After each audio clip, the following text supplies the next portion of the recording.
it is dragon time. Not We're feel appropriate. I feel like, well, songs that come to mind for you would actually be more so Portal. So here we are again. Oh, yes, that's... It's always such a pleasure. When you said Portal, I was thinking more the like score Lilo and music. Stitch gun? Yeah.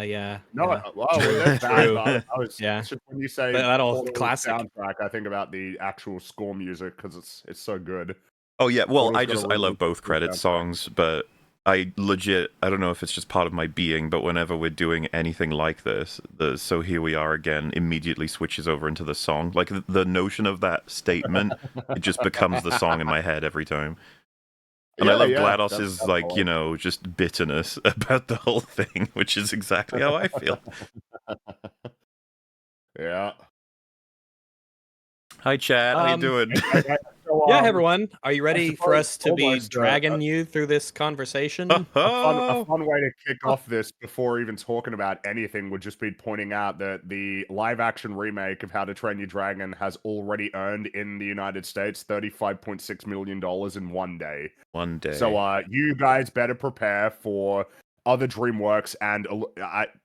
No, you should still care. Illumination films getting adapted to live action. That is now what is the guarantee. worst prospect of a live action adaptation from a DreamWorks film?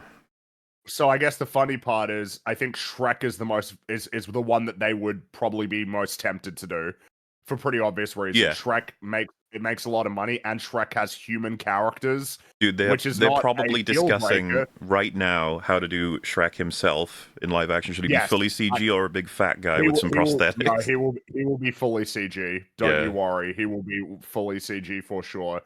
I suppose the funnier prospect is that they are probably genuinely thinking about if Kung Fu Panda is viable in a pseudo live action kind of, Lion King animated CGI, photorealistic pandas and tigers and stuff doing kung fu on a bridge. Dude, someone That's just gonna be said, fun. for some nightmare fuel, a full live action version of Illumination's The Grinch, starring Benedict Cumberbatch. That's kind of funny. Yeah, I see somebody asking, is that a lot? 36.30. It's the biggest opening for How to Train Your Dragon as a series. So, much like Lilo and Stitch, How to Train Your Dragon, the live-action remake will eclipse the success of the animated films, as has been reliably the case for the majority of live-action remakes. Most of them make a lot more money than the animated counterparts did. We've pointed out, like, this one and Lilo and Stitch, it was obvious these were going to be huge money makers. Meanwhile, something like Snow White is much more volatile. Like, I don't know if that's, something. It's kind of amusing to think about when Lilo and Stitch was initially going to be a Disney Plus film, and then they, from a financial standpoint, made the correct and obvious decision to release it theatrically and probably maybe make $1 billion, it looks like. I think it's made $700 million. It's going to be one of the highest grossing. It seemed like it was a sensible financial decision rather than locking it on a subscription service nobody watches. I can see why they might have chosen to do that. I fucking would have recommended it if I were doing the financial advice. I don't know why the hell they would think just release it on Disney Plus only. Especially when Stitch is it was a phenomenal marketing tool when it was animated. So this is, it's just repeat history. Why not? It's all proven. Oh, now you're just tapping into the lingering nostalgia, that too. Yeah, it's like a layered bonus. And I will repeat this, the last I was out in town yesterday, there was a bunch of Stitch merchandise I saw. All of it was the animated design, none of it was the new version. I find that fascinating. But that's kind of the story for all these live action remakes. Like, even the really, really popular, financially successful ones like Lilo and Stitch, you sort of get the sense with them that if they were first, they would never have made the money. Because all they're doing, they are banking on the massive long-term popularity that the animated films created, and then they are just earning effectively several decades worth of money from fans of the original work. If there hadn't been the animated thing, if it had come out as an original production in live action first, I don't know that it would have come anywhere close to it, because obviously it lacks, we've documented Lilo and Stitch at some length, lacks most of the charm and the story of the original anyway, and that's the thing that people really like. So it's just really, the animated film has just done so well for so many years. It is just, hey, we can just unite many generations of fans and make a quick buck off of all of them. We don't even have to. And they could have done a better job, but they chose not to. Yeah, I'm starting to think that togetherness maybe isn't that laudable of a trait. We need division. We need to sow division We need vision against these films. Ohana means abandonment, all right? You just need to learn it. Ohana means marine biology, bitch. That's what it means. I mean, it feels like there's something to be said. Everybody was talking about how well Sinners did. Sinners hasn't come even close to the success of these things. And you'd be like, yeah, but it's original. It's like, yeah, that's the problem, though, isn't it? Is that original films don't have the same kind of viability as when you look at all of the most successful films, generally speaking, across the last 10, 15 years, Oppenheimer is such an outlier that it's almost like not something worth pointing to as sort of an example of like, oh, well, that's how you do it. It's like, what do you mean that's how you do it? What, that this one film benefited specifically from, one, that it was from Christopher Nolan, who is one of the, as you could say, few directors that people know about, since most people who watch movies don't know who directors are, except for like Spielberg. Nolan feels like he exists in a category of recognition, so there's that. Also benefiting from a significant marketing sort of meme thing that really helped push that. But otherwise, I mean, again, these are like rare. Usually the top 10 movies are sequels, remakes, or adaptations of already very successful media. And I almost want to like stress that point even more, right? If you took those out, there basically isn't a box office. There are no successful like new films coming out. It's like when occasionally you'll see a news out like 2022, for example, when like the story was, oh, the box office is finally back on track after the travails of the coronavirus years. Now, actually, you look at what the box office is, and it's like $1 billion for an Avatar 2, and it's like $1 billion for another franchise sequel. That's kind of it. It was just two incredibly successful franchise sequels, and the entire box office was predicated on those. If you remove them, they're gone. No other film is coming anywhere close to that. So it's not that the box office is recovered. It's just that you're just relying on cash cows at this point. The other films that are successful, if you point to something like Everything Ever All at Once, it's like it is relatively successful. When I say relatively, it's not like downplaying the success. It's that it is relative to how expensive it was to make. I think it made like $200 million, which, for like a $10-20 million budget is excellent for that studio and the people involved in that film. But it's not coming close to the amount of money that's made by a lot of, it looks like Superman and Fantastic Four are tracking to do very well, in terms of making a lot of money. And and it's so funny because a lot of people are like, that's good though. Revival of superhero movies. Like, yeah.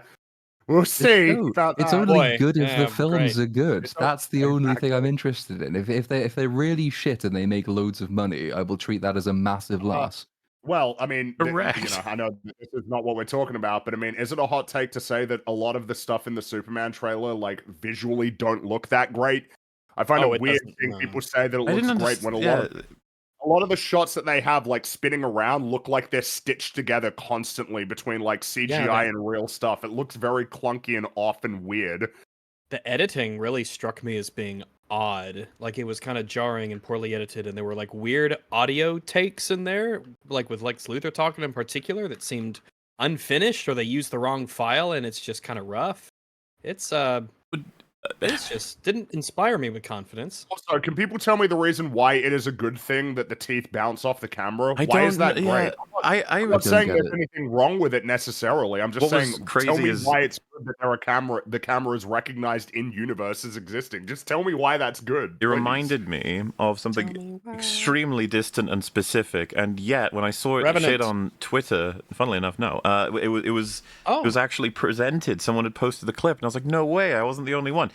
Spy Kids 3D, I think. I can't remember which one it is. Oh my goodness, I haven't even seen that one. It's the dad. It's like this moment where they have to call in the whole family to help take out, I think it's Stallone, because I think he's the bad guy in the third one. I don't fucking remember, but the meme is like he's working on a bunch of brains in tiny brain samples or something on whatever, because he's a science man, and it's like nothing could be more important. He's solving the best thing ever, and then he gets called by his kid, and he's like, "Fuck this," like the joke being that his kid takes priority over everything or something like that. So he bashes the whole table, and a bunch of the things fly up and hit the camera. It's very it's totally confusing. Well, stylistically warped. I was actually about to say it is of that film's goals stylistically and totally. Meanwhile, seeing it in Superman, I was like, okay. Oh, okay. It matches that was yeah, there. Because it felt very strange. I thought so. Felt like you know. It felt like a Suicide Squad gag or something, and I don't even think it would necessarily. It'd go more with that. Well, and people were it like, just doesn't seem like one it of the most fits. badass uses of his laser I've ever seen, blah, blah, blah. And I was just like, oh, I thought it was kind of like, ugh. The spinning around, everyone looking like rubber again. It's really silly. I don't know. I don't see it. It very because I saw someone in chat say it looks like the Flash. It's like, yeah, there's a good reason why you might think that. It's because the cinematographer worked on that movie. I said that on open bar, and everyone was like floored by it. I was like, you guys shouldn't be floored by why. that. I don't know. I don't know if I remember what the Flash looked like, but the Flash had stuff that reminds me of. It was It awful, especially the big final battle on that endless flat desert because it was cheap to animate and just random CGI people running in random directions and nothing made any sense at all. And it was obviously done in about 5 minutes. It looked fucking awful. Yep. So as you can tell, a lot of optimism for the very exciting month of July that's coming up for our movies. Well, at least we got so weird 28 years later before we get there. Next week, yeah, that's right. Yeah, maybe that'll be. Fingers crossed, everybody. Fingers crossed, right? Fingers crossed. And hey, if you want to, we've got a whole video breaking down good old The Flash. If you're curious about that, everybody, it's right there on Moolah. What a great film! Yeah, love The Flash. It's my favorite movie. It's all about DreamWorks' first foray into the sludge. May I essentially throw in a really foundational monkey wrench that I don't think anyone's conversations are going to regard, even though in our spheres this is a super important element, but it's going to be completely ignored by everyone. Yeah. The How to Train Your Dragon, the original animated 2010 film, it is based on a book. It's an adaptation. Yes, it is. And that adaptation has nothing to do with the book. Like there's like a very few things. There's no similarity for the plot and the tone. Like a Hill House kind of situation. Kind of. Something that was notable is that in production, I think initially the direction was to make it more like the book, but at some point it was decided that they needed to. It needed to be changed essentially. That was how they felt, and that's when Chris Sanders and Dean DeBlois. I think that's when they came in and then turned it into the version of the film that we see now. The author gave consent approval for different decisions that were made that changed everything. But broadly speaking, they are entirely different stories. I just think that's funny. You've got the original work turned into a brand new, very much beloved work that's now turned into something else. It's like the confusion of standards with adaptation. It's like a shape-shifting franchise. Shrek is based on a book. Well, Jaws has already been through that process as well, wasn't it? That was based on the book that was very little to do with the actual film, and the film comes out and is really great, and then there's a bunch of sequels and nobody liked. Possibly the most fascinating example in the history of fucking creation is going to be The Shining book turned into The Shining movie that is so different that there are plenty of people who hate The Shining movie, including Stephen King, of course, which is another fun fact. And then you get the sequel to the book, The Shining Doctor Sleep, is created, and it's obviously going to be according to the Shining book's story as a sequel. Then you get Mike Flanagan told to adapt Doctor Sleep into a film that is a sequel to the Stanley Kubrick Shining. So do you see that's got to be one of the most annoyingly, frustratingly strange things ever. Draw from the source to adapt into a film that is a sequel to a film that did not faithfully draw from its source, which is the prequel, so to speak, to the film you're supposed to be. Do you understand? It's fucked. What are you supposed to do? What is the film supposed to be at that point? And I think this highlights the fact that I not to toot horns here, but our position on adaptation versus what makes for quality storytelling is possibly the only one that can survive these kinds of examples. Our standard, it's pretty much impossible to say that a story must be faithful to be good. The other thing that fucks this would be The Last of Us Season 2. The more faithful it is, the worse it is. That's pretty funny, isn't it? Yeah. But again, our standard is the only one that survives that as well, because it's not about being faithful, to decide how good you are. However, it is absolutely appreciated. Have that argument with people about The Last of Us Season 1 when they criticized it for not being faithful to the games. It's well, you are going to hope that it isn't faithful to the games when Season 2 comes around. So that standard can't be applied consistently. It's you have to judge it. And there's always the point as well, inevitably, if you're adapting a book or even a video game, because there's so much in them, they're so long, you have to make changes to film. It's the art of adaptation is basically the art of abridgment at the same time. Like you can try and keep it Compromise. thematically consistent. You can try and keep the characters basically doing what they are supposed to do, but you're gonna miss stuff. You have to. No film can be, 400 pages long.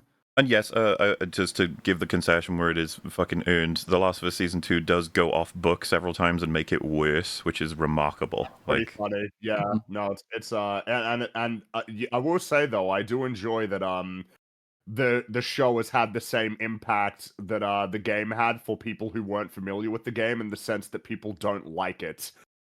Feels like it's even markedly less people, yeah. Further proof that this story fundamentally is just shit and alienating. So people don't want to see that. Like the people just generally don't want to see that kind of story. Dude, that clip that was going around for the ending of this season, and you wasted it. No, bang! Cut to black. It's like, what are they thinking? I don't know if you guys have seen that edit. It's funny as fuck. And it's real. No. I know what you're talking about, but I haven't seen that edit. Because I know how the show ends, but I haven't seen that edit you're talking about. Is it like to be clear? It's not like a person's edit. It's from the actual show where Bella Ramsey says no, and it cuts to black with a gunshot sound. It's just funny. So bad. So fucking bad. Anyway. Look, it's not what I would have done. But what do I know? Well, yeah, but... A lot. Yeah. More than them, probably. Again, is it not really awkward... Not to keep it on The Last of Us, but Bruce Straley is not credited as a creator in Season 1, but that lady who wrote the second game, co-wrote it, she gets credited, even though Bruce Straley was the game director. Which is, arguably the single most important role in development in terms of being the, main person in charge. It's, it's either that or creative director. It's between those two. I just find that so weird that he didn't get credited. Unless I'm totally mistaken. Unless I'm completely mistaken and he was. But, yeah. I remember being a thing that he wasn't, but... Something I find weird as well is that in How to Train Your Dragon, maybe it is just the way that it has to work, but the remake... credits the book as what it's based on, which of course it is, but I do find it interesting because but I mean really it's based on the movie. It's the movie. It's obviously the movie. It's the movie, yeah, but I mean who cares about that? But that's what we're talking about today, How to Train Your Dragon. I figured that the best way to start would probably be to do the sort of overall general takeaway of it's a bit retro here. We'll do the sort of right to left. What is the broad perspective on the remake? We'll start with the remake. So, what do you think, Platoon? What do you think of the remake of How to Train Your Dragon? Oh, it's one of those incredibly irritating films where someone says, "What did you think?" and the answer is only really that it didn't really make me think. Because I hadn't seen the original, so I watched them both back to back. Which one did you watch first, by the way? I watched the original first, which might have been a mistake, if only because my impression is that it's not as massively deviating as Lilo and Stitch is. The people who say that it's virtually a shot-for-shot remake are more or less correct. I didn't detect as many massive breaks from the story. But then the question ceases to be why did you make these changes, and becomes, well, then why did you make the film? Because there's virtually nothing to write about in terms of the differences it makes to its story. There's a couple of minor changes to characters, I suppose. Most of the additional runtime seems to be finding Astrid new lines to say that make her slightly more irritating. And an attempt to give her a little bit more agency, which makes her even more irritating still, putting her in scenes where she wasn't and stuff like that. Obviously, it doesn't look as nice. The action doesn't really work in semi-live action because real actors don't play off green screens quite so well. That's kind of it, really. It's just a very nothing burger of a film. But hey, at least it had some of the story beats of the original, so that was nice to see. Yeah, my I guess I have a somewhat similar take on this movie. If the question is what we thought of it, in one way, there's a similarity between this and Lilo and Stitch, being that the best thing about the Lilo and Stitch remake is all the music they lifted from the original. So I suppose I could say that the best thing about the How to Train Your Dragon remake was a lot of the music that they basically just lifted from the original. But I mean, you're kind of gonna get a Platoonian-esque take from me as well, because I really did not enjoy it at all. I thought it was a downgrade in every sense. I think that while it was very, very similar to the originals in terms of its story beats and its plot, there are a lot of little changes here and there that I think are essentially, barring a few tiny exceptions, makes it just obviously worse than the remake. Visually, it is a clear downgrade. It's in terms of just the color, the ability to be immersed now that it's live action. This may be more than a lot of the other ones suffers from that. And we'll get into that as we talk about the film and the fights and the things that people do and what you can kind of get away with in live action versus animation. But yeah, I really didn't like it. It's just a downgrade in every way from the remake or from the original, and we'll be talking about why. So yeah. But you enjoyed The Last of Us Season 1, even though it's a downgraded retelling of the game. Get over it. Oh my god. Something can be a downgrade and still enjoyable and still good. It's just The Last of Us Season 1. It just comes up occasionally, constantly. Yeah, it was a pretty good season of TV. It's good season of TV. Is it not the best adaptation of a game so far?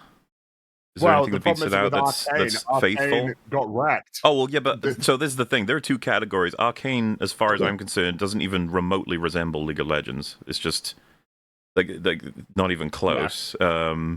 Meanwhile, The Last of Us, a lot of people would argue, a lot of its greatest strengths as a season is through the fact that it was faithful. So I don't know. It just seems weird that that wasn't given more of encouragement to. It's like, yes, pursue this, but unfortunately, I suppose it's a double-edged sword, isn't it? Because to remain faithful about season 2, kind of went over that a little earlier. Not something you want, but they did mostly. Not Minecraft. That's fair as a suggestion. Minecraft was pretty good. That's true. Very similar to the game too. I saw kids today saying chicken jockey. I'm not fucking kidding with you. Yeah, I can believe that. I saw kids today saying chicken jockey. Did you slap? Because their dad was. I was talking with their dad. Long story. And he was telling me, yeah, like whenever people are pressuring people into something else, they say chicken jockey, like it's a replacement for the phrase peer pressure or something. Some weird young kid, just rephrasing of it. It's all terrible. All right, it's awful. But that's the world. I'm sure it affects you personally too, because that is Minecraft now. Chicken jockey. I know, isn't it?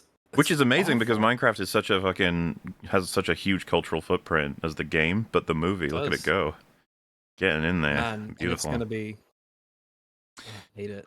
So, Mubes, what do you think of How to Train Your Dragon remake? There's so many ways you could take this as an initial discussion. One of the things I obviously want said is that when crafting stories with these different alternative methods of telling them, there's different strengths, different weaknesses, and you got to try and play into them or play against the latter. So with an animated film, the big thing that you get out of it is like as we've talked about in previous iterations, it's like you get a pass almost on a lot of physics. You get the integration of really crazy elements for free because it's all going to be delivered in the exact same way.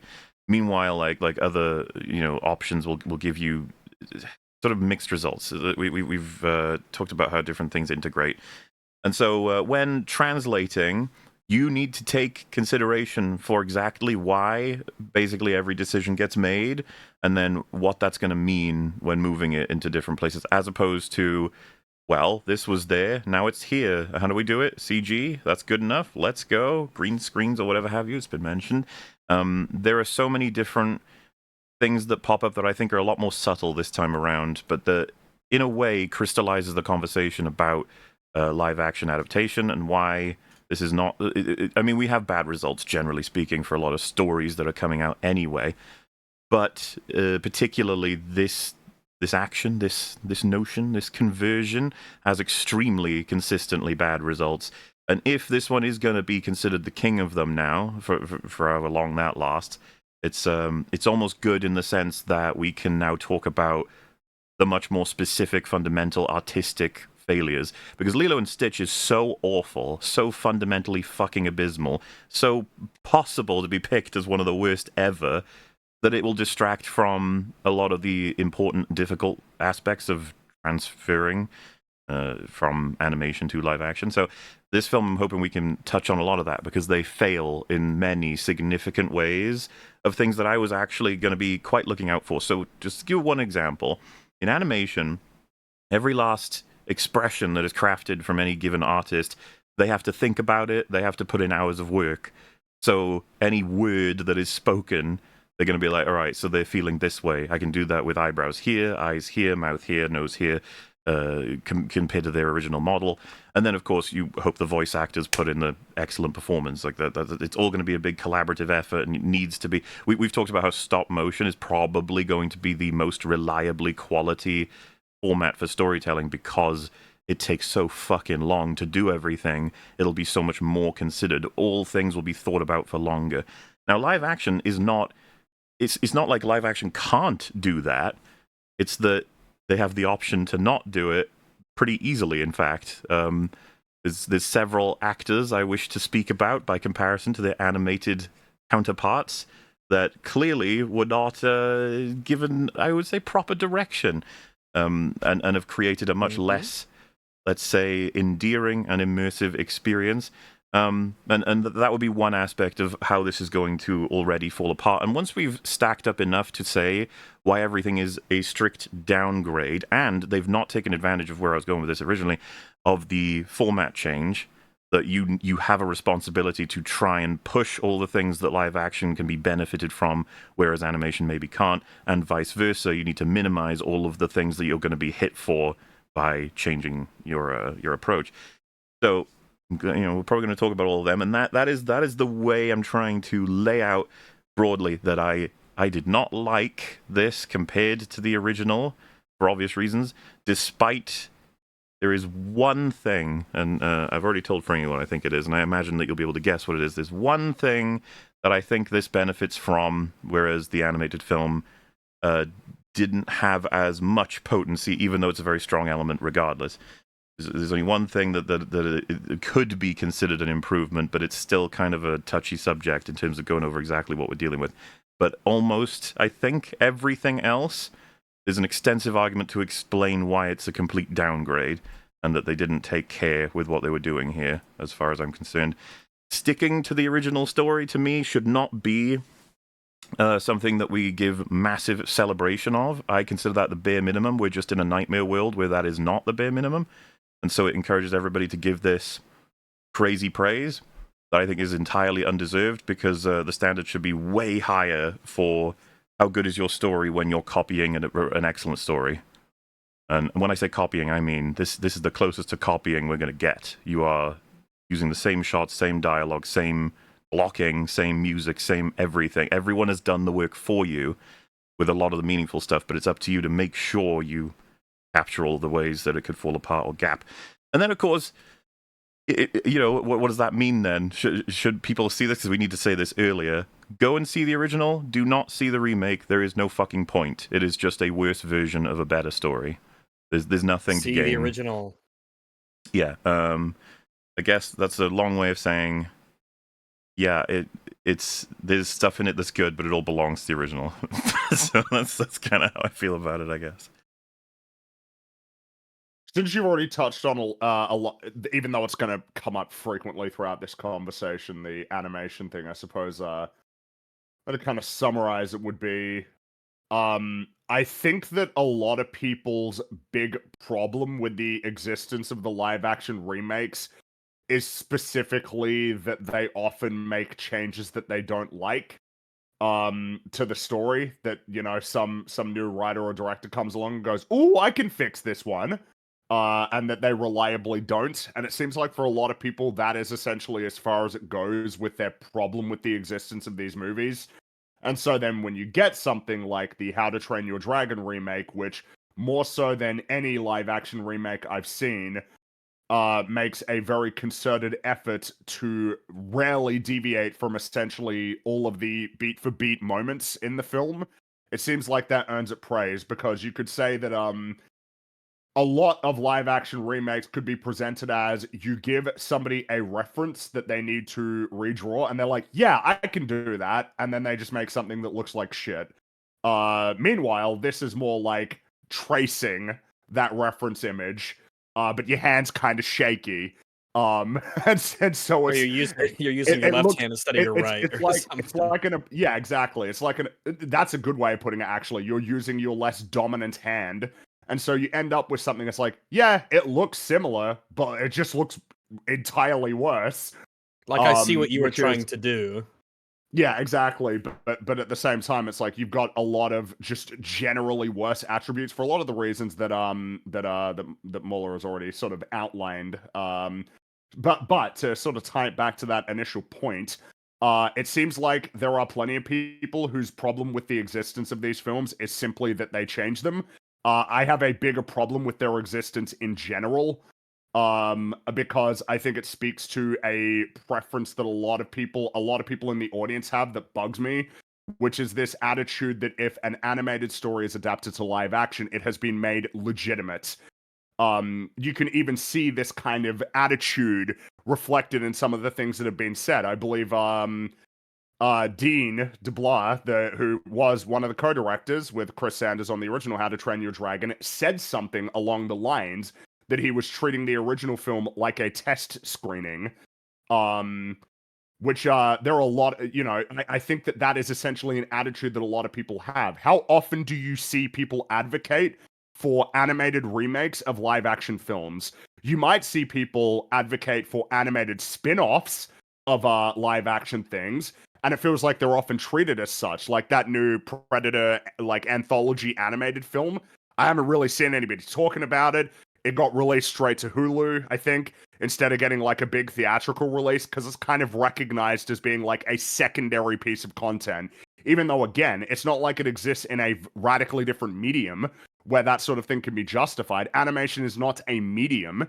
Animation is a tool. It is a means of conveying a story. It's a means of conveying a story that is present in film, in television, in video games. But for some reason it's almost treated as if it is a different medium and an inferior medium, which I find pretty silly. When if you want to have the fight about which medium is like the most potent, you can make a strong case for animation being more reliable than live action because of the fact that every single thing that happens in that film or television show, it has to go through somebody who has to make it all frame by frame or with tweening, but still that there's that amount of consideration potentially from multiple people for very small things because it has to be done. But I don't like doing that. Like I don't like having a fight about which mechanism of telling a story is best, because at their best all of them are excellent. But the problem but this is just an attitude that's present, and I believe it's an attitude that is essentially being bolstered by people saying, yeah, no, this is worth going to see, even though, as has already been pointed out, you're watching more or less the same movie, but generally worse, like in every regard. The performances are worse. The clash of essentially the animated elements with live action elements is incredibly jarring when it wasn't before. I mean, and then it's even down to just like a lot more specific things of, yeah, it might well be shot for shot, but some of the expressions aren't the same. Some of the cues with the music are off. You're watching a lot of the gags and jokes are worse. A lot of them are worse, or they get cut, because again, there are plenty of jokes that you have in an animated film that aren't going to be easily translated over to a live action format, and it's almost like they recognize this sometimes when they're making this film, like, oh, that won't work, we should probably get rid of that. And so at that point, it's like, so why does this? It's kind of an awkward thing. As much as it's fucking annoying that you can point to a film, you can point to a lot of the Disney live action remakes where they make these radical changes that ruin everything. There is an argument to be made that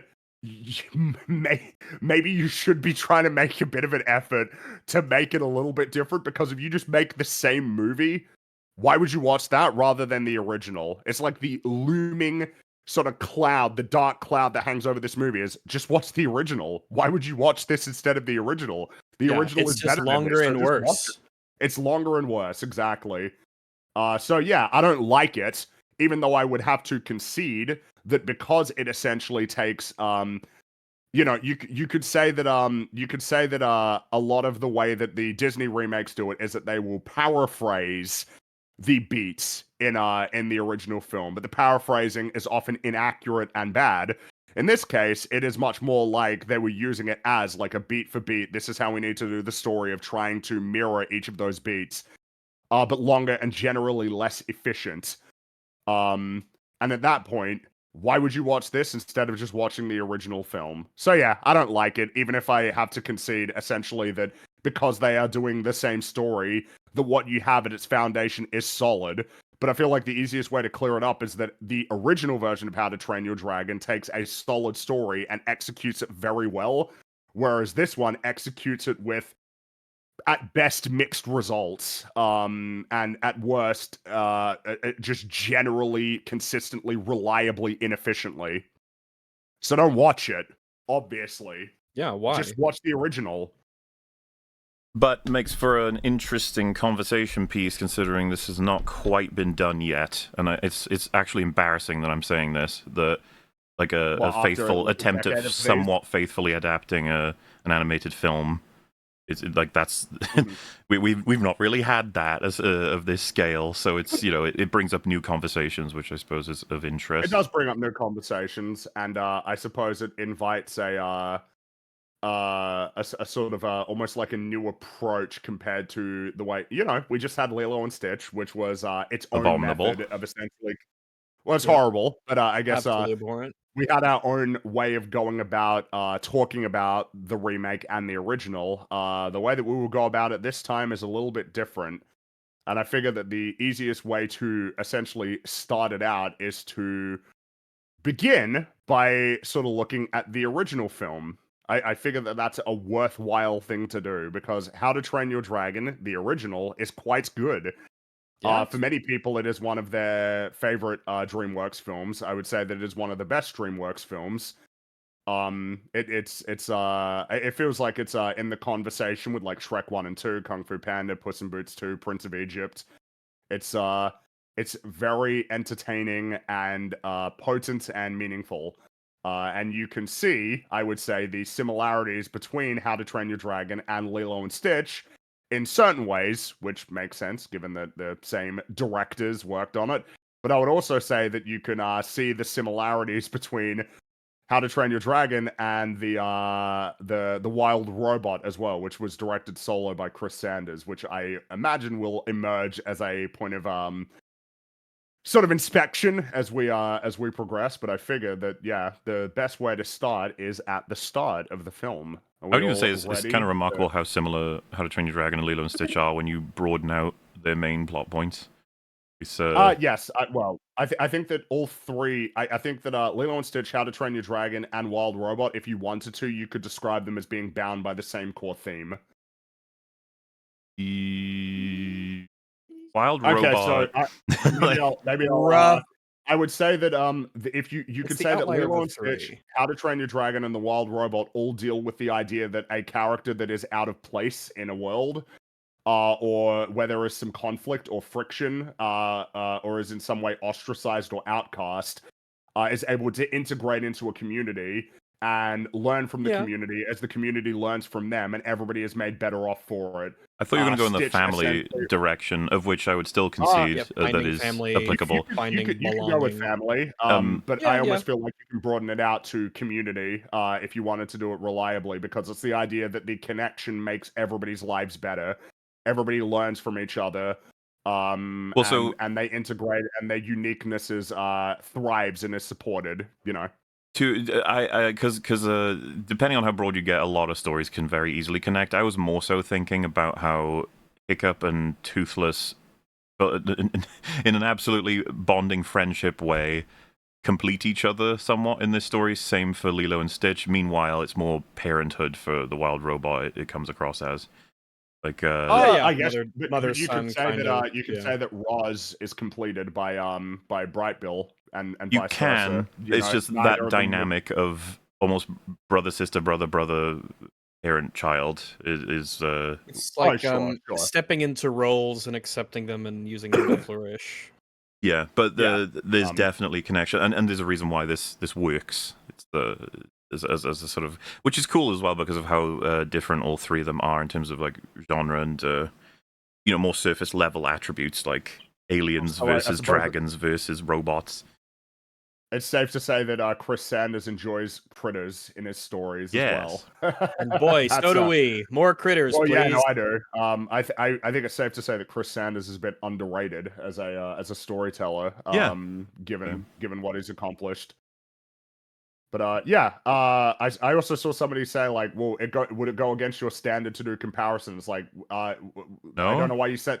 Did you say that when we did Lilo and Stitch? Because we did. What do about direct fucking Last of comparisons, Us? Like, and it I doesn't go swear, against our standard. the sheer amount of work I put into editing those fucking things, like, I feel bad because I don't even know that people even remember what like the work was in those episodes. But no, we compare all the time.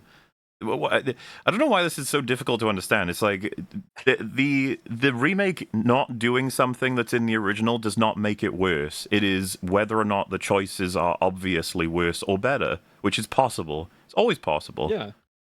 Yep. And You should- obviously, We will- using comparison between the two is a really easy way to illustrate that very This is how it was often. made. They were using this as a blueprint, one of the most obvious and explicit blueprints in the history of making films.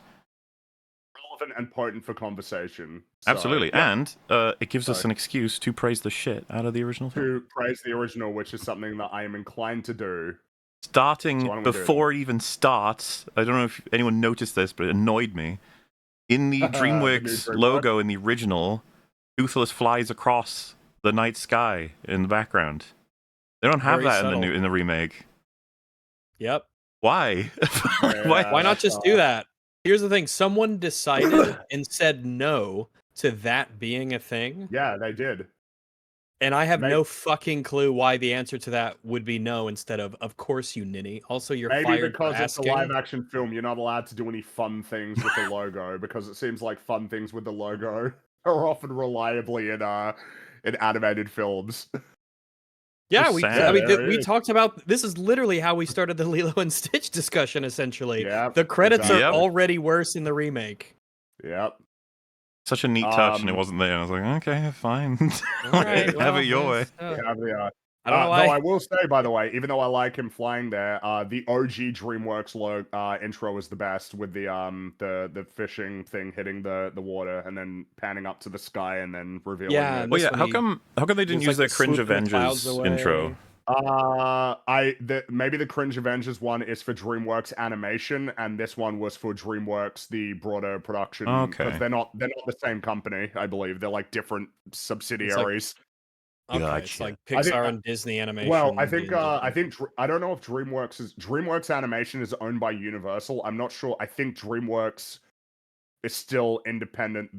I don't know, but there is a difference between the two of them because DreamWorks has also done live action stuff, but DreamWorks, anyway. So we open the original film with Hiccup introducing us to his home. I'm gonna try and do his voice, and bear in mind that I'm a little bit ill. So, but hey, Now that might this help is- you. This is Burke. It's 12 days north of Hopeless and a few degrees south of freezing to death. It's located solidly on the meridian of misery. My village, in a word, sturdy, and it's been here for 7 generations. But every single building is new. We have fishing, hunting, and a charming view of the sunsets. The only problems are the pests. And then we see a little sheep get grabbed. Which is not in the. I'm not gonna stop. No, I'm gonna keep doing it. Fuck you. You sound like a mobster. Like this is Burke, she. We got dragons and pests. Well, Jay Oh, that over Baruchel's there? voice That's- is not the easiest to replicate.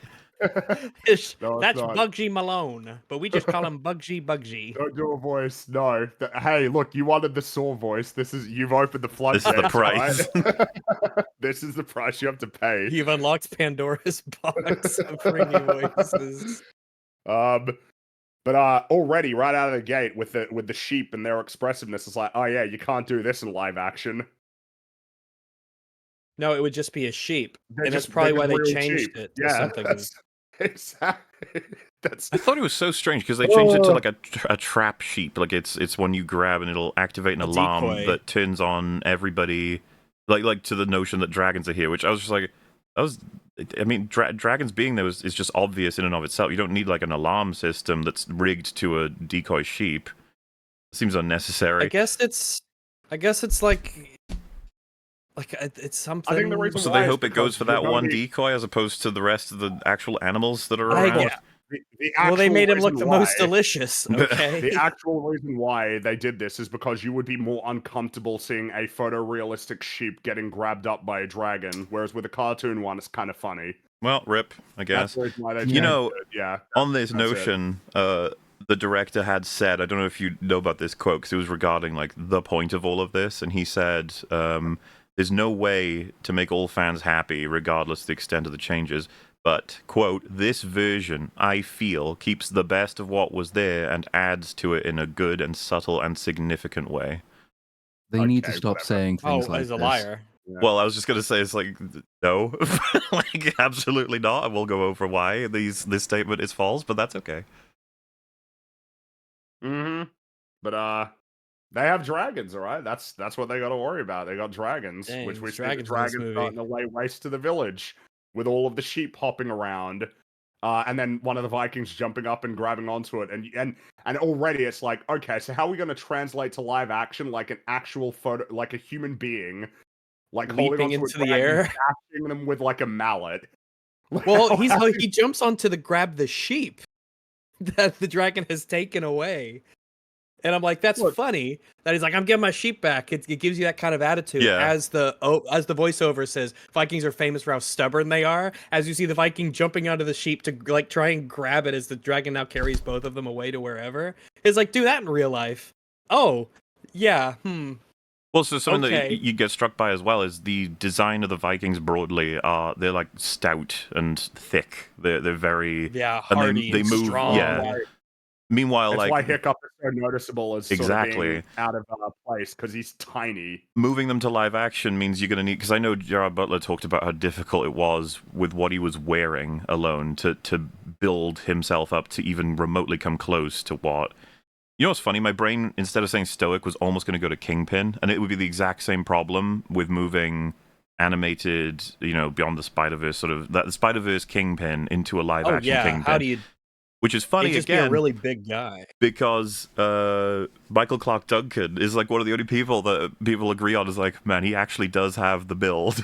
you might be able to get away with it with him if you pad some extra clothing on him, right? But very rare that humans actually look this way, and so you have to pack shit tons of padding and clothing and shielding and whatever have you on them to even come close to how they look like their animated counterparts. Even though I would argue Hiccup, compared to his original version, is less twiggish, less weedy, less noticeably like a normal contrasted. guy. He looks normal. That was because that's one way you can address like the problem of having to pad up the bigger guys is you could just pick a smaller guy to play the smaller guy. Like you're still wanting to establish the contrast between them. Because when he's told, you can't lift a sword, you can't lift an axe, you're looking at him in the live action version thinking, well, you can though. Well, they show that. I was looking for it specifically in the animated version. Whenever Hiccup is even just given a sword, he has to he takes it with two hands. He struggles to hold it. It's got a lot of heft and weight. He is weak. It's like he can barely even handle weapons. But in the remake, he just is like, oh yeah, sure, got it. Yeah, the animated one they get to. He's just a normal fit guy. Better play with weight of stuff like that. It always looks like it is difficult for him to pick it up. But in the live action specifically, there's a shot, if you remember the first of the trials, when they all realize he's there, the camera shows him pretty well. In the animated version, it looks like it's difficult for him to hold the axe. He's holding the axe, yeah. In the live action, it looks wrong, like someone is trying to pretend as though it's heavy, which is obviously what acting is. But at the same point, it was just like, as Platoon said, you see him, like, what? You can hold that? What do you mean? Like, yeah, you're obviously stronger than Astrid is. Yeah. Meanwhile, like in the original, he's much weedier. He's just tiny. Well, and it's really all small. this is already beginning the conversation of why do you think this is this way? And then the live action's like, well, we're busy. We're casting based on acting. And you're like, sure. Cast based on allegedly casting based on acting. Allegedly, we'll get to that, I suppose. We could get there, but yeah. As it just so that just so it's clear, like from the moment that this movie began proper, and we got the narration, I'm like, oh, he's just got a normal voice. Mm-hmm. We've already lost something. Yes, he should have tried to do an impression. He definitely should have, because it's just normal. He should have learned from me. You gotta do the voice. Jay Baruchel was probably cast with much purpose in that, if you remember, a lot of the characters he'll ever play, if you see him in movies, is the awkward, weedy, sort of mixes into the background, isn't taken too seriously, guy who lifts his shoulders up all the time, awkwardly like, can we just, can we?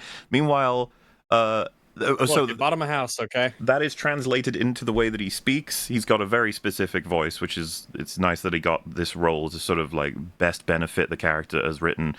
Meanwhile, new dude, they should have got much more. I mean, the word would be generic. Protagonist voice. Very generic. You know the videos from like the Universal theme park of that guy doing the hiccup. Like he's quite good. He's excellent. You know, I know he's not an actor, but well, I guess he is an actor in a sense. But yeah. I mean, he probably would have done a good job. But yeah, in this case, he's just kind of boring, generic kind of voice. That's gotta be upsetting if you do work at the parks and you play the character really well, and then they hire just some guy, some normal guy to do the role, and you're like, oh, okay. It's even worse because he's cracked something that's difficult, and now it's going to be incorrect by most standards of people walking to see him. They'll be like, why did you not? You sound weird. Why are you doing that voice? And you'd be like, that is the voice. It'll help him get into character when they say, Hiccup, why can't you just be normal? Yeah, guess so. Yeah, it's something that you've touched on is that the core thing is that the Vikings are stubborn. This is what's causing the problem. I think it's safe to say that there is a slight deviation from this in the remake, but that will be more relevant to talk about after the opening sequence of the film. And I mean, of course, during this sequence, it is made very clear, not only is Hiccup very unusual, but like everybody knows it, and he's not meant to be here. Every single person he passes tells him to get inside, until Stoic grabs him, which again, grabs him and lifts him up off the ground, which you're not exactly going to be able to do very feasibly in the real world, ordering him to get inside, and then tossing a table at a dragon. I feel like it's worth, again, just saying all of this. It's like, dude, why are we adapting this into live action when you can't do this shit? Or rather, you can't do this shit without people going, that looks a little bit weird. Well, yeah, because they have him toss a shield in live action, which is, because it would have been fucking strange for him to pick up a table and throw it. Yeah, it's like, it's more believable, but it's just like, oh. It's lamer, that's all. Yeah, it isn't, it's not quite the same. Hiccup runs into the forge, and we get introduced to Gobber, who in the original is played by Craig Ferguson. In the remake, he's played by Nick Frost. As a huge Nick Frost fan, this was disappointing. Oh boy, wasn't it though? When I was checking the casting before I'd seen this film, when I saw Nick Frost as Gobber, I was like, ooh, that could be a good shout, because not only has he got the right build for it, but I'm pretty sure he can do Scottish pretty well. This will be fun. Yeah. Now, just to remind everybody who maybe hasn't seen the original recently, Craig Ferguson, this was his first voice acting role, and as much as he's done plenty of work that involves what is adjacent to acting, he's fantastic as Gobber. He's got that insanely good. He's got the thing we talk about with a lot of voice actors that lack it, where there's a huge amount of effort to make sure you're really listening to the feelings, the sort of the character within the character. He's got the full. It's his accent, but at the same time, he's definitely accentuating it, exaggerating it. So he's like, nice of you to join the party. I thought you'd been taken off. That sort of encouraging, like, hey, energy. Meanwhile, and I got fucking hit like a ton of bricks with this because I was so shocked. They move into the room. There's Nick Frost dressed as he should be, and he's like, "Oh, again? Not so fast. Keeping my eye on you." I was like, "What the fuck?" He's already like, what happened to the energetic, cheeky uncle-esque character that we had? Where did he go? Who's this boring guy? It's completely gone. The accent's dead and the enthusiasm's all gone. And I was like, what did they tell him? Just just deliver the lines, like, which is Just so do the weird. inverse of the original. He's such to a the good point where they actor. even swap the arm. But yeah, that I did. Whatever. I thought that Which was... is like fine. It's just you notice it and then you go, why though? But why? Is it because maybe left-handed? Oh, is it because left-handed, right-handed? Is Nick Frost like left-handed or something? So they had to give him the right hand. That's fake. Is that why? Maybe.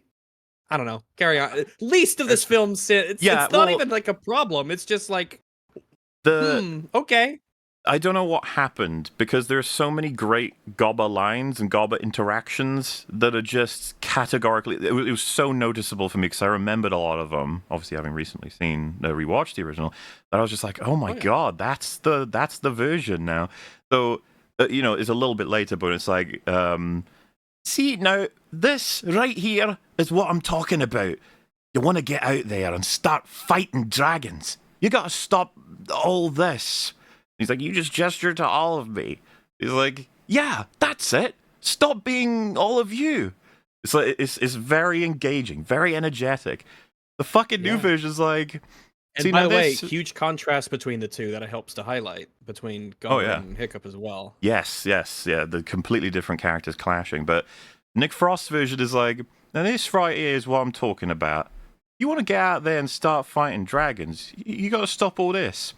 He's like, you just gestured to all of me. Yeah, that's it. Stop being all of you. It's very just like... It's so flat. You are as important to me as you were to your mother and father. Okay. All right. I understand what you're saying. Yeah, but that's the thing. He's so familiar with their blueprint. You're just like, holy fuck, what a downgrade. And of course, if the original just didn't exist, I would still absolutely be like, what was with Nick Frost in this film? He just didn't seem to give a fuck. Kind of flat. Yep. When this is a role that you can just really cut loose in, especially if you're trying to match Gobber's energy, and you want to kind of match those, those dynamic mannerisms that were in the animated one. Just in general, the energy levels in this film are kind of dire.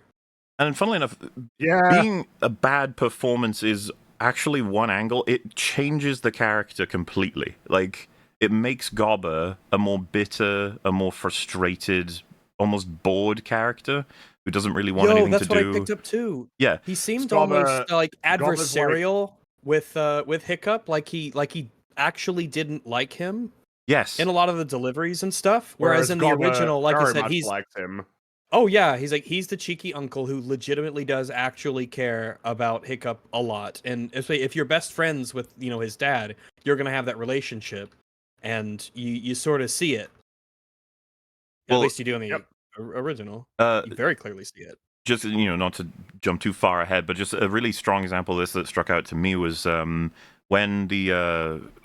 I can't remember which trial is. I guess the first one is with the Gronkles about to potentially kill Hiccup. In the original... He's like, Hiccup! And saves him from being killed. And then he's like, better luck next time. You'll be all right. Just off you go. That they will always go for the kill. That sort of thing. Meanwhile, Nick Frost is like, Hiccup! And then saves him. He's like, just fucking failure. And I was just like, damn, dude. Okay. Like, when you get to that point, it's a bit of... Was this deliberate? Like did you want Gobber to be this way? Yeah, why? It's odd because Gobber wants him to do well. In the original film, he is the biggest advocate of anybody in the village because, Stoic obviously wants him to succeed, but he's not, he's very reluctant to essentially push him into dragon training, whereas it's Gobber who essentially makes the case for it. He can't change it, but you can't prepare him. Yeah. Well, and he's a really important aspect. The mentor role.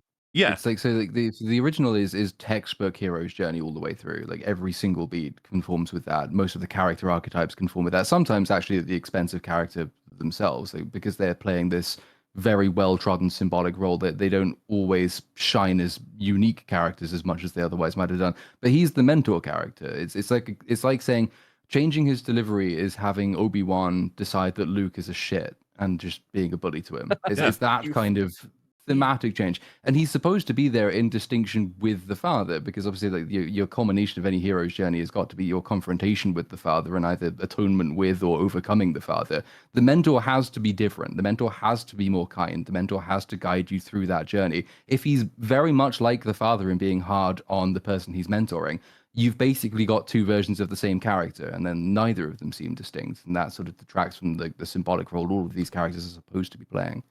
I mean, when everything. You see Hiccup, you go ahead. Everything Gobber teaches them is important in the finale. It's all their information regarding dragons gets used. So you wouldn't want it to be he frustratingly, begrudgingly teaches them stuff that eventually becomes incredibly important. You would prefer to have it be that there's an actual relationship and a connection between Gobber and Hiccup, which, by the way, I really like in the original. It's not really there in the new one at all. Yeah, he feels he feels subdued to the point of being a different person, which stinks. Especially considering, like, obviously there's all the stuff we just talked about, but like, how do you think Hiccup learned how to do all the stuff he does in the film? Mm-hmm. Like, do you think he got that from just like randomly? Yeah, his engineering is Gobber. Absolutely a result of Gobber, and even the idea being that they kind of have different goals with the things that they create, but that they've learned from the same. Gobber's is much more conventional. It's creating weapons to fight the dragons, whereas in the case of Hiccup, it's using them to help Toothless and forge a relationship with the dragons. It's the whole idea that, in terms of tying into the end, that like Hiccup is a Viking. The problem was that the attitude towards what a Viking could be was too rigid, and that it took Hiccup forging the relationship with Toothless to essentially show them that there is a different way of doing it that is still compatible with their way of doing things in the sense of being like stubborn and brave. But, again, all of this is weakened essentially by having Gobber be more of a lame, slightly mean-spirited character. Yeah, that's like one of the first things I picked up on. It was the energy, to the point where, like I said, I wondered if he's like, oh, does he not like Hiccup in this version? Is that what they're going with? It struck me so hard because I was assured that we'd be fine having Nick Frost play the character. He knows what he's doing, but I was just like, oh shit, never mind.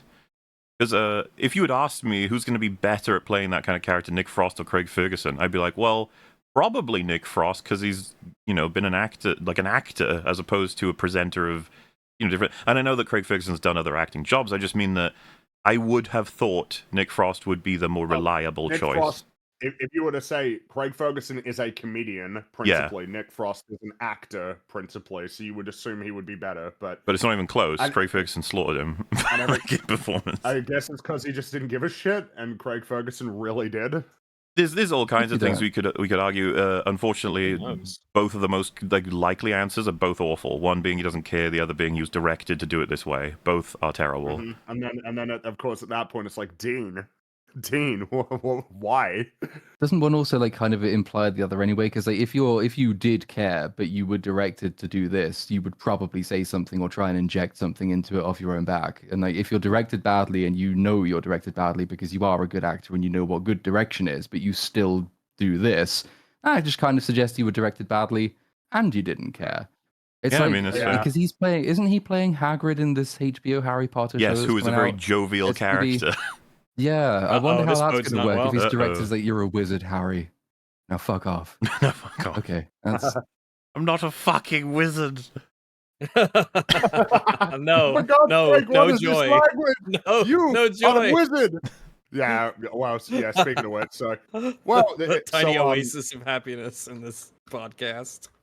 Brings us to the introduction of the gang, I suppose, where Hiccup is watching Fishleg, Snotlout, Roughnut, and Toughnut, and then Astrid extinguishing the fires, and it feels like a notable example of just why didn't you do it exactly the same way? Obviously, Astrid's introduction is theatrical, essentially, because it's meant to be. It's like, this is what she's doing, but it's obviously being perceived in a certain way by Hiccup, which is what's sort of exaggerating it. Whereas in the new one, instead of being illuminated by a massive explosion, she's just kind of walking through, dark fog. I don't get it. It's that in combination with, and this will happen multiple times in the movie, how they really glaze her super hard in the remake. It's a bit unfortunate, isn't it? we could talk about Astrid a bit We can in terms of the decisions that they made. I think it would be safe to say, and I think it's something that was already said before, she is the character who suffers the most in the remake. Well, she suffers the most because of their attempts to big her up. Yes. It's one of those things like they can't resist it every single time. If you have like a female character in an older version of a movie and they perceive that she wasn't quite full enough as a character, they say, here, have all of the stock girl tropes.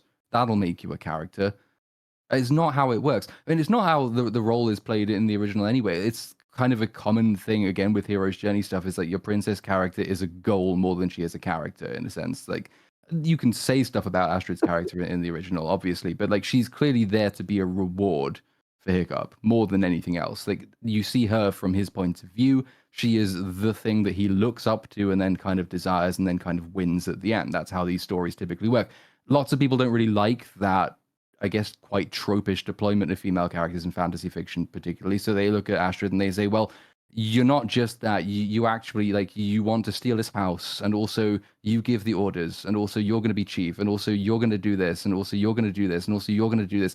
You're going to be there right at the end when it's supposed to be a scene about his father, and you're going to fucking stand that there one was on screen. Weird, yeah. It's just like, stop doing it. She was perfectly suited to the role she had to play in the original story. You're not making her a better character by doing any of this. No, they couldn't fucking help themselves, because like it's the quote about like improving, and just like all you've done is made Astrid worse, just categorically. Everything you added is worse. The main thing I would say is that aspects that made her more vulnerable were like removed or diminished, essentially, which will be kind of noteworthy with one particular scene when we get there eventually. When we get there as well, I think it does thematic damage too. This film has a very specific point, and Astrid helps support it in the original, but she doesn't anymore in the new one, which we can talk about. So we then see that Hiccup wants to leave because he's got a contraption that he made that's going to trap a dragon. Which, of course, is already, it's like, okay, so it's the outside of the box thinking. You know, obviously Gobber is very good at making stuff, but in a very conventional way. Hiccup's kind of thinking about... like swords, shields, sort of fucking ideas. Probably even carriages and stuff like that, but like, yeah, Hiccup's making devices that are insane and volatile. You already mentioned the line, though, because it's the one that comes up, you know, you need to... fuck me. You guys have now made me not want to do voices, all right? This is the consequence of your actions. Nah, fuck it. You need to stop all this. Fuck me. You know, the gesturing at all of Hiccup.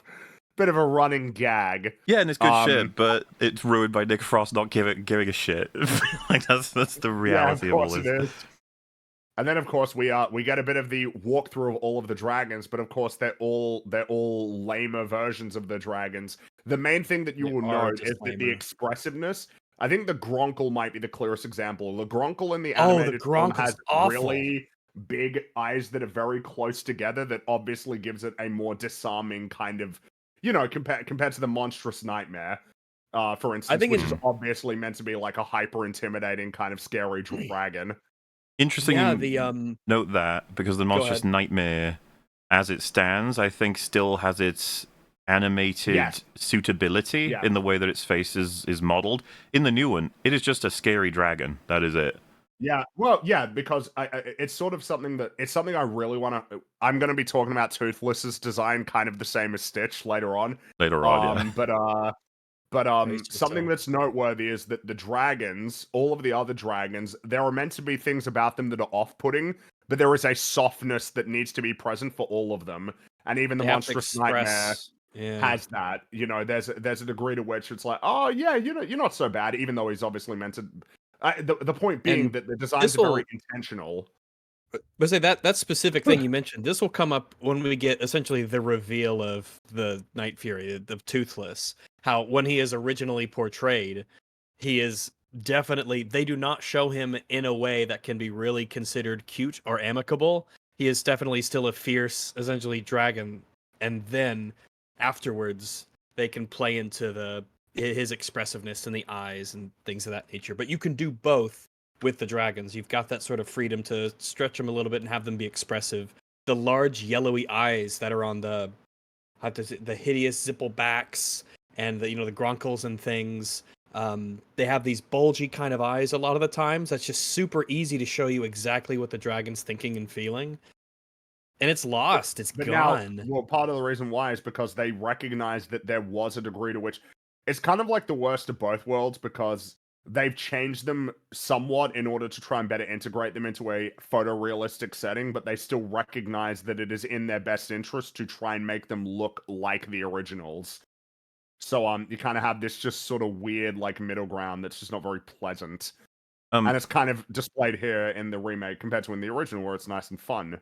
The eyes so much better built for expression. The Monstrous Nightmare is going to be one of the better examples as well, because the new version is I'm trying to find a way to describe it. It's like a more realistic reptile dragon that you in the same vein. Reptiles in real life are very unexpressive. As far even on the animal grading scale, they are very unexpressive. You remember the in near the beginning when the Monstrous Nightmare is up against Stoic and it sort of runs out of fire? Oh yeah. If I can show this. He says, "You're all out." Just look at it. So it sprays, it realizes it's out, and then it goes, oh, it has a quick little like, oh shit. Yeah. You just can't achieve this with the designs they have. You can't. Which is, again, a big problem when this warmth and sort of vulnerability is a really important part of the story in terms of the dragons are misunderstood. You're absolutely right. It's so important. But like, these are subtle changes that I think a lot of people don't even catch, that are super important for the whole movie's story, how to get you aware and interested. A lot of people saying like, oh, it's like the same. It's like, I mean, in a general sense, yeah, but these are the minor differences that... You know what it reminds me of? Is the process of playing a video game and then 10 years later playing it again and being like, this doesn't look like I remember. It's like the reverse of that. It's like 720p and 1998 versus 720p now, kinds of those memes. Yeah. There's that aspect which you should then realize and appreciate what they were doing, assuming this is a very good game. But you'll have, and I remember this happening with a couple of games, someone will do like a mod pack to update it to modern graphics, and they'll change everything. All the lighting is fucked, all the graphics are updated to these modern textures, and a lot of people will be like, better. It's like, no, not better. For some reason, you've completely ignored or misunderstood like the whole art direction of the original, which is a process that was frustrating because a lot of people, we were in an era, and we're still in it really, where more pixels, more graphics, better. That's just how it works. Whereas, stylistically speaking, there's so many aspects to art that are more important than how many pixels are on screen. To the point where literally 8-bit is a style that someone would be like, well, it would be better if it was 16, right? And it's like, not necessarily. Yeah. That's not how it works.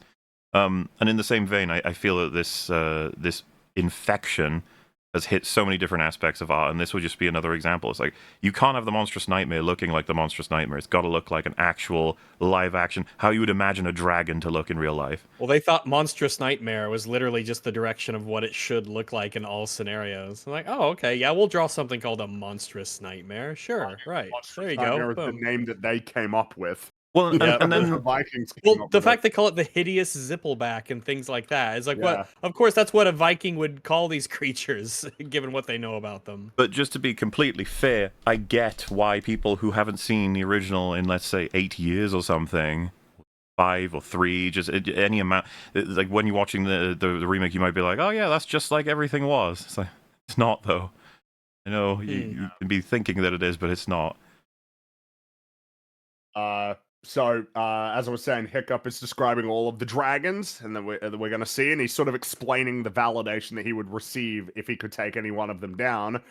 But it leads up to the ultimate prize, the Night Fury, a swift dragon which never steals food, never shows itself, and never misses.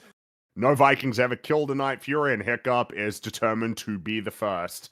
And this is when we get an important aspect of Toothless, which we can talk about more, and how well they translate it. He is really quick. He's so fast. Yeah. It's blink and you'll miss him kind of fast is what you see, which of course is like, I mean, this is like a valuable thing about what we're seeing with all of the dragons, is they are very distinct. Not one treads on the toes of another. They all have a very distinct feature. something that they do that no other dragon can do that distinguishes them. And there's a clear escalation, almost like video game enemies, you know? It's like, yeah, the Gronkul's kind of like your early sort of mob enemy, you know, like in World of Warcraft to be like in the, you know, like the sort of starting zone. And then obviously like the Night Fury leading up to it's like, yeah, it's like the big final boss of the game, which I find fun when films kind of incorporate that sort of video game aspect. The diversity of the dragons and how they look, their profiles, the way that they move is doubly helpful when we eventually get to the point in the film where Hiccup is looking through the dragon book, essentially, and we see the Vikings drawn versions of the dragons, but we can tell which ones are which even by that. So we're at like, okay, the idea of a dragon, the animation of the dragon in the movie, and then a characters in the movie drawing the animation, and we still know which ones are which at that point. Yeah, it's good. It's important. And I suppose somebody would say, well, so is that something that they lost here? It's like, no, they're still distinct enough that you can tell them apart, but not as distinct as they were originally, which is worse. They're all the same kind of distinct, if that makes any sense. It's like they use they use like a skin template almost for them, and then they morph the skeleton a bit. Not nearly as good as in the original, especially when you talk about things like color, God forbid.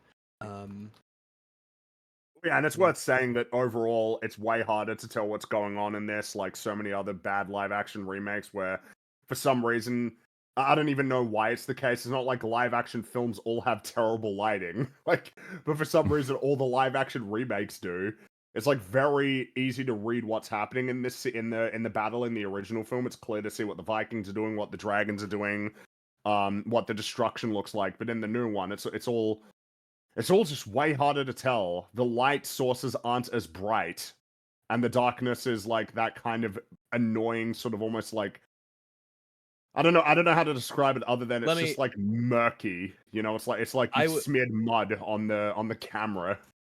One of the ways to maybe look at it is, especially when we see like the ending, you know, it really yes, the end of the movie is, well, there's the final battle, yes, but like in general, when we're talking about like the color grading and general vibrancy of the remake, is I think that the remake just looks kind of flat throughout for the most part, whereas I think there was definitely a sense of there's almost like this gray malaise that Burke kind of has in a lot of regards. Until the end, when it's sunny. Yeah, when it's sunny, and then they've painted all the houses, especially in the sequels, they kind of go fucking gangbusters with it. But like at the end of this, like, oh, it's sunny, we've painted stuff up, things are much more colorful and vibrant. It is a clear and distinct difference between the old Burke versus new. Well, I maybe shouldn't say new Burke, but this, you know, what Burke becomes by the end of this film.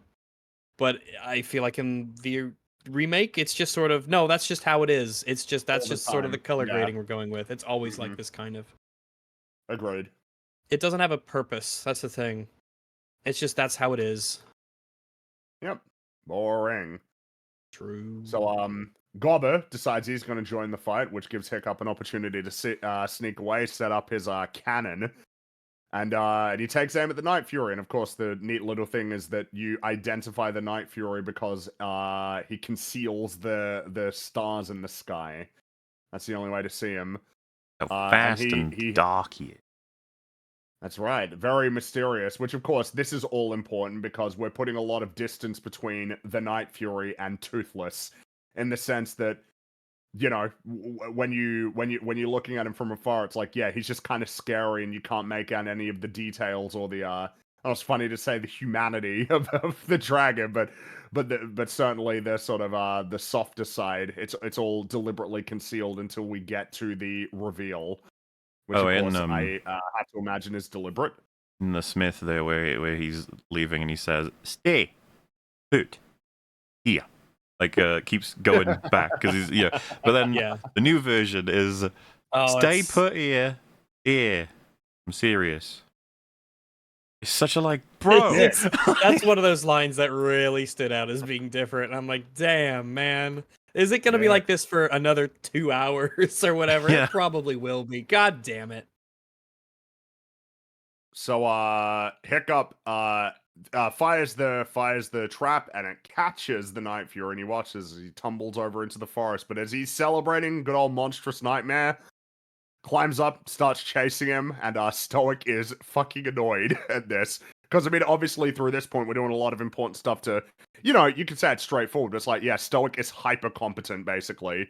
He's commanding the men, he's getting directly into the fight. He's one of those leaders that you instantly like, essentially. He's the personification of the ideals of this culture. He's the number one. He's the best at it. He is the ultimate Viking. Women fear him, fish want to be him, the whole nine and yards. sons are incredibly almost scared of him because that's a reputation that is very hard to live up to. Well, that is another line that is done. Like, all the jokes and gags in this are just delivered worse. The one line I thought was legitimately funny is when he's describing Stoic. Is they say when he was born, he knocked a dragon's head clean off its shoulders. Do I believe it? Yes, I do. And I was like, oh, that's a funny line. It's funny. Then you hear it in this remake. I'm like, oh, this is like it's like the Lilo and Stitch humor. You just took the lines, but you didn't do like a good delivery or timing. Yeah, they've forgotten those aspects instead of just copying the writing. It's the delivery is super important, timing is super important. But sometimes they don't take the good shit. Like Jay Baruchel impersonating Gerard Butler.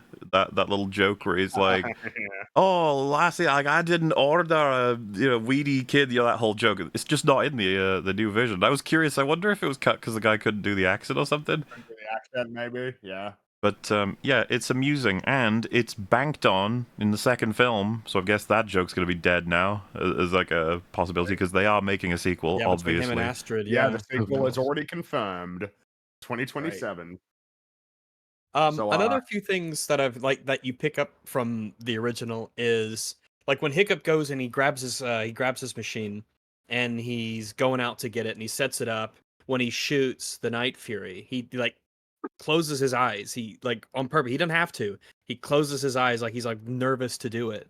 So you already get this sense that he is very inexperienced, and he's unseasoned, but he's very ambitious. He wants to do things. He has these ideas of grandeur, but then when he actually goes to do them, and he's like, oh, he clearly is out of his element. Yep, worth noting. And then we come to a bit where it's like, okay, yeah, this is. Feels like this is the clearest reason why this shouldn't have, why live action just doesn't really make sense at all. Is Stoic punching the dragon into submission. Oh, I was actually surprised they kept that because I am too in the costume punching the dragon into submission. It looks ridiculous. Oh, guys, if you think, look, this looks bad. All right, you can get away with this in a cartoon where there's a lot of exaggerated proportions and there's not realistic physics. You can get away with it, but when you just have a guy, and granted it's Gerard Butler, but still, when you have a guy who's punching a pretty realistic, scaly, spooky-looking dragon, and he's just like hitting it with his fists back and forth, and the dragon is beaten into submission. My brain, no way. I don't believe it for a second. Fuck off. It's everything I thought it would be. It's funny. It's stupid. It's like, what am I watching? Real, regular Gerard Butler punching and headbutting a hyper-realistic dragon. What did you think was going to happen if you did that? It's just amusing to me. I didn't know why the fuck they opted for it instead of changing it. This is again, like the argument we were talking about. You're in live action now. You're gonna have to adapt. You can't just copy senselessly. He has to do something else. Yeah, he can't be punching the dragon. He has to do something else. And this gives you the opportunity to show how resourceful he is or how seasoned he is. He grabs a shield on the ground. He gets a rope from here and throws it around him. He uses something here. He throws something, right? Instead of, he does what he does in the original. He punches the dragon. Okay. Yep, pretty silly. Looks terrible.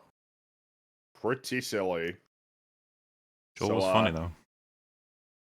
That's the end of the battle, because of course, everything after several more buildings get destroyed because of the dragon chasing after Hiccup. Everybody's pretty pissed off at him. Understandably so, given the circumstances. Before I forget, there's a lot of neat little details. We won't be able to talk about all of them.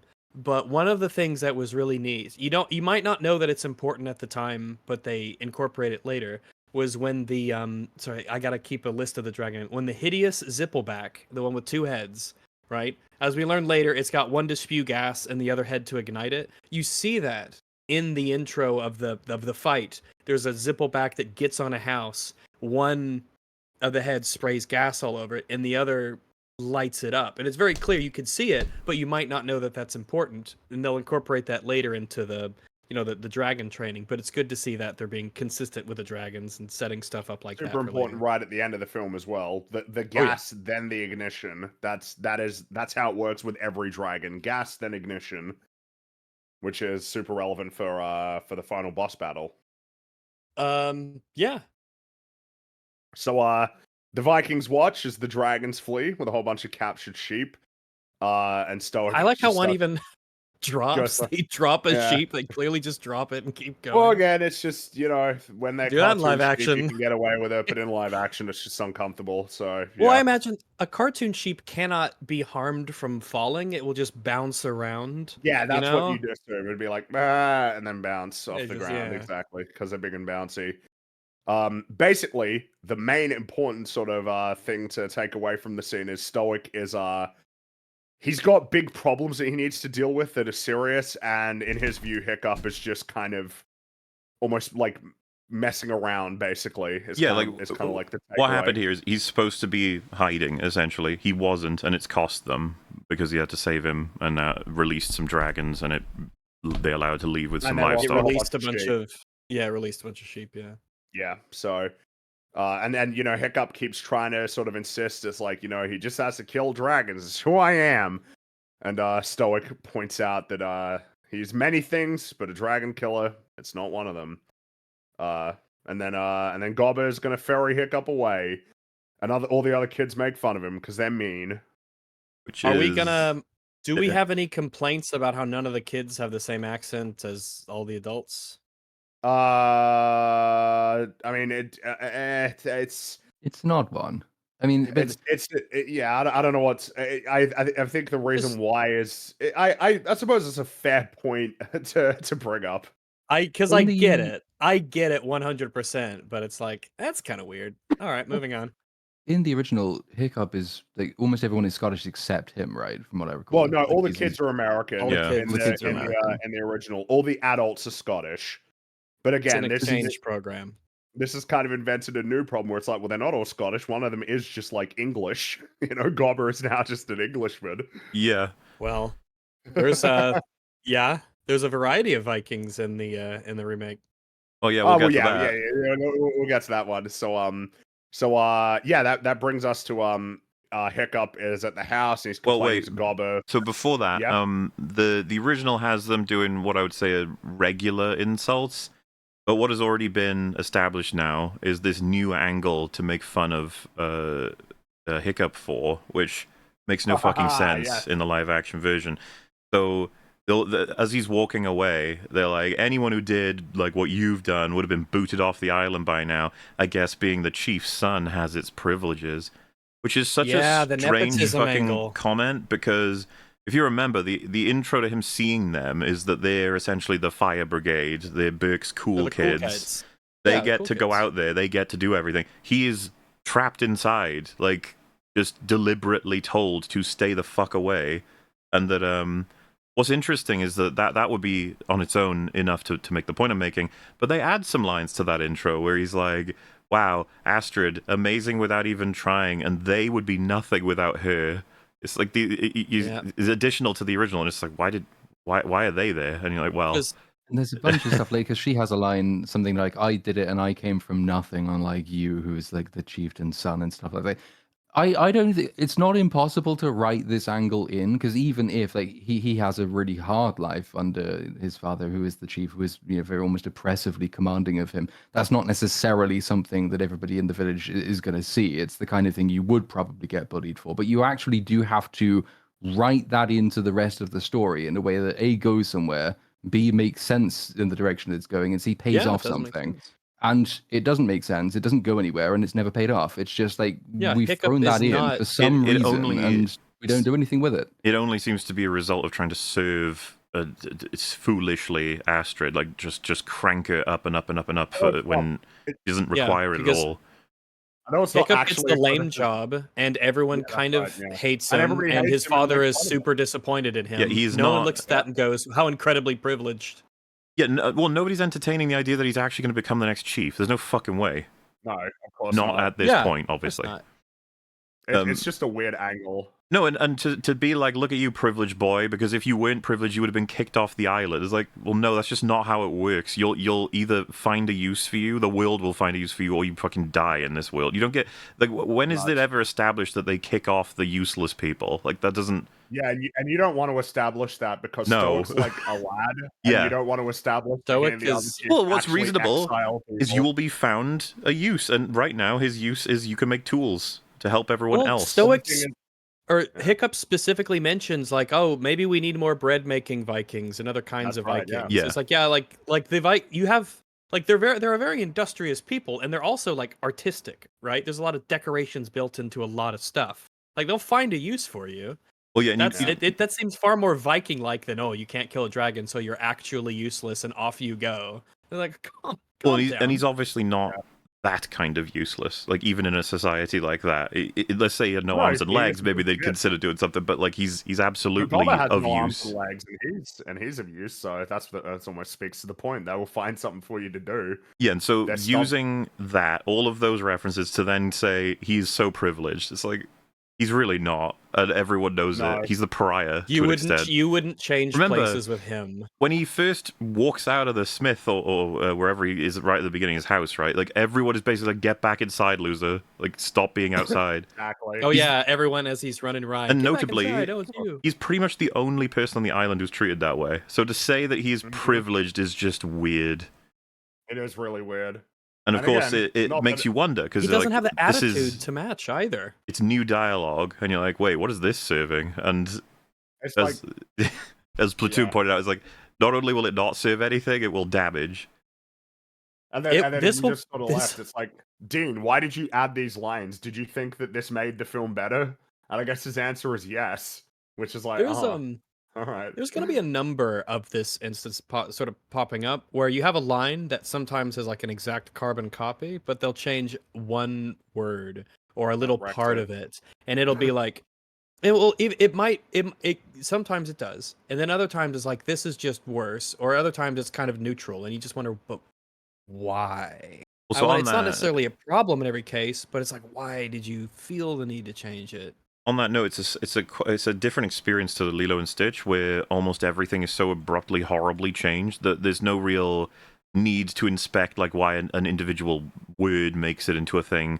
Meanwhile, with this, they copied so much that when they don't copy exactly, you're like, you thought there was something wrong specifically with that tiny piece of the whole scene? That's strange, because there's a lot of little things Yeah. they cut out or they change. And a lot of them can be explained by certain things. For example, the Astrid stuff, we all know it was because they felt like they needed to push her up, which you there are ways to do it, I suppose, but like they fumble hard with this. And then there's a broad pattern of everything that is new is just, I don't know. If maybe a certain person was missing to make it all work a bit better. Who could say? That would be crazy though. So we have when they're at the house and Hiccup is complaining about Stoic. It's probably worth that you do it. You can do the Craig Ferguson, the line specifically, the really All right, funny so one. yeah, this is just yet another example of and on what we said earlier about the way they pace deliveries and the way they edit the shots so that you get time to enjoy like certain aspects. There was some lines, including this one, where I was just like, I wonder if everyone in the audience even heard that or got the joke there or stuff like that, because like things are moving a little faster, which is. Wasn't that the same problem we had with Lilo and Stitch, where everything is like edited worse, Yes. yet it is all longer? Quick, snappy, quick. Yeah. Like, how does that happen? Where And you've got more time and you somehow have less time? It's what can you say other than it's just poor pacing? But yeah, Craig Ferguson's version is it's not what you look like, it's what's inside he can't stand. Stop trying so hard to be something you're not. It's a great line. Yeah, well, and Delivery is perfect. I don't know how else to put it. It's got so much room to breathe and enjoy. It's full of energy. But then, of course, you get the Nick Hiccup's Frost version, and reaction to it, which is, it's not what you look like, it's what's inside he can't stand. Stop trying so hard to be something you're not. Yeah, I feel like the easiest way to explain it is the emphasis on it's what's inside. It's like, yeah, it's being said in a reassuring way when it's way worse. That's like what makes it funny. It's Yeah, like it's he's like- trying to say it to make him feel better, but it's the opposite of what would make him feel better. fucking Gobber on Ambien is like it's just really lame. Well, Yeah. big ol' difference, by the way. You know, he mentioned like adding more subtlety and more meaning or whatever. The director. I know what you're gonna say. I love when they say this about the live action remakes when the opposite is true. Well, I'm sure all of you would have noticed this, but the original, when he says, "I just want to be one of you guys," and the camera's solidly on Gobber, and he sighs, and then he turns away. In the new version, same line, delivered worse by the actor, but then it cuts back to Gobber, Nick Frost, who goes, I know you do. Like, you know what? I could have inferred that based on his expression. You know what's funny about it to me is, like, on one hand, so that's just categorically less subtle, Mr. I'm making it more subtle. But secondly, maybe that is necessary, because I don't know what the fuck Gobber thinks in this version. He's such an ass. Like, you know, maybe it's good you do explicitly tell me he cares about Hiccup now, because I wouldn't have guessed it from the fucking performance. It's, it's just unfortunate in both ways. Yep. I will say, this next scene might be the clearest example of the reason why, even though this film maybe has only 4 or 5 truly new scenes, why it's so much longer. In the original, we're in the village hall, I suppose you could say, and basically this is what is conveyed. Stoic says they gotta find the nest and destroy it if they're gonna get rid of the dragons, because they'll leave. He wants to conduct one more search before the ice sets in. And all the other villagers are very reluctant to join, which prompts him to say that those who stay will look after Hiccup, and everybody throws their hands up. And that's that portion done. We've got more for the scene with the conversation between Stoic and Gobber, but that's achieved in 30 seconds tops. Pretty quick. And it also establishes very clearly what they think of Stoic. Basically, yes, and what they think of Hiccup as well. They will follow, and that's 30 seconds. This in the remake takes more like 3 or 4 minutes. It's just way longer, and part of the reason why is because they have new stuff that they're introducing. I kind of alluded to it before, but basically the conclusion for Burke and the Vikings and the conflict with the dragons is they are stubborn. That's it. They're stubborn. They don't want to leave. It might be in their best interest to leave, given that all the dragons, causing this destruction, but they just don't want to go. Now, I think somebody who is kind of a little bit silly when it comes to their attitude towards storytelling might look at that and think that that is an insufficient reason for this conflict to be occurring. So now the change is they are in Burke specifically to kill the dragons. That's why they're there. That's their mission. So it's not that they went to Burke, there were dragons, and there was conflict, and they just never wanted to leave. That is now the reason why they're staying here, which I imagine Dean thought was a better reason when, as far as I'm concerned, it's just like, it's a different reason. I don't know why we're saying it's a better reason. You know what I mean? Yeah, even in, like, as Hiccup narrates at the beginning and at the end, he talks about, this might be a really crappy place, but it's home. Even to him, exactly. It's like, yeah, this is where we live. This is our home. New houses, but it's our home. Yeah. Yeah. I don't like this, but I suppose that's one thing. The other important thing is this is the scene that it essentially is. I don't know how to describe it other than they weren't feeling confident when they decided to do this scene, because in this scene Stoic basically exposits why there are people clearly from different parts of the world that are part of the tribe. Worst possible way of doing this without, compared to not doing it at all, right? So seeing disparate culture all together in one very significantly small spot is strange, and so they obviously felt, we're gonna have to tell everybody why this has happened, because people are from all over the world here, which is obviously not in the original. And so the way they decide to do it is the equivalent of, you are an Asian person. You came all the way from Asian places. You Asia, yeah. are a black person, and you came from black people places. And it's just like, what the fuck are you doing? Yeah, Like, it's what really the weird. hell? It's Thanks, really, movie. really weird. Like, You know, it's pretty funny.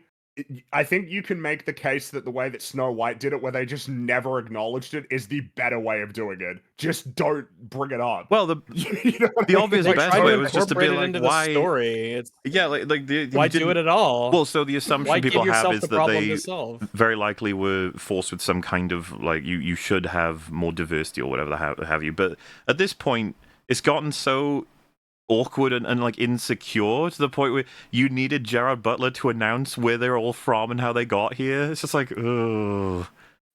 It's just really weird. All right. I do actually think I would prefer it if they just never explained it. You're just calling attention to it. Yeah, Like, it's if you actually have to set stupid. aside a scene to explain it diegetically, as opposed to just leaving the audience to think, well, that doesn't make sense, but I guess I can live with it. It makes it worse. You're wasting time and you're calling attention to the problem.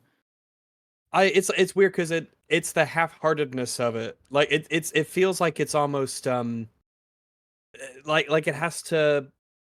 What's the word? They feel Like compelled to I explain like it while also feeling like they shouldn't have to explain they shouldn't. it. Yeah, because it That's never what it is. pops up ever. It is it's never of any It's not real actually significance. relevant. Yeah, it's not relevant at all. But You they know, did it and felt the need to explain it, which is like I appreciate you feeling the need to explain it, but in doing so, you've also like drawn more attention to it, which might be okay if you really leaned into that being an element of the story, but you don't. So No. it's Yeah, just half stupid. measures everywhere, and it feels weird. strange. The closest you almost get to it is the difference in accents that you find in the original film, but like there's a different reason for doing that. Like quite often, if you have your hero is the only young American boy, or like the hero and his friends are the young American boys, and the adults in the place are all with a very different accent. In this case, Scottish. Like quite often, that's telling like, the target audience which characters are your stand-ins in this movie, and which characters are the characters that you're sort of reacting against. Who are the parent characters? Who are the scary characters? Who are you and your friends? It's like because English is the universal language, but American is like the universal accent. You can usually tell who the stand-in for the audience is supposed to be in the heroic form by which of them just sounds like an American child. Whereas with now, because we're having to do it where we have to specifically target different parts of the world, so they're all represented in this movie, but we have to explain why they're there. So rather than leaving the audience to just subliminally pick up on it, you have to have these scenes where it's all exposited. In other words, like it's always gone on, but it used to be for narrative reasons, whereas now it's like, well, it has to go on and it has to break the narrative in order to happen. It's a very bizarre, strange sort of mixing of like I guess it's technically better, but boy, it's like messy and weird.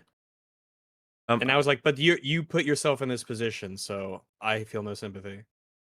I also want to make a small defense because I saw someone say was Nick Frost ever a good actor? So starting with, I know, so I just want to be clear. So starting with Shaun of the Dead, I think if you watch that, you could conclude he's mostly playing himself as far as you might guess. But there's a couple of examples in that film of him doing some more difficult emotional deliveries, I think. But if you move on from that and then watch him in Hot Fuzz, it should already be clear he's a very good actor. He's a completely different character and he's nailing it, and there's lots of emotionally difficult scenes for him to pull off. Then, if you move to, because these are just the obvious, right? The Cornetto trilogy. Him in The World's End might be the best of his three performances in those three movies, because it's complicated in The World's End. It's a very different character again, which I think they did on purpose for the three films. The two main actors playing three different characters that are notably different, if you know what I mean. He's Andy in World's End, isn't it? That's the name of the character, and he's he has to play it straight almost, which is not the two characters he did before, and I think he does a really good job. And again, a lot of emotional weight. Do you remember, funnily enough, one of the newer roles? Because I don't know how many people here watched any of Skeleton Crew. But this is actually a pretty good comparison. He plays the droid in Skeleton Crew. Do you remember how much more? I guess the word could be jovial. He's like a pirate droid, and he's like, "All right then, what's everyone up to?" That sort of thing. Where was that energy for Gobber? Because that would be Must be direction. In my opinion, that's Or evidence that he can absolutely do it. And so what we've gone over already, I'd say, is 4 different, very distinctly different characters, all with stressful, emotional scenes for him to pull off. And then you'll just see him pop up in stuff. Like, do you remember he was in the Nevers? Not that anyone saw that except me, Fringy and Rags. But he's like I think a gangster boss of some kind in that. Very, very different than what we see of him usually again. Yeah. But that's not to say, like, me and Rags unfortunately watched Truth Seekers TV show, and I can't remember. I'm not sure if we've said he was awful in that. It's just an awful show. I can't remember what his performance was like. It's an awful he wasn't show. the worst thing about I it. think he was fine in it. That's what I remember. The horrific, yeah. And so, to be clear, I think he's a very good actor. Always happy to see him. Was quite. I thought it was a very good idea to cast him as Hagrid. Actually, I thought that made a lot of sense. And I thought him being Gobber made a lot of sense. That's why this was so jarring to me. I didn't understand what was happening. He's capable of so much more than this. So just wanted to defend my boy Nick, okay? Because I've been watching him forever, and I think he's awesome. It's just not good here. Very bad. Speaking of beloved actors with Star Wars connections, isn't Mog in this film? I'm sure I saw. Oh my god, Mog. Is Mog one of the twins? That would make sense. Yeah, I think he is. Is he? Oh, that explains the face. Oh my god, Mog! It's so good to see him back. Dearest Mog. They will make his own TV show eventually. Oh, he deserves one. Him and Wade. Star Wars story. Him and Wade. So the villagers all leave, and it means that Stoic and Gobber get to have a conversation. I feel like it's worth noting he has a hand that is like for his beer. I like it. He has many fun hands throughout the movie. And so Gobber's gonna stay behind and start training the new recruits. And so Gobber suggests that Hiccup be trained. And Stoic believes he'd fail, and it's worth noting Gobber really insists that Stoic doesn't know that. You know, it's like no, you don't know. Fuck me. Yeah, they said he'd die. Yeah, so he's like he died before they let the first dragon out of its cage, and he says, "No, you don't know that. You don't know that." Yeah, well, no, because it's kind of a casual. You don't know that. And it's like, yeah, I do. And it's like, no, you actually don't know that. It's like a neat touch. I also think that it's far more implied than anything, but I think that the way that Gobber can speak to Stoic when everyone else has such incredible respect for him shows that they are very much like good friends who have known each other for a long time. I don't think that any dwarf would, not even necessarily about could they get away with it, but they wouldn't talk to him in that way. But the fact that he feels like he can, I think there's something to that. Inference. Yeah, they're kind of almost treat each other a bit like equals, more so than subordinate. Well, it's Stoic who goes to Gobber and is like, what am I going to do about my son? He goes to Gobber for that. That's right. Yeah, I feel like their friendship isn't as well captured in the live action version. Absolutely. The warmth is just not there. Who'd want to be What's the thing? There are consequences that aren't simply the criticism of a bad performance. It bleeds into the whole fucking story. You need Gobber is important to How to Train Your Dragon. If he's not functioning properly, it's going to have consequences. So Stoic explains he always followed his father's orders, even when the orders confused him, but that he very quickly understood that Vikings essentially have tremendous power to shape the world as they need it. And Stoic sort of elaborates that he was so sure of himself and what he had to become, and Hiccup is just not like him. Which it's all a bit of insight into essentially the grief that he's sort of having related to Hiccup. It's just like, yeah, their attitudes are just fundamentally very different. It's like we said before. He is the ultimate Viking, and Hiccup is not, at least in the conventional sense. Correct. And I will say as well, I don't know if it means anything. It might just be decor, because there's a lot of decoration the Vikings put on all sorts of things. But Gobber's mug, it has the symbol of like a hammer or a maul on it. And I'm not sure if that's meant to imply anything, but it's just a detail. Like, that's the insignia on his mug. Yeah, I mean, it might be a story. I don't know. Maybe something. Yeah, there could be. I didn't know if there was any significance to it. Because they could have just had nothing be there, but they chose to put that on there. So, it's clear as well essentially what convinces him, since we know what decision he makes later, is that Stoic won't always be around to protect Hiccup, and that the best that he can do is prepare him. That's what pushes him over the line in terms of a willingness to put him into dragon training, which, makes sense. It's a compelling point. Yeah, it's like he says like you can't change him, but you can prepare him. Exactly. And there's something to that. You can't. And I will say, this is the subtle line change that you also noticed, maybe? Or I guess we're thinking about different things. So there is a subtle line change between this line and the remake. It is this is one of those ones that confuses me and makes me kind of wonder why I think it's worse. So it's the same line, except in the remake, he says we won't be around to protect him, whereas in the original he says you won't be around to protect him. Gobber says to Stoic, which is less than, which is like one of those like. Do you think that the reason why is because they know what's going to happen in the sequel, that they wanted to draw more attention to specifically Stoic? Something that you will notice is, Well, in the original, Gobber says you won't be around. In the remake, they say we won't be around. I got you confused then.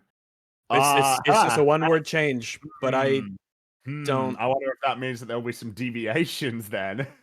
in surely not. I would have thought they would definitely, I figured they would too, but who knows? Maybe it's like, no, actually. Maybe we'll have to see. Hey, it's just one of those like, oh, we're changing that line. We're specifically changing, the pronoun on that line to be us.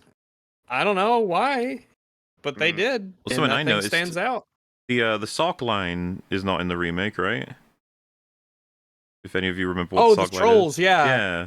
Which I thought about fishing, and Hiccup wants to go hunt trolls, and then Gobber says, "Yeah, trolls are real. They steal your socks, but only the left ones." How weird is that? Which I was like, oh, is that trying to like reference Lilo and Stitch, kind of? Steals everyone's left shoe. It steals everyone's left shoe. I think so. It's cute. I don't know. Well, it's not in the new version. I imagine that's a great change, though. Well, great change. I could totally imagine they were like, "Well, that's not a very funny line." It's like you do remember what it's referenced. Never mind. Yes, it's fine. Don't worry about it. Also, we've seen we'll see your attempts at humor. So yeah, which brings us to the introduction of good old Toothless. We see Hiccup in the forest searching for the Night Fury. Stumbles across a broken tree. I feel like the way it's presented in the remake makes it way harder for me to believe that he didn't notice that the tree was destroyed. Just because I'm pretty sure he's looking ahead before he smacks it. You know what I mean? Yeah, it's instead like, of having the sketchbook. Yeah. I'm looking at the ground. It's just like, yeah, I feel like you saw that. But look, alright, it's not a big deal. Though I will say that I also think that they played the reveal of Toothless. It feels like it doesn't play exactly the same way in terms of the reveal, right? Of Hiccup walking down, stumbling down, sort of the track that's been carved in the ground, pokes his head up, Night Fury ducks back down. They kind of do the same beat, but it's like something about the same but different. Off. There's something about it that's just a little bit off, even though this is one of the scenes that you could most point to as being trying to go as one-to-one as possible. Oh yeah. Even with like identical shot composition and everything. But Hiccup very quick clarification. Some people are referencing it's like, isn't that a gnome thing to steal socks? Like specifically the left, I assume, which is why it would be a connection with specifically the left shoe, specifically the left sock. Because what are they stealing in South Park? Is it underpants? I can't remember. Underpants gnomes. Yeah, underpants gnomes. But I know about like the notion of stealing socks in general, but to specify the left one, I assume that was a reference. Which is the kind of fun, subtle one, Yeah, it is. So, Hiccup gets his dagger, and he very nervously approaches the Night Fury, and he briefly gets excited, but then gets startled, and then we get a shot that's probably worth putting some attention on, because of course Toothless's eyes are closed until it pans past his wing, and then it's open, which of course it's like, all right, this is pretty fucking important, I would say. It's like we are, even though it was mentioned with the monstrous nightmare, the sort of the soul, if you will, of the dragons. It's like this is the beginning of that. I always loved their choice to have an expression that feels very almost resolute, like it looks as though this would be the end then. Like that seems to be what is going through Toothless's mind. Absolutely. Is that would be the way that I would describe it, is like there's no attempt at doing a cute wounded puppy dog type situation. It's more of a, well then, do what you're gonna do. Got me. Yeah, you got me. So if this is the end, this is the end. But and it's like immediately Hiccup needs to start amping himself up in order to do this. And by of the course, way, remember one of the first lines that is that is said after the introduction of Gobber. We have a voiceover from I don't think it's a it's a voiceover in the original. He specifically says killing a dragon is everything around here. They yes, specifically have bigged up the idea of killing dragons is like the most important thing that essentially a Viking can do. It's sort of like the make or break for whether or not you're a proper Viking. Yeah. Yep. And so this is, he's got to amp himself up to do it. And, again, details that are worth noting because they are not translated over. Because it's in the trailer, but like, did they actually cut him saying, like, declaring that he, like, I am a Viking? Yes. Because I don't, I was notably missing. It's really weird because it's what you see, right? He's kind of, he's kind of amping himself up nervously, like, I'm going to kill you, I'm going to cut out your heart. And it's like he yells to Toothless, I'm a Viking, like as if he needs to prove it to the dragon he's about to kill. Yeah, that's right. And I'm pretty sure that in the trailer, the way that it's played is that he closes his eyes and yells it, which of course is like, that isn't the same. That conveys a different thing. But again, I'm pretty sure trying it's to convince cut, himself. Yeah. which is just like, why? Why did you cut that? Yeah, no, I'd say it's super important to have him with the expressions happening as well, because I'm playing the scene now. It's very he's insisting to Toothless that this must happen because that is who he is, that sort of thing. Yeah. It's almost giving away already that he's absolutely not comfortable with this. It's gotta happen, damn it, because that is what a Viking is. Correct? Like, And the music, because Viking is killing dragons. That reiteration. Praise for the soundtrack of How to Train Your Dragon is not unusual. It's pretty common. Pretty good. Obviously, there's the one track that everybody can point to. I really love this one. Obviously, I love I love the theme, but I particularly love this track. I feel like it's so effective in terms of conveying the that essentially, if this was to happen, it would be tragic. Particularly, just the intercutting between the looks that Hiccup is giving Toothless, and it's what Mola was saying. It's very much resigned to death. That's and I suppose what I like about it as well is it's really effectively conveyed when, in a sense, you could say that the expression is a little bit it's a little bit hard to pin down, but like that is what it is conveying in my view. But I appreciate that it's not like as transparent as it would be potentially if it was like a human being, right? He is a dragon, he is an animal, which means that his way of communicating and conveying emotion is going to differ somewhat from a human being. I feel like you got to show people, show him his face, show him Toothless. Which part specifically, or you just generally is? It's just him looking at him. Is this what you're looking for? Yeah, that's the one. Yeah, look at that. It's just really fucking good. Like, what can I say? They nailed it. And the way that the dragons are sort of constructed in terms of the animation is such that when we have this original sort of reveal of this character, he isn't cutesy, he isn't funny, he's not like a happy dog or anything. He is a vulnerable animal who is just sort of resigned and knows his number might be up here. He's not physically. I think that's one of the big things that is kind of important about that. It's more than just a little detail. It's the idea that Toothless, like if you come across something that's really obviously like super cute and friendly looking and you don't kill it, that is different than coming across something that looks dangerous and looks like it could potentially be like deadly and mean and still sparing its life. like you've removed sort of an almost like a distraction from your moral problem with it if you kind of get rid of a more aesthetic element of pity that you It might is have for it. It is something that I really will want us to talk about extensively. Is essentially like the much like Stitch, they nailed it and they messed it up. In terms of the design, there's like a lot of really important things, and one of them is the inherent and apparent danger that Toothless presents. It's like you said, you know, there are many ways in which he is very cute, but he you never really lose sight of the fact that he is dangerous, and it's an important aspect of the design. I But mean, we just look. It looks like a snake. Just the way that the head is shaped and the pupils, you know, shape. It looks like he well, could fuck you up, kind of I from think this angle. I think there's a specific angle they chose.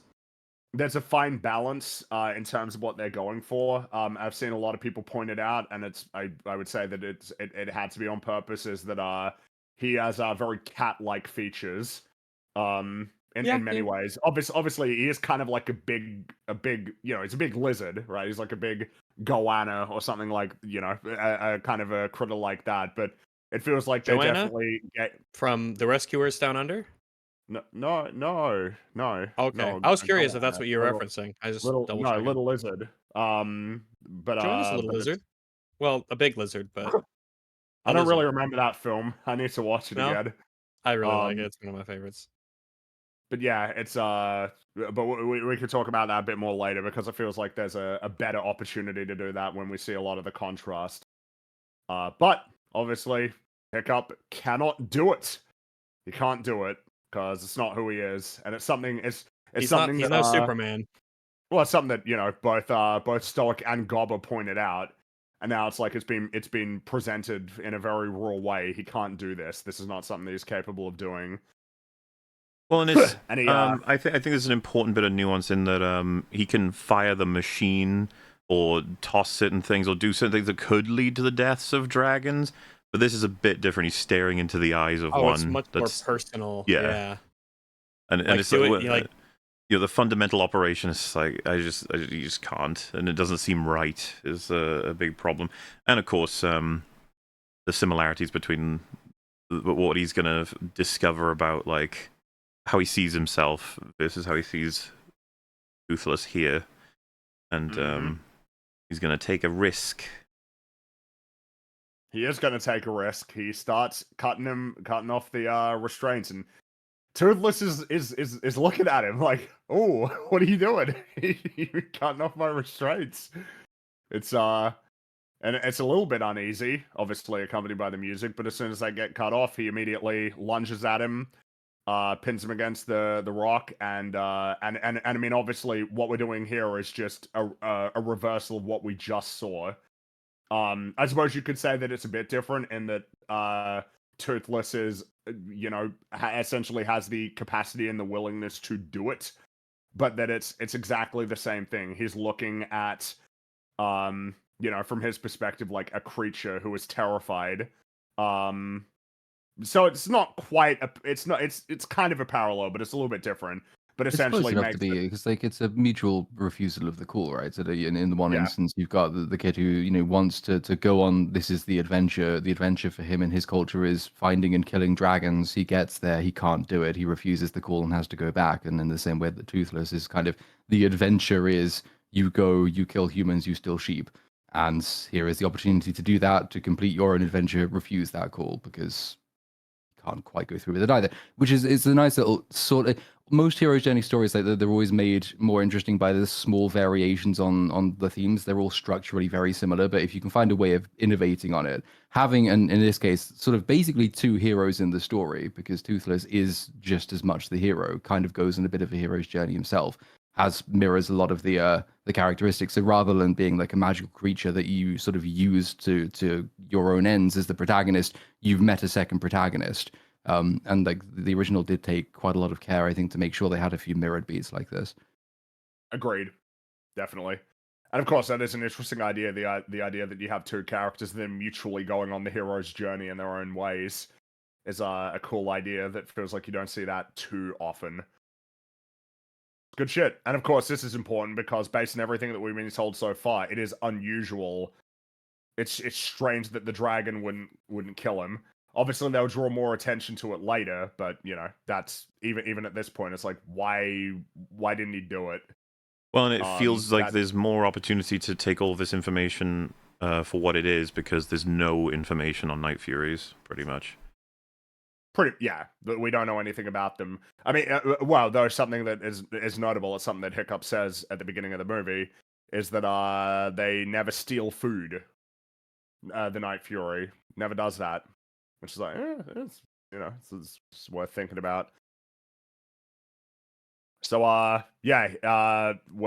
Toothless flies away, but it's kind of clear as he's flying away. It's like something's wrong. You're not flying like properly. Not very graceful. Banging into rocks and everything. No good. So, Hiccup returns home. And Stoic's been with. I want to say, because Hiccup is so essentially like what would a way, because he like collapses from the sheer like emotional exhaustion of what just happened. That sort of is a reason why he wouldn't have noticed yet that Toothless is injured and he's flying all flumpy. He's just kind of like in shock almost at this. Yeah, exactly. Because he doesn't know yet. Not at this point. Of course, the easy thing to explain in terms of, because we haven't talked about the remake much in this portion, it's just worse acting. Yeah, I guess. I mean, we can talk about it whenever you want to, but I think that the Hiccup actor is pretty bad. I something that I felt during the opening sequence of the film, it was a very immediate impression that I got, was it felt like he was performing as if he was part of like a high school like theater production. Yeah. Was kind of the impression I got. It was like kind of like theatrical, but in a bad way, where it very much felt like you are behaving as though you know that there is an audience that's watching you right now. If you get what I mean. Yeah, a lot of the deliveries kind of play into that. Like, all of the deliveries are just worse, and there's not that nod into subtlety that Hiccup has in the original. It's so. I didn't get a sense of vulnerability. Generic would be the word of the day to describe almost everything he does in this film. Yeah. I just felt very meh on everything, very neutral. It was just like, oh, I guess you said the words and you sometimes express the thing that's appropriate, but I'm not feeling much of anything from it. It's all very eh. That's because like so much of Hiccup's character has to be visually expressed because of the way he speaks, and it almost took me a while to warm up to him just because I've sort of grown very, very sick of like quippiness in dialogue, and like he's quite quippy basically all the way through, and certainly when the original begins, quite a quippy opening narration. I thought, oh god, I think it's like every movie dialogue since 2010, but like the more you watch him, the more you see that like the humor in his case is being used as a defensive mechanism. What you're reading, the truth of what he's saying, is usually conveyed on his face as opposed to what he's speaking, because what he's speaking is an attempt to make light of quite a difficult situation. But that means that any live action actor playing that part has to be very, very expressive facially, has to be able to do subtlety, has also to be able to do non-subtlety, because some of the expressions aren't subtle, that he's quite easy to read. They've managed to find an actor who doesn't really do facial expressions of any kind, which is not great when you're doing an animated character. Yeah. Yep. I would say in the first conversation he has with Gobber, essentially, where Hiccup's going like, "Oh, I'm a big Viking. You better watch out there, mister. You're gonna unleash the beast." Like in the original, you could clearly tell what that is, but in the remake, it comes across as just like, "Oh wait, are you actually being like serious?" Or because you're kind of just saying it like you say everything, which is just kind of bland and flattish, and it doesn't translate as a character thing or really as a joke. And then you're opposite of Nick Frost Gobber, and which doesn't help matters. But the Nick Frost thing is the only thing that makes me inclined maybe to forgive the actor, in the sense that he's not the only one at fault. Like it's kind of all across the movie. Nobody really does much acting at all. Most of the deliveries are, except for one person. Well, except for one actor. Speaking of which, so Hiccup goes home. Stoic's waiting there, and he's decided to grant his wish to start dragon training. But they do the whole thing of they both said at the same time, and Hiccup doesn't want to do it. And Hiccup basically explains that he can't kill dragons, but the whole time is, Stoic's like, yeah, but you will, so don't worry about it. You're gonna do it. By the way, But important to highlight. He says he can't kill dragons here. he does say he can't kill dragons, yes, which is something that's, again, the specific use of the word "can't" is something that'll come up later. But then something I do like is that it starts off kind of like humorous miscommunication, but then Stoic gets a lot more serious, where he says, when you carry this axe, you carry all of us with you. It means you walk like us, you talk like us, you think like us. No more of this. Again, gesturing at all of him. Yeah, So Stoic, yeah, with a good Stoic, you get balance. the idea that he's like big on, being a Viking. This is what it's like to be a Viking. That's very important. You should be Serious. like the others. It is serious, yeah. And by the way, that's something we see paralleled specifically with Astrid. Like, take this fucking seriously. Her and Stoic have that kind of parallel between them and their attitudes. That's also a good balance of comedy, because the no more of this. It's like, yeah, that is always funny when it's said. It's just like, yeah, because it is a bit rude. But Hiccup agrees, and Stoic dons his helmet, which is an important little helmet, and leaves and says, "I'll be back, probably." It's like, yeah, because Something I they're picked up about to go on their on perilous adventure. Yeah, the fact that when Stoic says "I'll be back," probably, and Hiccup just doesn't like bat an eye at this. Either he's like super confident that his father always comes back. He's this unstoppable Viking who's the best and can't be heard. Or that it's just like a normal thing that life is doing dangerous things. Hiccup doesn't ask like, what do you mean you might not come back? What is that supposed to mean? It's just accepted that it's probably some dangerous Viking task, or he knows specifically what he's going out to do, but doesn't seem to worry about his father coming back. I think there's something to be said about Hiccup just accepting that as just that's how it is. he's pretty reliable and proven himself at this point. Yeah. Is there anything anybody wanted to say about the remake related to this scene? I don't know. Maybe it is an opportunity because it's going to come up more as we go. But and I don't know if this is. I'm not sure what Platoon's take is going to be on this exactly. But I actually thought Gerard Butler stood out completely against the entire cast of the remake. He seemed to be the only person who is not only putting in great effort, but pulling off a performance I would consider pretty damn good. I agree. Yeah, I bought him entirely. Yeah, I mean, well, he stands out just because he is acting, and so it's almost like, what have you got to compare it to? I don't know if I'd call it a great performance. I think he was good, but then that he's set against nobody else to compare him to. So, and also there's an element of, oh, it's Gerard Butler, as opposed to, oh, it's the character he's playing. But I think he was pretty good from what I remember of him. There was a couple of moments where I was actually like even partially woken up by his performance, because I just wasn't expecting anything in the film anymore once you get to a certain point of dreary everything being lame. But specifically, I think the best moment was when in the end of the trial, like the where he fights the monstrous nightmare. That's what it's called, right? Or am I mixing that up? I think so. The one that sets itself on fire. Yeah. Yep. So you have. I'd say it's a collection of emotions you need to portray that are all kind of calamitous at once, right? So it's one, my son is like embarrassing me and the whole family and everything by trying to be friends with a fucking dragon that's trying to kill him. That's insanity. Two, it in a weird way looks partially like it might even be possibly working. I don't even know what the fuck is going on. So it's like it would be his world is getting shattered, his whole perception of his family and his son in jeopardy, and then you have him trying to get into the arena, allow for the door to be open to save people from the dragon having turned on them, which is part of what he would expect.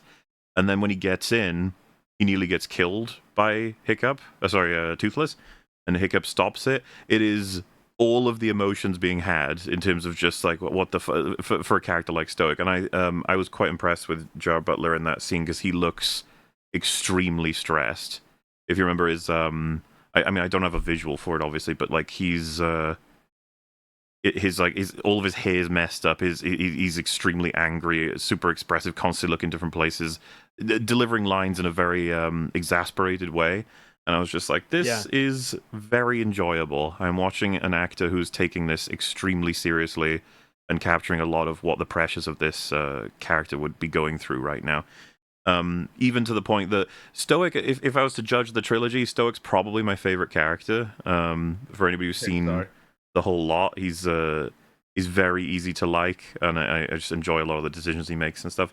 So it is you're up against quite a tough thing, and I still think it's notable to point out that Gerard Butler was a boon to this live action adaptation. Like, he's doing the thing I was trying to explain in the beginning, which is you need to put up your best shit to be able to compete with the expression of an animated film.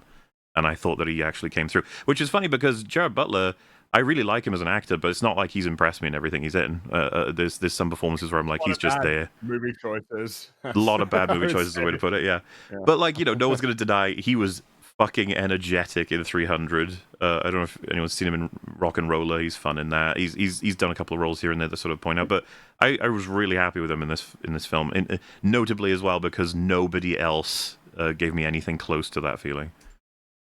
Yep. Yeah, I feel the same way basically. And I wonder if that is because he's done this series before, so maybe he gives more of a shit about it.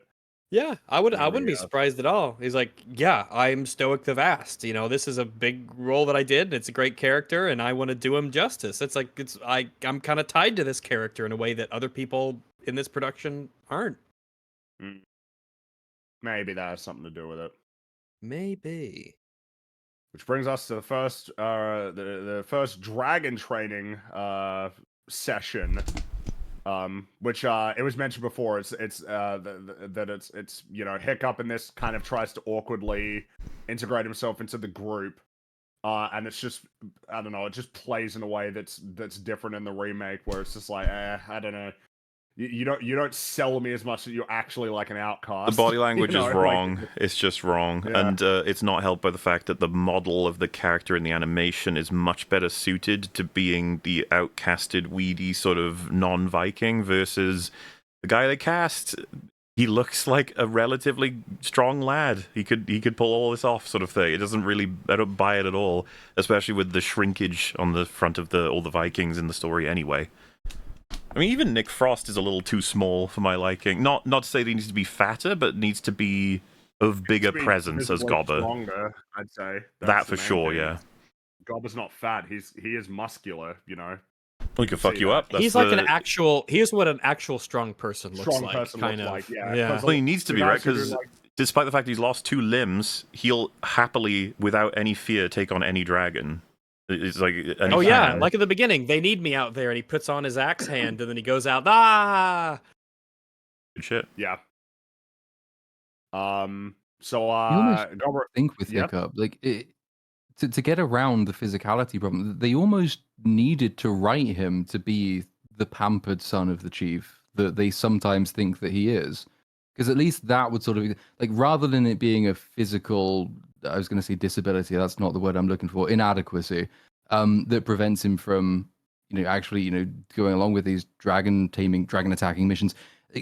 Having him want to do it, but having been protected from doing it, so never having developed the skills to do it, means that when he's called up to do it, like, he's obviously incompetent, but he's not like physically incapable of doing it.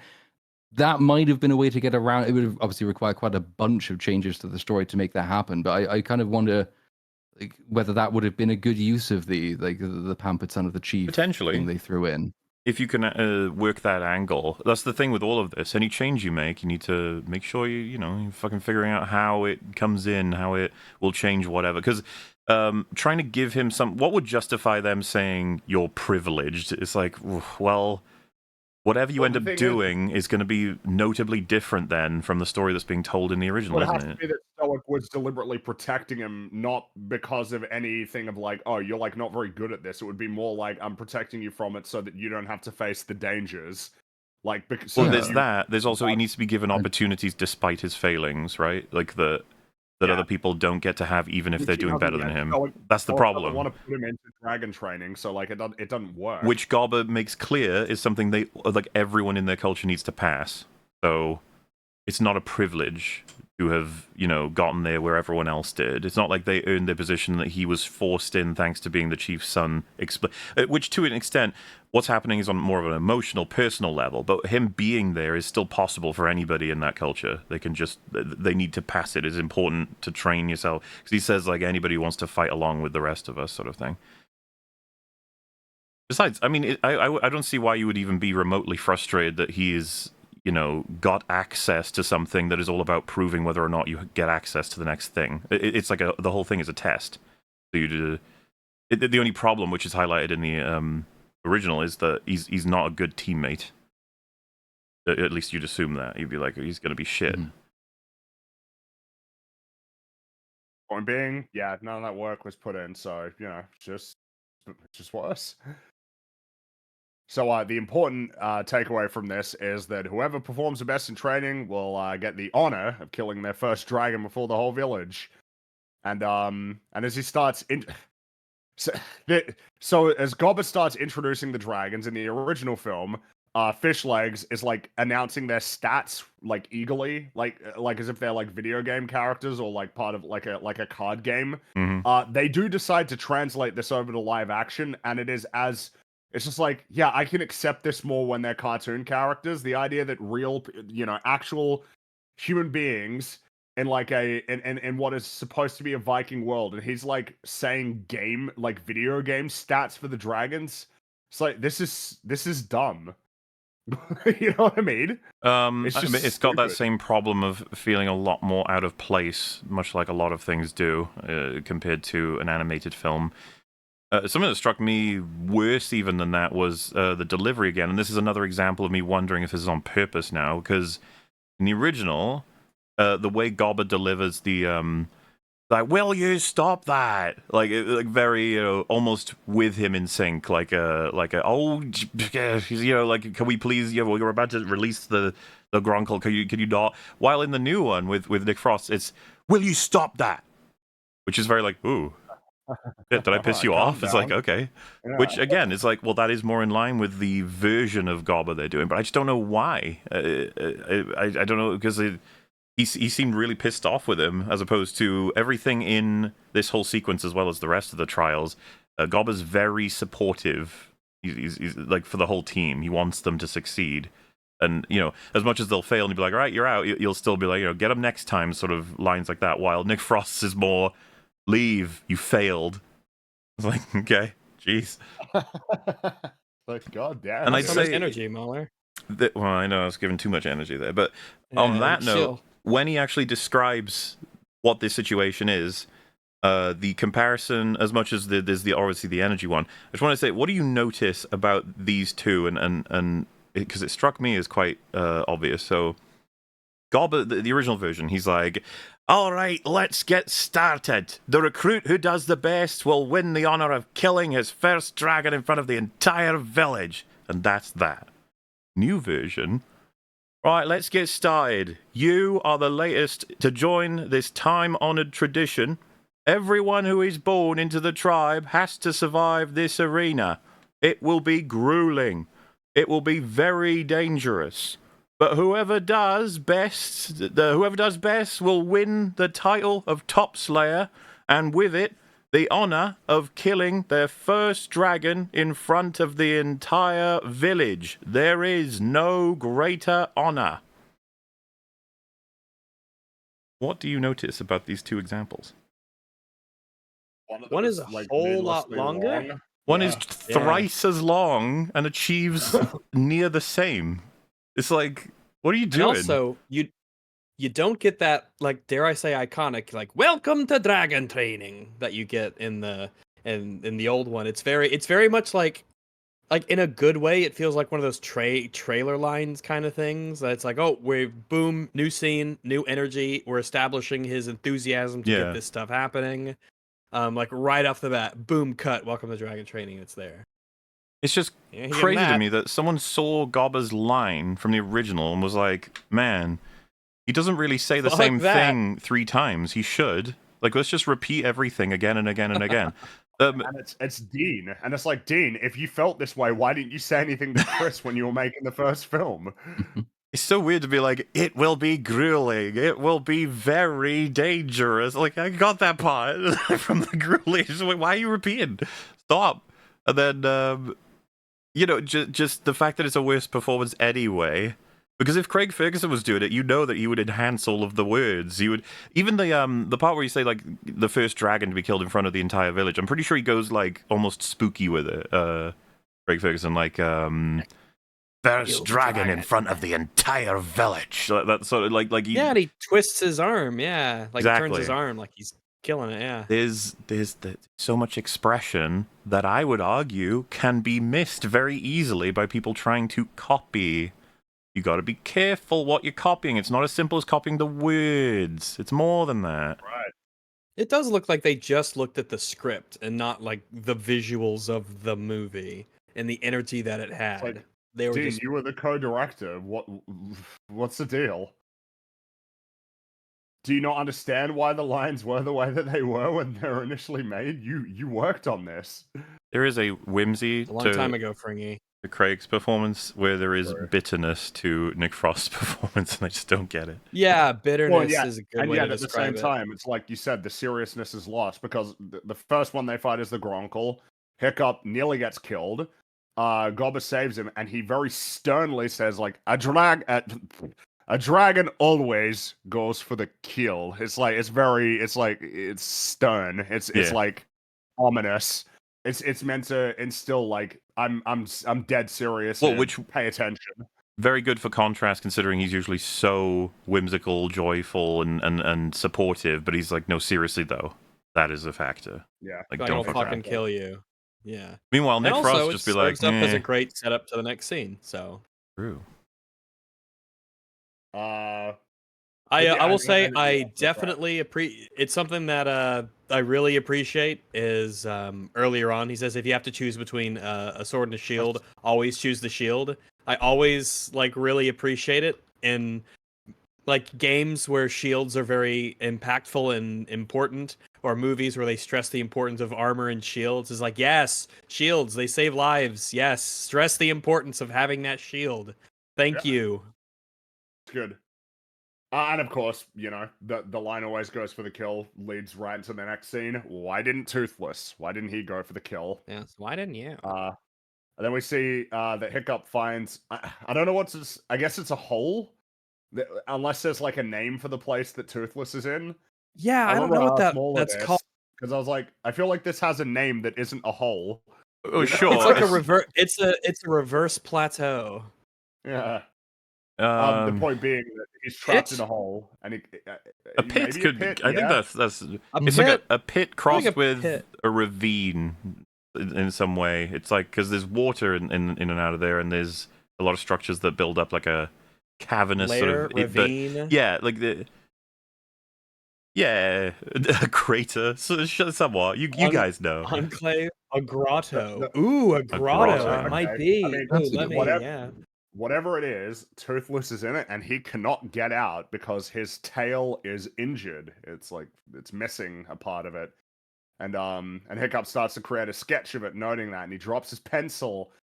And Toothless looks at him, and again, this feels like a sort of a notable example of the important balance that was achieved with Toothless. That reminds me a bit of Stitch. It's like he ain't friendly at the moment. Like he's he might have spared Hiccup's life, but he's don't push him. He's he's barely just hit tolerating Hiccup. That's like where he's at, his existence, But it's which is good because this is of course important for once we get to where Toothless ends up at the end of the film. The progression feels a lot more meaningful. In much the same way that Stitch starts out as like quite destructive and aggressive and mean, it's the reason why it's noteworthy when he becomes kind and selfless at the end of the film. The contrast is significant, and it's important. And again, worthy of saying, they had 23 more minutes in the remake. They did. That's right. Somehow. And they decided that there was no need for more Toothless scenes, even though the film was called How to Train Your Dragon. Interesting. So this is a scene that's 50% basically identical, and 50% like a totally brand new scene. Hiccup goes to the hall to join the rest of the group.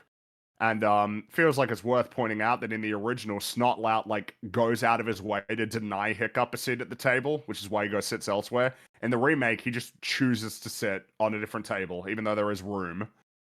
Feels noteworthy. It's like, why did you change that? It's more important that he's being alienated than he doesn't want to interact with them. It's as I said earlier, right? You got so much that is shot for shot. Why did you change something so small and that provides an obvious benefit? Something. I don't understand. Yeah, it's so strange. Because it's not words in the script, so they didn't notice it when they read the script. I guess not. Yeah, Chris wasn't there to tell him. Like, it's actually important that he wants to be part of the group and gets alienated. That's kind of like an essential part of him. As his character is he wants to belong and is denied the ability to. Not that he deliberately alienates himself, but whatever. And then, so, you'd like to think that when they make changes, they do have a point in mind. It's nice. It's a nice idea. Yeah. Because they get paid lots and lots of money.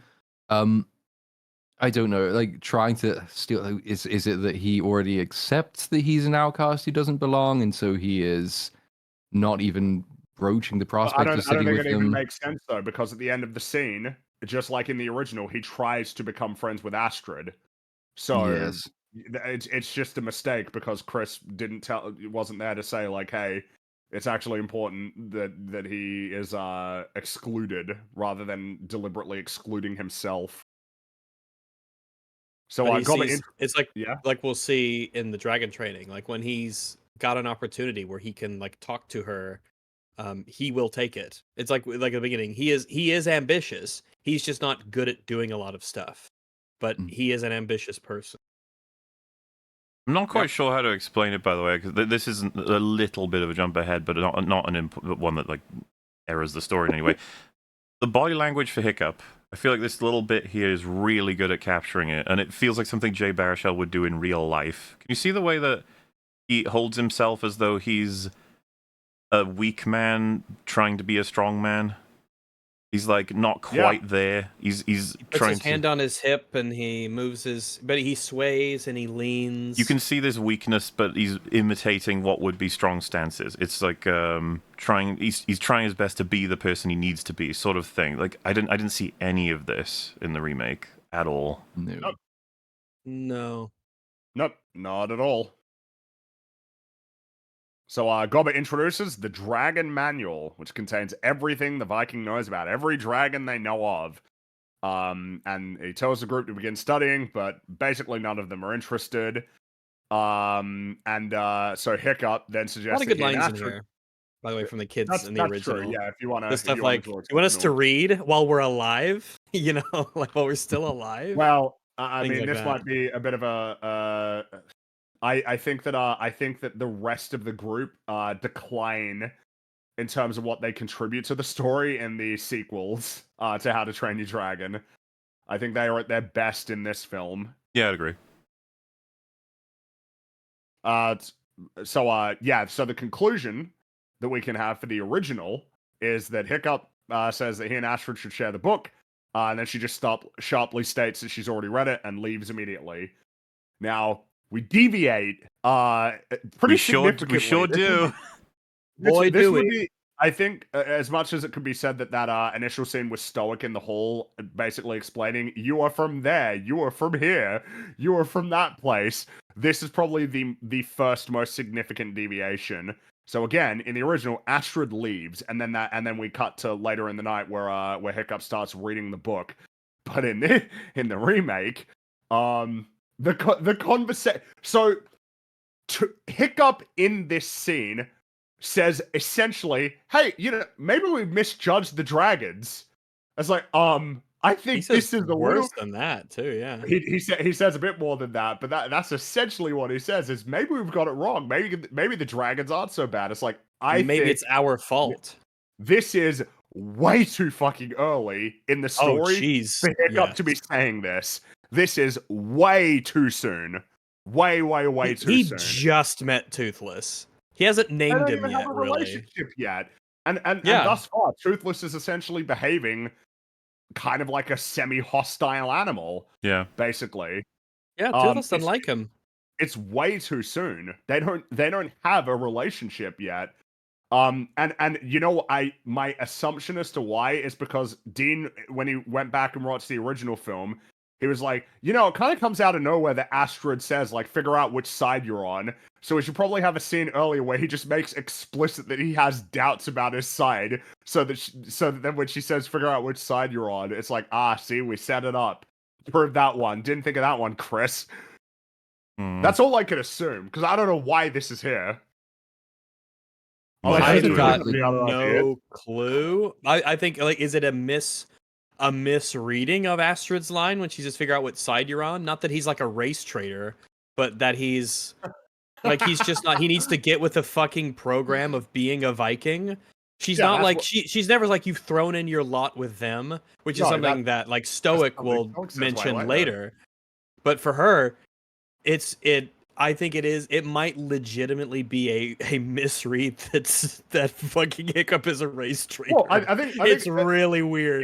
It's like, again, to be clear, it would be like if you had a kind of a strange encounter with like a I don't know, like a Siberian tiger, where like you were out walking, I don't know, in like the forest, and you bumped across the tiger, and for some reason the tiger just decided like not to eat you and walked away. And then you bumped into him a day later, and he was kind of glaring at you. And then you said to somebody like, you know, I don't think we need to be too worried about those tigers. It's like, this just doesn't make sense compared to, again, you know, much later when it's become established, like, you can actually like form a relationship with a dragon. You know, a dragon can be a pet, basically. Yeah, I mean, the most you want to do in this moment is, well, kind of what the original does anyway, which is that it's to show that the realization that the seeds of it are already there, because obviously, like, you know, he has seen a dragon. It is not quite behaving like he was always taught dragons behave. Something is unusual, but it's almost a half thought at this point. It's kind of a thing to explore explore privately because you haven't made your mind up yet. Only once you've begun to have a concrete idea of what you're looking at do you broach the subject in public to anybody else. If they wanted to do anything earlier, I would have thought like Astrid needed something earlier in terms of her like views on dragons, because one of the criticisms I probably would have of the original is how quickly she turns. So there's what basically like a thing happens. She goes through a very rapid fire series of experiences at the end of which her worldview has been changed quite dramatically. So if you wanted to start setting stuff up, have her look at something or her hear something or her learn something which began to sow seeds of doubt in her mind in order to explain her later change of heart. But either way, I don't think it's this scene. I think this scene is not, it's poorly timed. This does nothing but damage Hiccup and makes me wonder, why would you think this? What information are you going off of? This is weird. Really weird. And then we get to damage Astrid as well. Yes, that's right. It leads into the already previously mentioned big speech that she gives about how Hiccup is you know, he doesn't have to work for anything, and she worked her way up from nothing. Not that it is actually a problem with the story, but I do find it funny considering, again, that the girl who plays Astrid is the daughter of Thandie Newton. It's like, it is kind of a bit funny. It's like, you are the beneficiary. In the real world, you are the beneficiary of the thing that your character is complaining about in the movie. A little bit. Again, it's not actually a problem. I just find it kind of amusing. I'd be curious as well if I wonder if that same could be said for the actor for Hiccup. I wonder if he's got. Maybe. Yeah, maybe his dad is like. Well, it would be funny if he wasn't, right? If he was just gotten there. If he was just pure talent is what got him there. Yeah. Sure. All right. Yeah. Okay.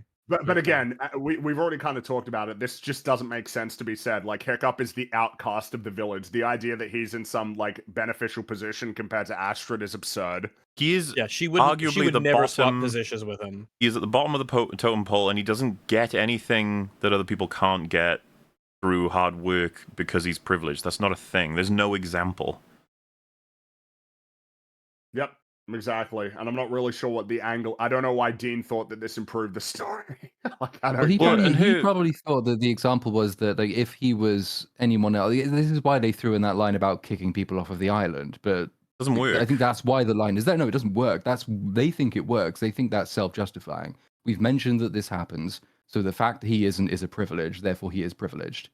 That's actually they genuinely think that that's solid. Because you're right, that is the only, and it's also not in the original, that line. So it probably was them realizing, like, how do we make this argument when there's actually nothing that distinguishes him from everyone else, and if anything, he is shat on by everyone. He has the worst life here in a social sense. And so it's like, well, there you go, that's justified. There's like no other examples of anyone getting tossed out for the same reason, and if anything, everyone, as they establish, has to go through these trials. So he's in it because he's got to be in it. The idea that he's like, oh, you're only in it because the chief pulled strings, like, okay. If anything, the idea that you weren't allowed to go through in it because they were so concerned that you just die and fail horribly would be one of the most humiliating things ever to a kid. Well, and it's a little bit awkward too because the film seems to back her on his privileged position, but that luckily he comes through at the end in terms of providing actual value. Which is a little awkward in that everyone should probably know, if you know that guy being as useless he is fighting dragons, he still makes things. He still works. Yeah. None of the other his competency in that regard is put into question. There's a character I would expect that would likely have his back on that front in the original. Not sure the new version would. Like, because I could see Gobber being like, nah, he's a fantastic little engineer. He's coming right along. Meanwhile, like, you know, fucking Goober would be like, yeah, he's shit. Gobber and Goober. So let it be written. So let it be done. Gobber and Goober. That is the new scene in terms of the main impact. Well, they've made her so much more bitter and selfish now. That it's frustrating to find her endearing. Yes, the whole thing of declaring that she's essentially going to take his job from him, you know, like it's just take his house, take his house from him, and the way she says it too.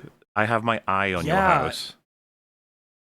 Like, so what this does is it changes her ambition to be, instead of I am Team Viking, this is a very important thing, it's a life or death issue, we need to fight and work hard to live up to our parents and what it is to be a Viking, and this is a serious deal, it could be life or death, right? She's very much Team Viking because that is the state of our world. And in this one, yeah? Sorry, finish your thought, actually. Well, in this one, it makes me wonder, like, oh, is this just about not just like Viking honor, but is this like personal ambition, almost out of spite, or like it sounds like you have a huge chip there's a huge chip on your shoulder here. I think Dean would be confused by all of this, because I think that the intention is much simpler. It's probably that in How to Train Your Dragon 2, Hiccup becomes the chief. My assumption is that she will become like the co-chief. Because there are particularly like a few angles that they try to sort of introduce here of this idea of like, here are the things that you can do, Astrid, that are kind of leadership related. That we can talk about how effective even those are. But that would be my assumption, is that might be a change that he wants to make. And the second one is that she'll kind of, I would be surprised if it was changed that she actually became the chief. But the idea that she becomes like co-chief, I could totally see that being the way that it goes.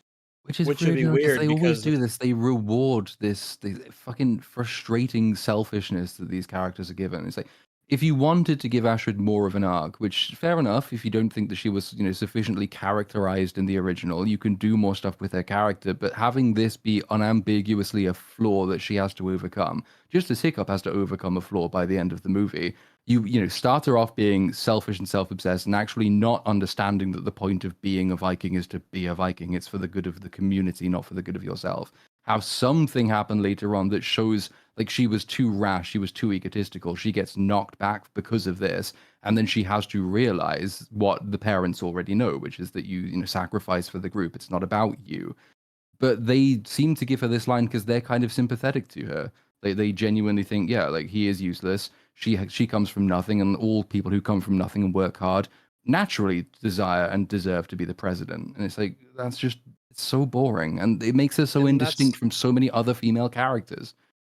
That's a trait that Stoic is like specifically presented as here and in the other movies too. He is selfless.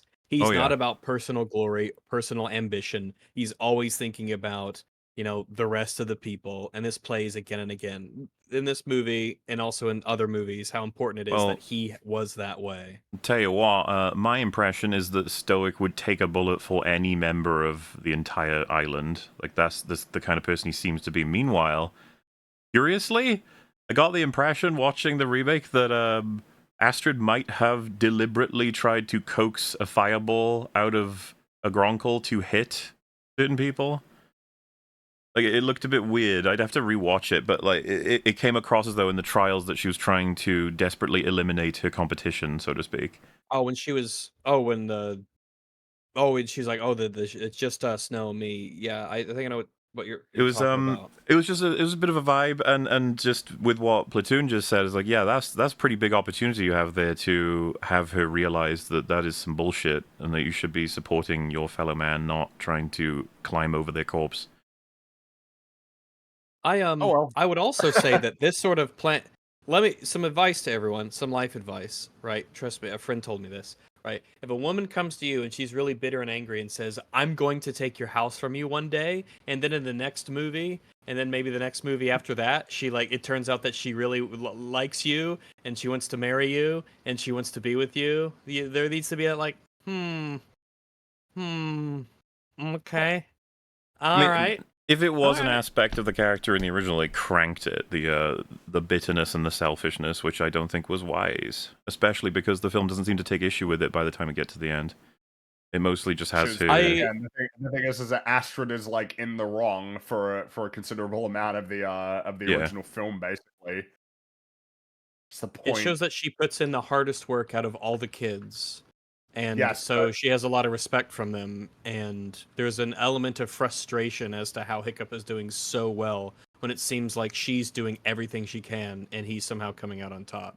Which I think is just sort of a natural kind of attitude to have in a lot of people, especially if you're young. Like, I am putting so much work into this, and you're just fucking around and somehow doing better. What's going on? I guess in terms of concluding on sort of where it goes in the original after Astrid leaves, he gets the manual and he starts going through all of the differing descriptions, but every single dragon is labeled as extremely dangerous, kill on sight, despite all of their different traits and methods of attack. It's like consistently kill on sight, kill on sight, kill on sight.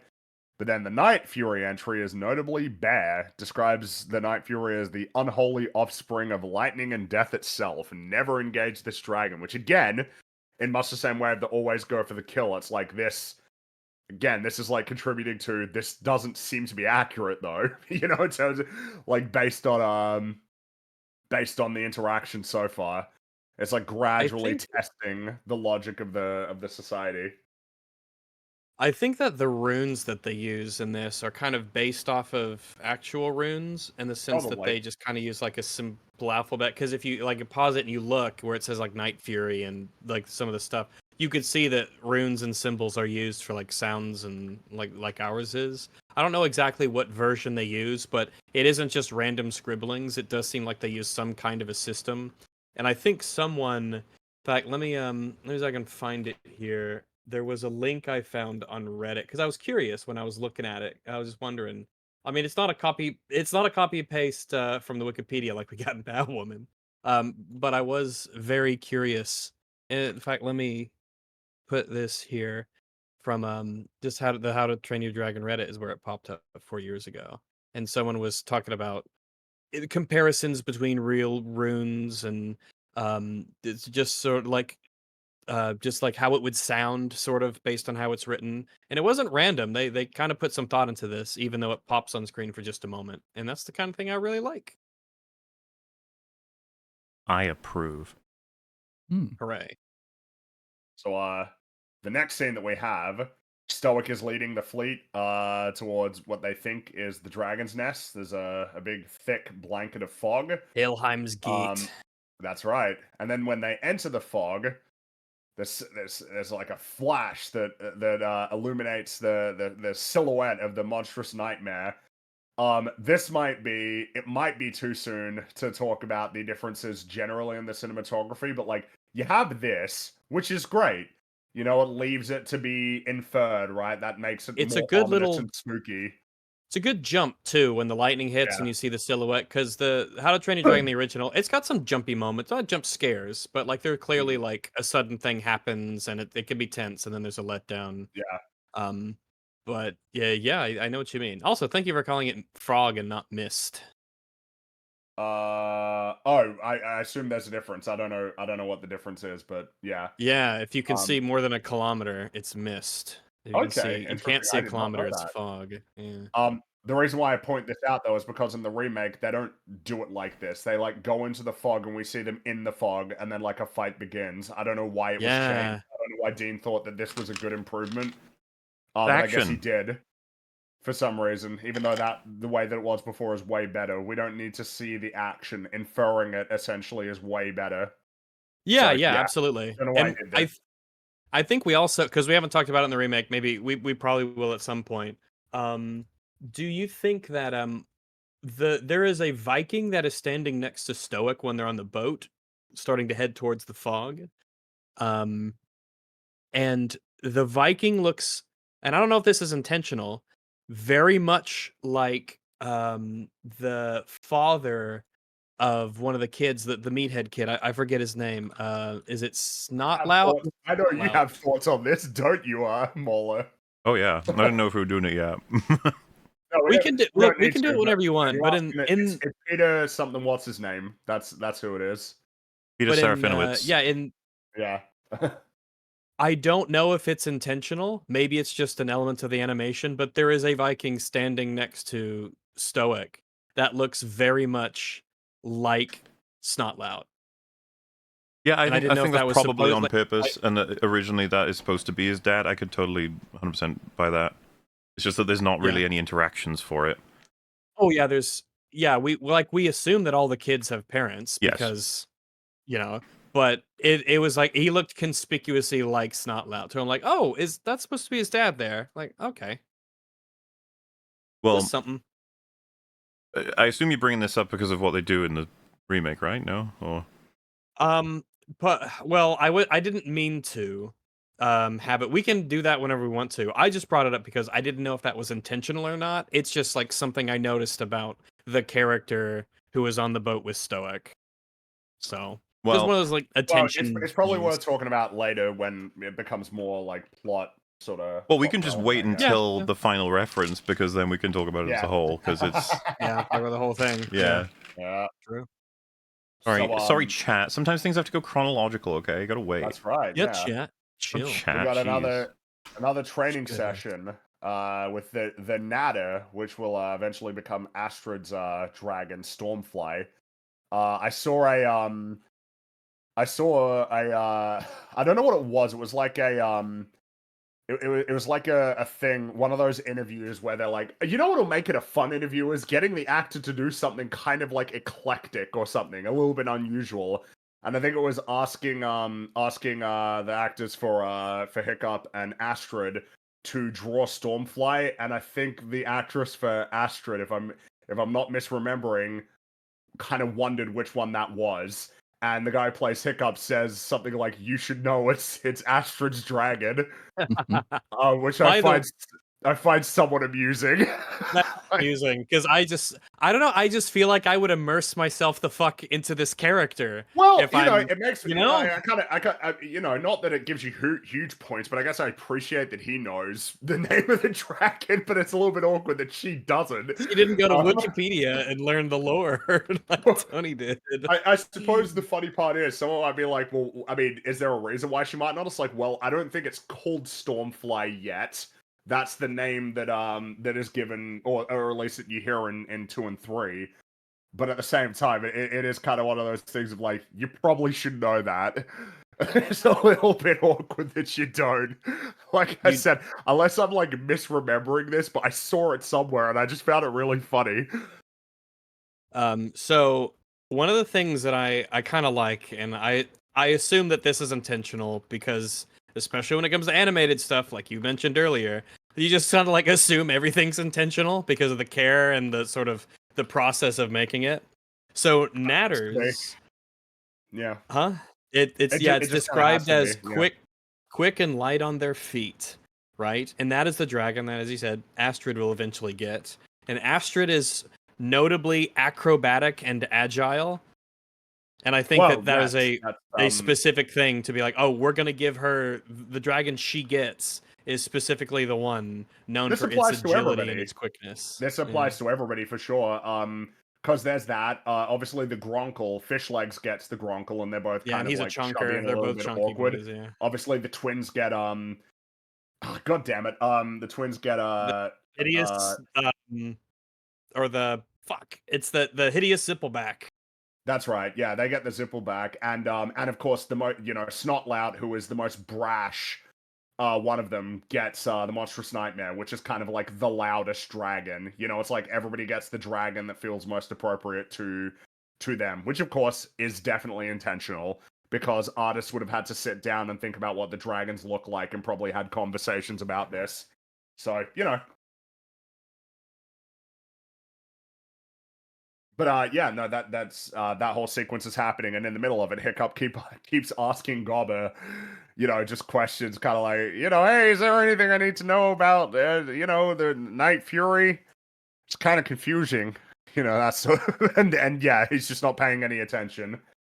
And it all kind of goes to shit. Astrid takes out the Natter and basically tears into Hiccup and tells him to figure out which side he's on. Which we kind of already talked about before, more or less. Plays the same in the remake, but with worse acting. Kind of. They make her really good in the remake. And when the wall's collapsing and she uses the shield to stop it from falling all the way down, and the way that she gets the axe out of the shield and hits the Natter is it's just worse. I get it. I really do.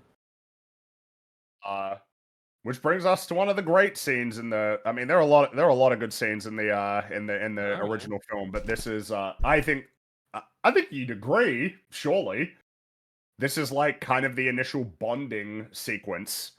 Yeah. I'm a big fan of this because obviously the heart of the film, the best part of the film, is the relationship between Hiccup and Toothless, and of course I like Toothless because he's a little critter. And this will be, not a little, he's a big fella, but this will probably be the best opportunity to talk about the character design, but we can do that kind of in a almost emergent way as we progress through it. So, Hiccup heads back to the forest, and he brings a fish. And I really enjoy how cat-like Toothless is, kind of sitting on the rock. Very much reminds me of a cat. Since that, I was going to say that is one of the more overt, sort of it makes you think of a cat. Even the way that he's in a predator stance, sort of thing, just curious but also ready to go, sort of thing. Ready to pounce. The Night Fury was gonna be wolf-like originally, apparently, which I think is kind of funny considering the many conversations we've had recently about wolves. Wolves are cool, all right. Wolves are cool, and a wolf dragon, plenty of potential there, but apparently it was an employee's computer screensaver of a black leopard that inspired the film's creator to make Toothless more feline, while also being inspired by cats, dogs, and horses. And, yes, because obviously there's plenty of aspects of the way that he looks like a dog, but something that I would express as kind of a thing that annoys me, particularly in 2 and 3. The longer the series goes on, the more that he leans towards dog than cat, I think, and it kind of bothers me a little bit. And then apparently his face was somewhat influenced, funnily enough, by Stitch.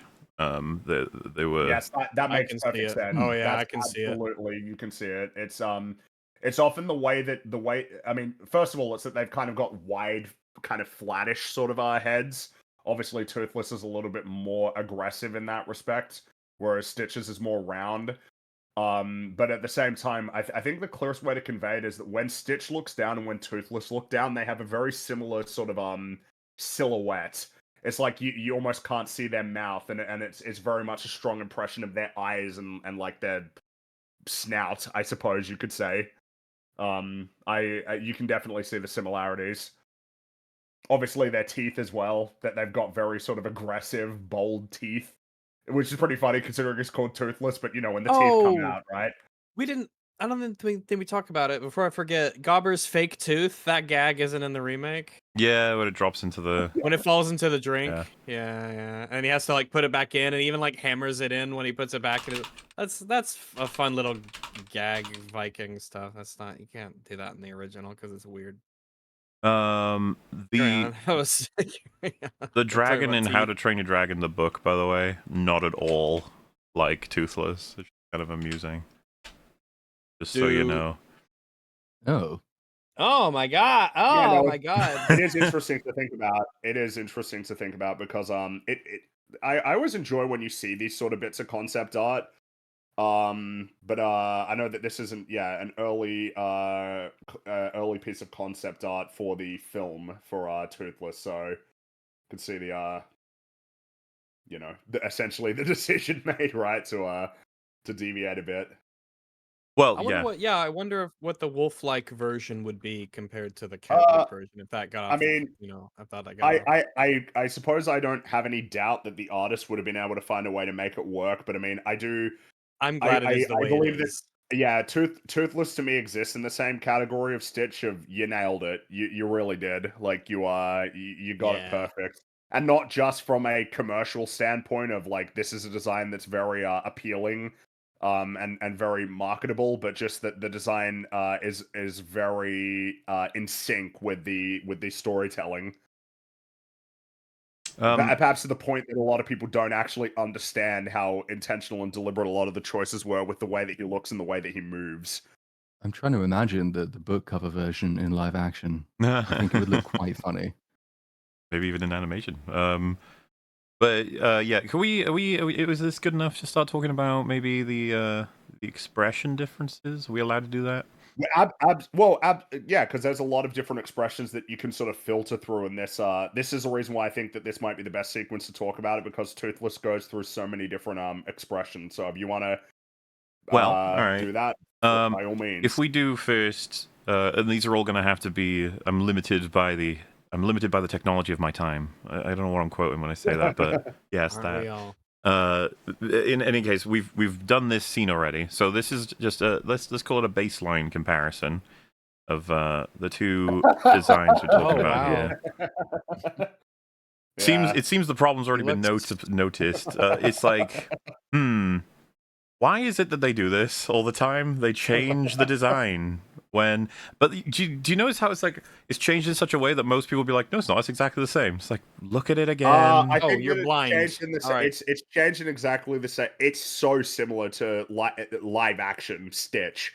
You've squeezed it, you've scrunched it down. It's a much longer face, and here it's been squeezed down. You know, his snout isn't as big, his eye isn't as wide. His head is bigger from from his head to the bottom of his mouth, like his jaw. What Even happened? the nose is different because like the original has a very cat-like kind of nose there, and this one just has like a little pinprick hole. Yep. Well, like I said, we're not going to be able to do everything. And of course, the eyes being bigger, I think is again that's one of like you know that this. I mean, again, it's almost like Dean. I don't know if you know what cats look like, but they can look really different if their eyes are like narrow slits versus when it's really dark and the eyes go super huge, where it's like you almost can't see the iris because it's all pupil. Dilation is important for conveying emotion.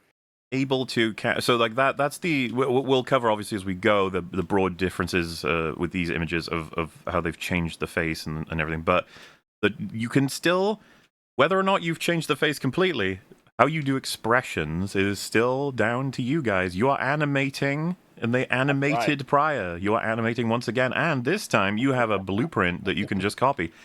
But and you have more money, and better technology, and more time. There is and you know it works. You don't even need to take the risk. You know. So when Hiccup initially goes to touch him on the old nose there, closer to when he's actually successful, Toothless makes an expression. I've compared the two right here. You notice any difference? Yeah, it's almost like one is a lot more aggressive. That's almost like one of them is a little bit more harsh and off-putting. What you mean, like in the remake? It's almost like, oh, I know we're gonna be friends, so it's fine. Well, we I think already know something how that it's you'll be able to going. point to is that Toothless can make some faces that could only be described as scary. Obviously, he is still kind of meant to be a soft and approachable cartoon character, but he has some expressions sometimes that are harsh. Which I like. It's good. It's I like it too. important. It's just like Stitch. Stitch, like when he pops out of the ship and he's like Chewbacca, like all and then the cackling and everything with the green eyes and the sharp teeth and the extra arms. It's like, it's great. So, that's just, keep that in mind. Because a lot of people have intuitively discussed and pointed out the expression difference, but I think when you see it, it really impacts it differently. The moment where Toothless wants Hiccup to eat some of the fish, yes. quite noticeable, the expression gone from the original in the remake. Which, in the original, it's very... It's a complicated expression in the sense of you're not entirely sure of what Toothless thinks, and that's probably what he thinks. He's not sure of what he thinks in this situation, seeing sort of how it plays out. But can you see in the remake, it's very soft and pleasant. Very like, I am a dragon you are going to come to like, and I am simply observing this reality. It's very similar to the expression in the last shot that you shared. Like, there's just not that much variance between any shot of him in the live action version. It's just kind of variations on a very, very restricted emotion set. Maybe like a way that I would almost explain it is that I think that the original captures more of the aloofness of a cat, where it can be a little bit tricky to figure out sometimes what a cat is thinking or feeling. Yeah. Like cats don't emote the same way that dogs do. Which means that sometimes it can be kind of hard to tell, whereas I would say that it's much more dog-like again, in the sense that it's like, yeah, he's like in a good mood, whereas in the original it's like it's a bit harder to pin down what's going on there, There's clearly an attempt to make him look aggressive when he first attacks, first jumps on Hiccup, even in the remake, but just look at the difference here in the approach. Yeah. Oh yeah, it's like a slightly furrowed brow. But that's the kind of face where if you just put different eyes on it, it could be like all sorts of different expressions. It doesn't seem like it's actually, like seeing him side to side like this, it really is kind of like, boy, wow, look at that. This is what I was saying. A lot of people say the argument, a lot of people agree with it, but when you see it, you start to be like, oh, right, yeah. And you're like, yeah, so you just got to look at them and remind yourself. I posted that one there. Unfortunately, there's not really a side to... Oh, well, no, actually, there might be, because I think they released the scene. Let me see if I can find it. Because there's the expression there for when this is when Toothless is introduced to Astrid. And it's like, ooh, shit, yeah, he looks pretty fucking hostile. I think they released this clip. Let me see if I can find it. Mm-hmm. So the one you posted is this one, which it's funny. You post this, and I was like, "There's no way you get that expression in the remake. It's not happening." No, it's too hostile. It's a little too hostile for them to essentially permit it, which is just like annoying.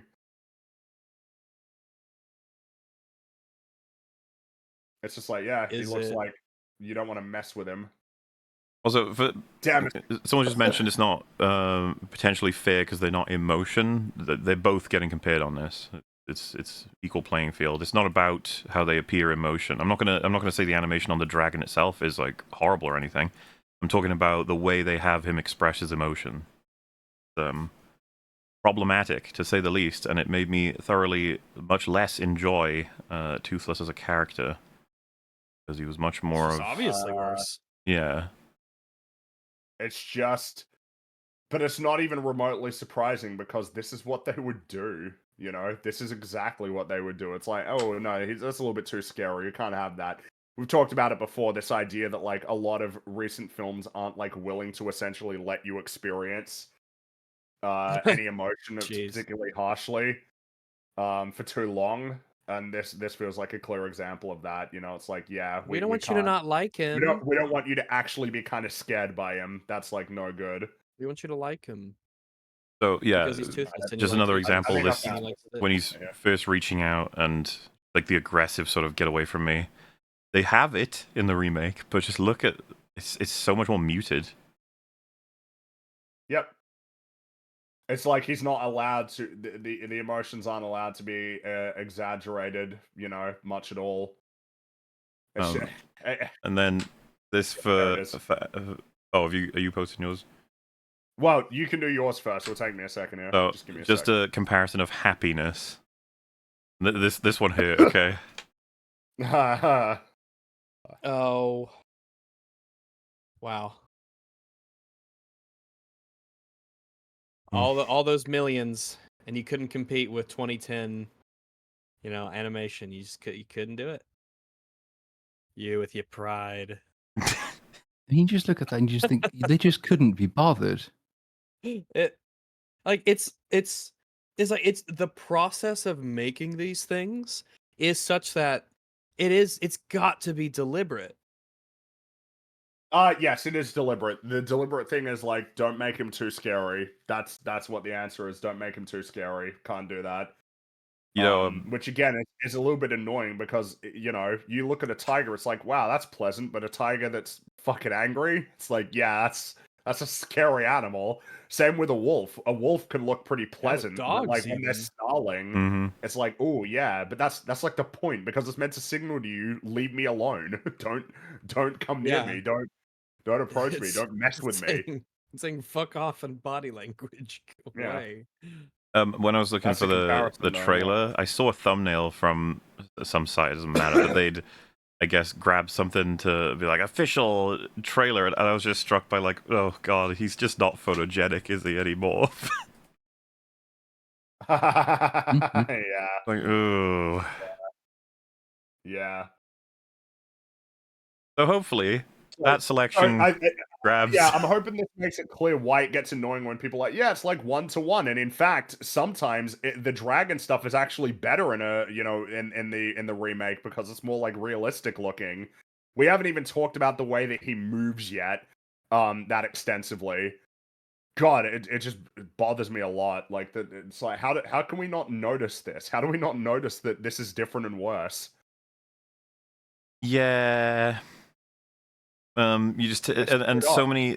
Well, so draw your eyes, gentle viewer, to the thumbnail for this very video. That expression is not in the film. That is not in the movie. They cut that. Yes. There's not even a replacement. It's just gone. Like there's not a worse version, sort of thing.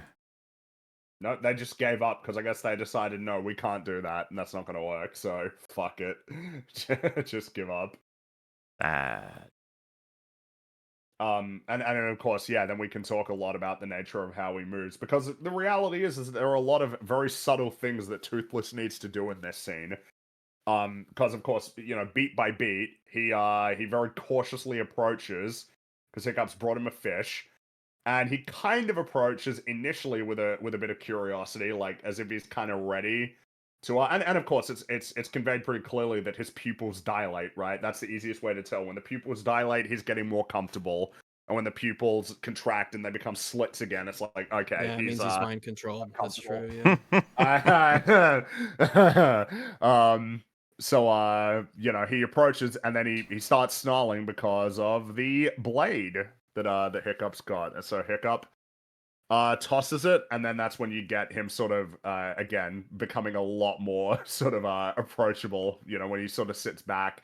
And it's a neat detail that's worth pointing to, as well as the way that they use Toothless's ears to convey emotion. They do a lot of work. Like that's like Stitch, you can learn a lot from the positioning of the ears and the way that they move. Yeah, it's a great tool to use for emotion that you can't really do with humans, because we're just not built that way. So we can't go moving areas. And of course, this is relevant because cats, with the cat inspiration, cats can convey a lot. With the position of their ears. Like ears up, facing forward, good sign. Ears facing backward is kind of like, ooh, okay. Ears flat, it's like, all right, they're not feeling good right now. That sort of thing. Oh, and as someone's pointed out, the shield joke is not in the remake either, where he tries to move in with the shield and it gets stuck. Oh yeah, it wedges in. Yeah, it just shows how fucking shitty he is with Viking stuff.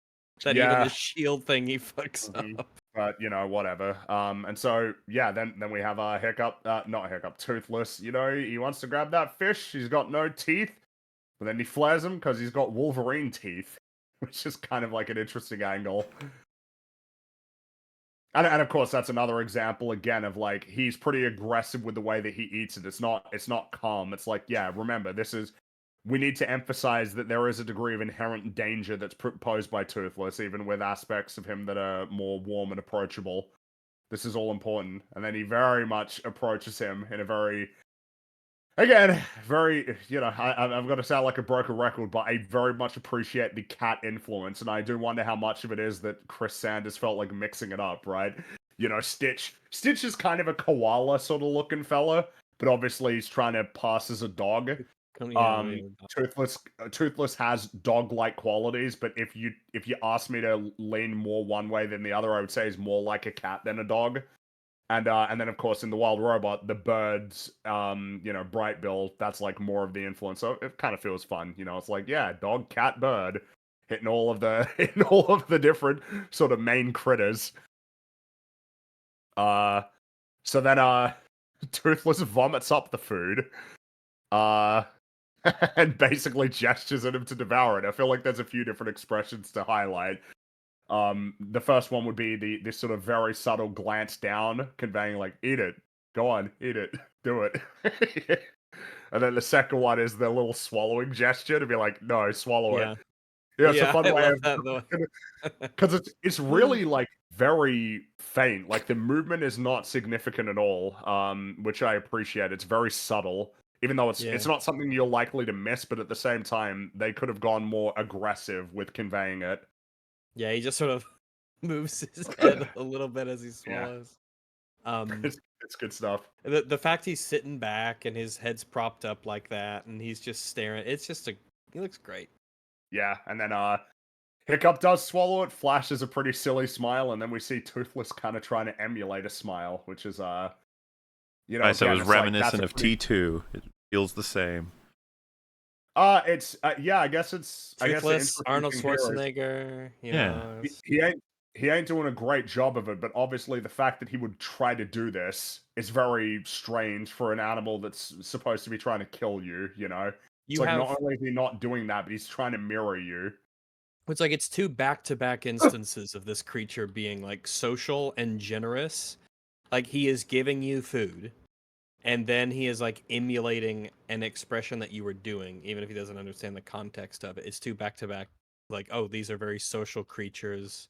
There's some sort of a kind of basal kinship that could be had here. I don't know if they're memeing. Someone at least give the remake credit for actually making him eat it. Why? It's what not a credit. Wait, do you think it was not actually a raw fish? Like, do you think no? Because that would make him sick. Unless it was a saltwater fish, in which case you can eat them and it's fine. But again, it's like, well, I'll give them credit because they did the same beat in the original. It's like, is this what it's come down to? You did it the same but worse. Props for that. What's going on? You're memeing. Anyway. I'm sure it was a meme. I'm sure it was a meme, and it was lost in text. The intonation, yeah. If not, though, it kind of says something about the quality of the rest of the film that we've sort of been reduced to. Well, he ate a fish. I know. Yeah. That's worth 1 star, right? He ate a fish. Because after he eats the fish, Hiccup reaches out. Doesn't really work well. Toothless snarls at him, flies off, and then makes a little bed for himself, which I enjoy. And you got to show them as best you can him doing that. Which part's right? Yeah, I do like that. I think it's a neat touch. Oh, just him making the little bed for himself, where he breathes fire and then does a little spin around, and that is also in the original, so remake. So points, huh? That's true.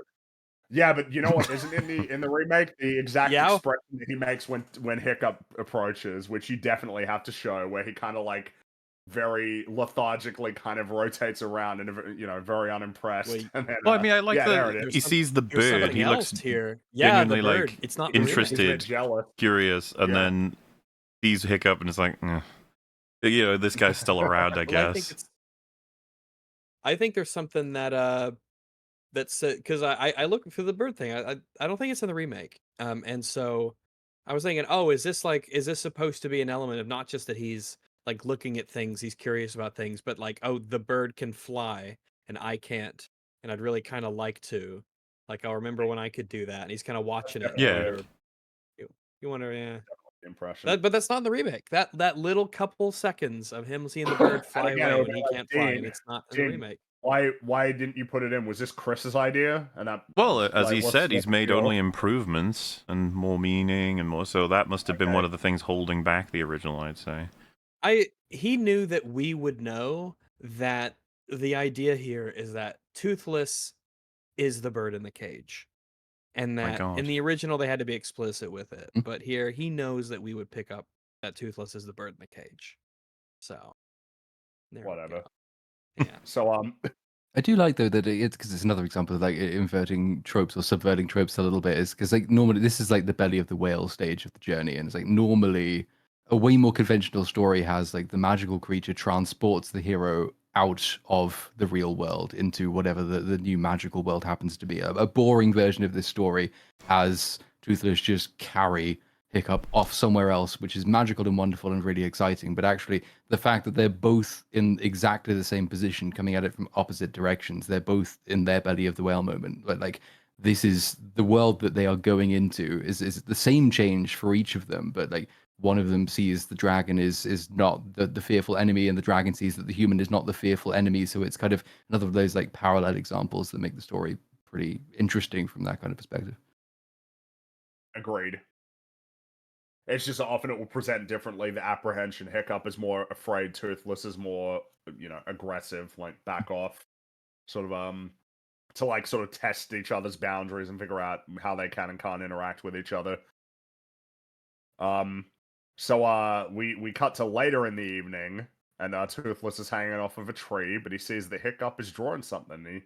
He walks over and he approaches, and he's drawing a picture of Toothless in the sand. And what I find almost interesting about it is this drawing, this what is meant to be a deliberately crude drawing on the ground, is probably the clearest way of conveying like this is what you actually need to nail with the Toothless design, and somehow you failed. It really is like that. A lot of the time you can't see his mouth. I feel like is a part of the thing that completes the design. It's particularly with the fact that he's all black, like all around. Yeah. It means that a lot more you get the impression of sort of the shape of his face without specifically knowing like what his expression is. That's what they needed to do, and they didn't do it. And I don't really understand why they didn't do it or why they didn't understand that.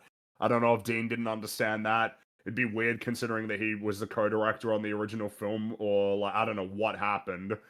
But like this is it in its crudest, most distilled form. The silhouette that you need to achieve, and it is somewhat reminiscent of Stitch. Yeah, I don't know what happened. I'd also like to say that I liked how Toothless just sort of waddles off here, like on his Yeah, back legs. the way Just he kind of waddles. walks off. Yeah, it's he very just fun. sort of Yeah. yeah. He waddles off. His with a upright kinda, like, walk is Mr. always Burns funny. kinda- They were Yeah. careful with making sure it was funny. It's Yeah. and I don't believe it comes up in the remake at all, right? I don't think so. I don't remember it. Because I guess they decided, right. like, nah, we can't be doing that. That would be too amusing. No, There's no another fun like sort of allowed. disarming thing about the character design, which is deliberate. It's cute. It's deliberately cute. This thing you've been told is this lethal killer that everyone is most afraid of all the way through the movie. You spend any meaningful time with it, and it waddles around like a little goober creature, and it's funny and endearing. Yes, that's right. Yeah, it's good to see that. And I mean, of course, in this case, it's because he's about to do, he's playing, because he grabs a big branch and starts drawing his own little bit of art that he's clearly quite proud of. When you see the way that he sort of gestures at towards Hiccup, hey, you want to take a look at this? Like, I'm pretty happy with this. It's great. And of course, it's kind of like, what exactly did you draw? But it's like, yeah, but I mean, he's a dragon. Like, whatever it is that he appreciates and enjoys, might not be easily understood by a human. But I mean, the fact that he's expressing himself creatively, it's like, yeah, that's a little bit too. That's really significant. The fact that you're able to, create. And then as Hiccup like takes a step, he steps on the line and prompts a snarl, which is something that he kind of tests. It's like, yeah, if you step on the line, it's gonna piss him off. Yeah, it's mine. I made that. Get off of it. Don't wreck it. Artistically perfect, whatever it is. He does not want it messed up. Exactly. And then so he basically obliges and just sorts of navigate through the maze, sort of spinning around, and then he realizes it's right next to Toothless, which then brings us to a pretty iconic moment from the original film, where he tries to reach out again, is met with a snarl, as was pointed out earlier. It's quite an aggressive snarl.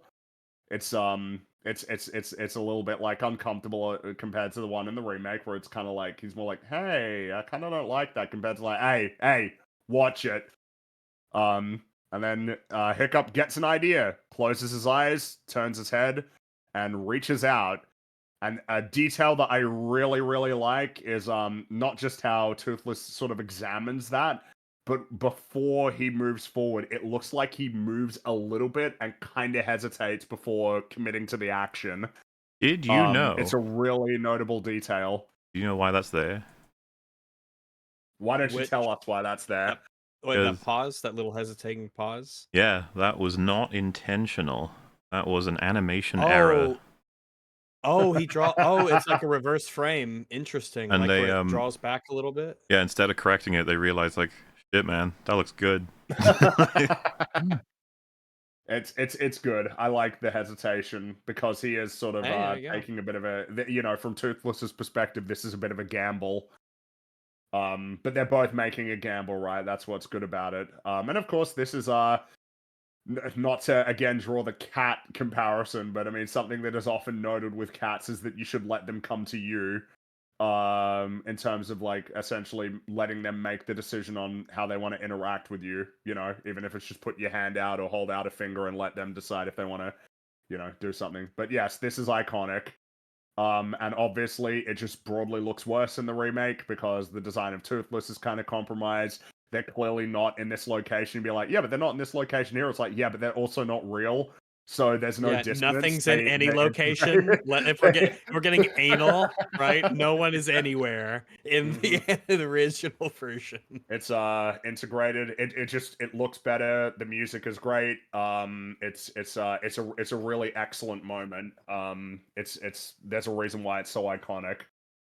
Good shit. Yeah, it's really good. I guess when you compare the original next to the terrible design of Toothless and the bad acting, it's just like, man, it's. I think this scene might be the clearest case that a big problem is that Toothless's eyes are too small on the redesign for the live action film. His eyes get really big when he's examining the hand, really, really big. Oh yeah, huge. In the remake, they're just not, because I guess they felt like even if they did the design, there's only so much that you can exaggerate something that's meant to be tangible and real. Like, there's only so much that a human can exaggerate their face, whereas with an animation, you can really push the proportions. But I think you lose the curiosity there with the big eyes. Yeah, I mean, it's a dragon. You could get away with doing all kinds of stuff. It's just up to you as to whether or not you actually do it. No, mute everything. Feels worth noting as well that the placement that this has in the original film is about exactly a third of the way through. When you talk about the idea of structure, there's obviously this film follows a 3-act structure, hero's journey. The placement is very deliberate and precise, I would say, in terms of where it needs to be. Good shit. Love it. Remake is just worse at this. Naturally. So they're the ones who made it that way. I mean, a lot of this stuff was in the trailers as well. It was weird just how much of the story they put in the trailers, but it makes a lot of sense when you know that they're appealing to people's memory of the original. That's what they're doing, not trying to give a trailer to a movie. That's right. It's, I mean, the fact that the trailer already has essentially the ending of the film in it. It's like, yeah, because you all know the story. Probably. A lot of criticisms and insults were levied already at all the iconic imagery, because that's the stuff everyone remembers the best. But they don't remember a lot of the minutiae, a lot of the connective scenes, which they've also screwed up on. But hey, that's why we're here. Mr. Minutia. That's That's the You name. say that as if Toothless isn't in live action isn't animated either. Okay, so to be crystal clear, that's what we when said. you're trying yes, to true. Isn't that what we when you're said? trying to I mean, yeah. What you think that's a real dragon? You think we thought that was a real dragon? You think we didn't know that it was animated? The point being is that when you have something that exists in the real world that you're trying to convince is a real thing, there is a difference between what you can essentially get away with versus in a cartoon world where everybody is a cartoon character with exaggerated proportions. But even still, You I mean, have to still be bound a little bit. that We talked about it revelation, which with, was Stoic punching the I dragon. definitely mentioned that they have no excuse with Toothless for expression because both are animated. They're not limited by a human being or anything. We definitely pointed that out, but also just that, Yeah. you know, it's pretty blatant from the comparisons, wasn't it? Like that, I thought that a point was made. They're both animated, yet one is Animated, they just clearly messed one up. superior. It's not Yeah. even close. Yep. They messed up. They screwed up big time. So later that night, Gobber is with the group and explaining how he lost his hand and foot. Because I mean, yeah, I guess must have been from fighting dragons, but Hiccup is kind of notably, visibly distracted. He's clearly his mind is elsewhere, which is pretty understandable given the day that he's had. And Gobber then explains to the group that the dragon which can't fly is basically as good as dead, which prompts Hiccup to sneak away. Astrid notices, but you know, I mean, what's to be concluded from this yet for her? I think it's decently important to say he says it's the wings and the tail that you want from a dragon. So I think the wing part will play into something that happens later. Yes, that's a good shout actually. Yes, the emphasis on the wings and the tail, because obviously in Toothless's case it's the tail, but for another dragon it's probably going to end up being the wing. But we do see that Hiccup is getting to work using his engineering abilities to design a prosthetic tail for Toothless. I do enjoy. I'll just say now, I do enjoy seeing it take shape over different iterations. Agreed. Where he essentially just has it by a rope at the beginning, the tail, and then it turns into the saddle, and the saddle turns into the latch for his leg that could control its motions. And this might be a good time to point out a lot of people's brains don't seem to work when it comes to like, why do you like a character who's really good at something, but you don't like this character who's really good at something? But a notable aspect of characters like, in this case, Hiccup or Tony Stark, is that they don't just figure it out straight away. It's like they make something really cool, they test it, doesn't work, they make a modification, test it again, works a little better, but there's still problems. Like, they are excelling at something, but you still see them struggle and fail and kind of have to iterate their way through it. Because I totally agree. He has to figure it out. Like, you know, Hiccup has to learn, the tail, like, it can't work if it's just a static thing. It needs to be controlled, because that's something that Toothless would be able to do. But that's not something that he might intuitively know straight away. I think it's fair that it was the case that he would just create the prosthetic tail, give it a try, and see if it works. Also, Hiccup has not been able to make use of any of his like core skills up until this moment. Like he's basically just been desperately trying to survive and work with the situation. But now this is the first time it's like, holy shit, I actually can help here. I know how. It's exactly. It's the thing that his own community doesn't value at all. So like he's tried showing off his inventions to them. They either don't care or show no interest at all, or they find that he just gets in the way because they don't see the value of it. It's only here in this, effectively new world with this new creature that he finds value in what he does. What he does actually works. It has meaning and it has a use and it's appreciated, which is nice. Like it's a moment of, it's not so much character growth. The growth is in showing the iterative process, which is again a really good thing to see for the reasons that have already been said. But it's the difference between writing a character who is quite clever and you as the writer just imbuing them with your own cleverness. Because a load of films would just say, well, I know we've said he's a useless moron until this point, but now it's time for him to be a genius, so he just does it. This one is not that. Like they are showing that this is a process he's been through most of his life. It gives like an impression of what he does in his spare time, what his interests are. So a small little thing like that makes him seem a much fuller character than if you just had him magically invent this thing in thin air. Yep.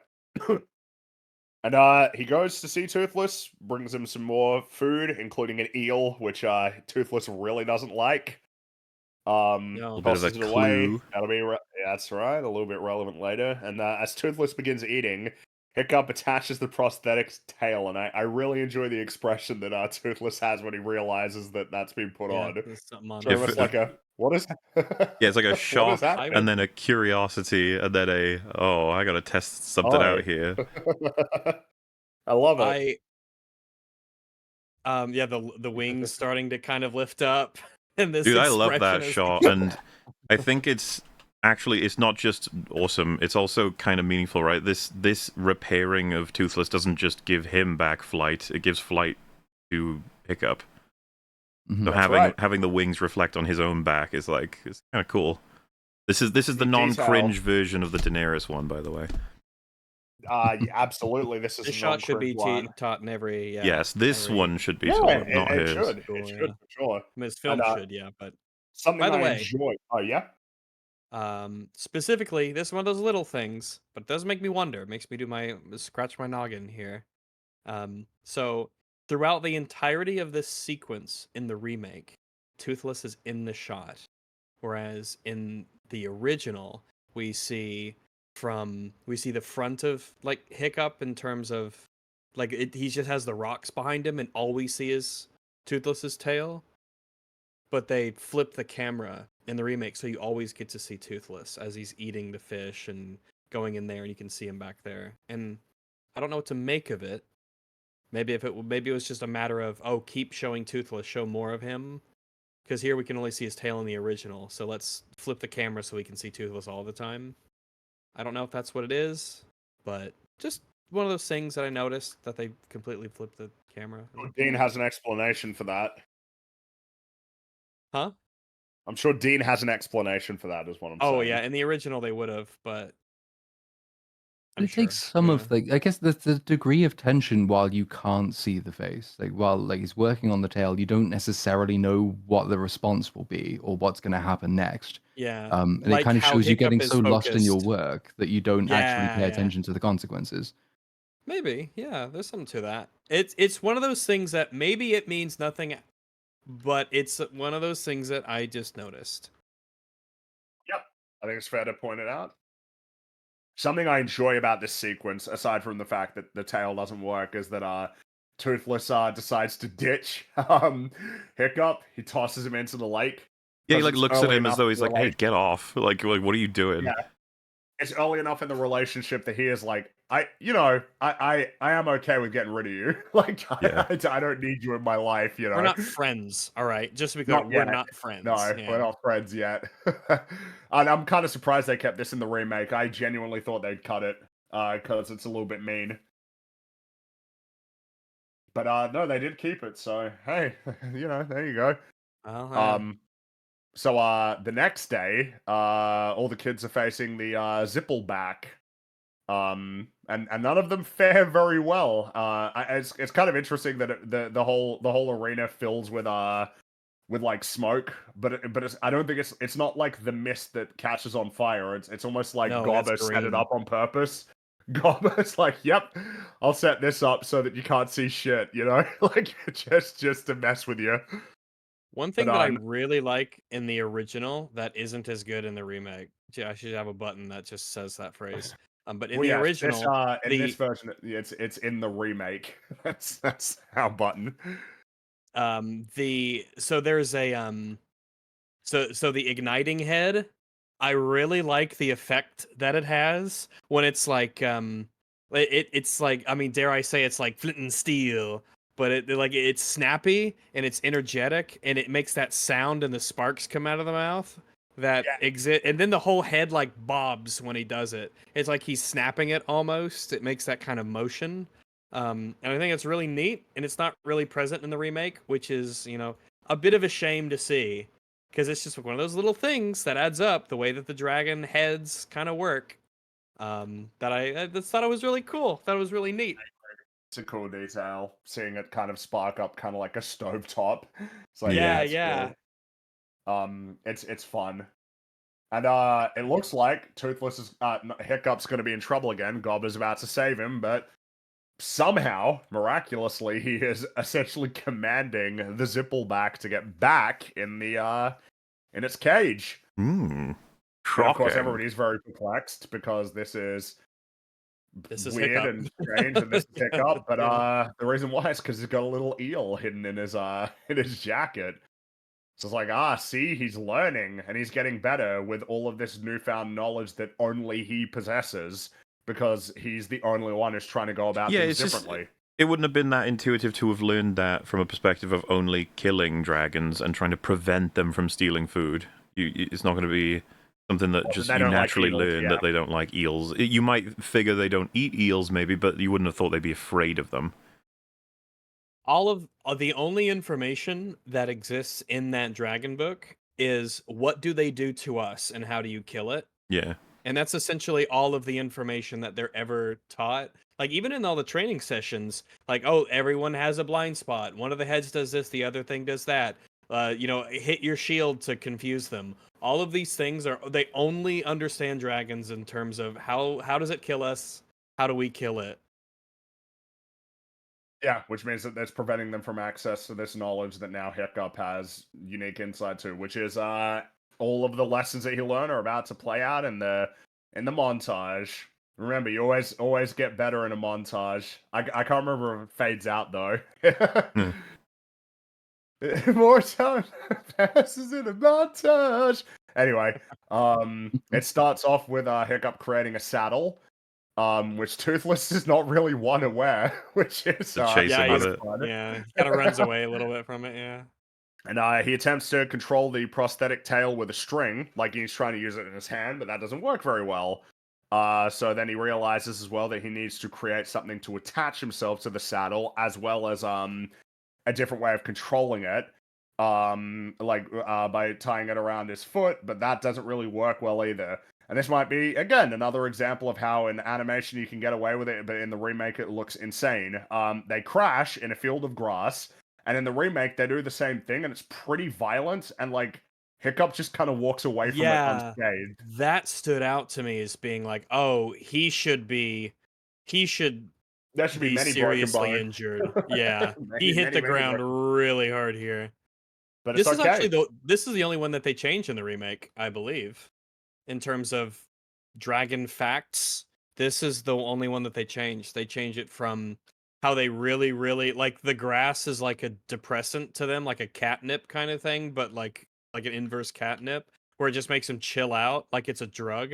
They change it to the dandelions, making him sneeze a lot, right? Yes. Yes, that's right. Which is like, why? Why'd you do that? Why is this the only one that you changed? Why is this better, Dean? Was it Chris's idea to put him in the grass? What if the dragons had like drugs? What strange I don't know, man. They're all strange whenever he does these things. It's like one small detail of one larger thing changed, and it's just like, well, we know that you'd only do it if you thought it was worse originally. So why is it worse? Think it was worse?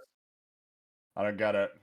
But then you have and then he uses it. He uses it on the Gronkle, and it just subdued it. And the other kids it on his, I like that. Now they're starting to be like, hey, how'd you do that? That's crazy. How are you so good at dealing with dragons? And Astrid is clearly pretty bothered by all of this, pretty visibly. Meanwhile, Hiccup's his life is going great. He's toothless. He's giving him some scratches on the chin, as you do, and Toothless really likes the scratches on the chin. I suppose that applies to both dogs and cats. The scratches on the chin. With people, it's a bit of a gamble with people, though. Don't. Yeah, some of them love it. Don't rely. Some of them don't. Don't rely on it. Just don't rely on it. All right. And so he uses that strategy as well. And then the next one that he learns is that like reflecting. Now this one is 100% cat as far as I'm concerned. The reflecting the beam of light onto the ground. Cats love that shit. And that's working as well. He's using that. I want something that I want that much in my life. I don't know. Like, do I have anything in my life that I want that much? I need to get one. I think there's a lot to be learned from cats, and the way that they move through life. I remember reading a book that was about feline philosophy that was kind of Oh, you fun. mentioned this, yeah. Yeah, it's a fun little book of like, here's what you learn from cats and everything. Though I'm not actually sure that I agree with a lot of the things that actually say about like cat behavior sometimes in that book.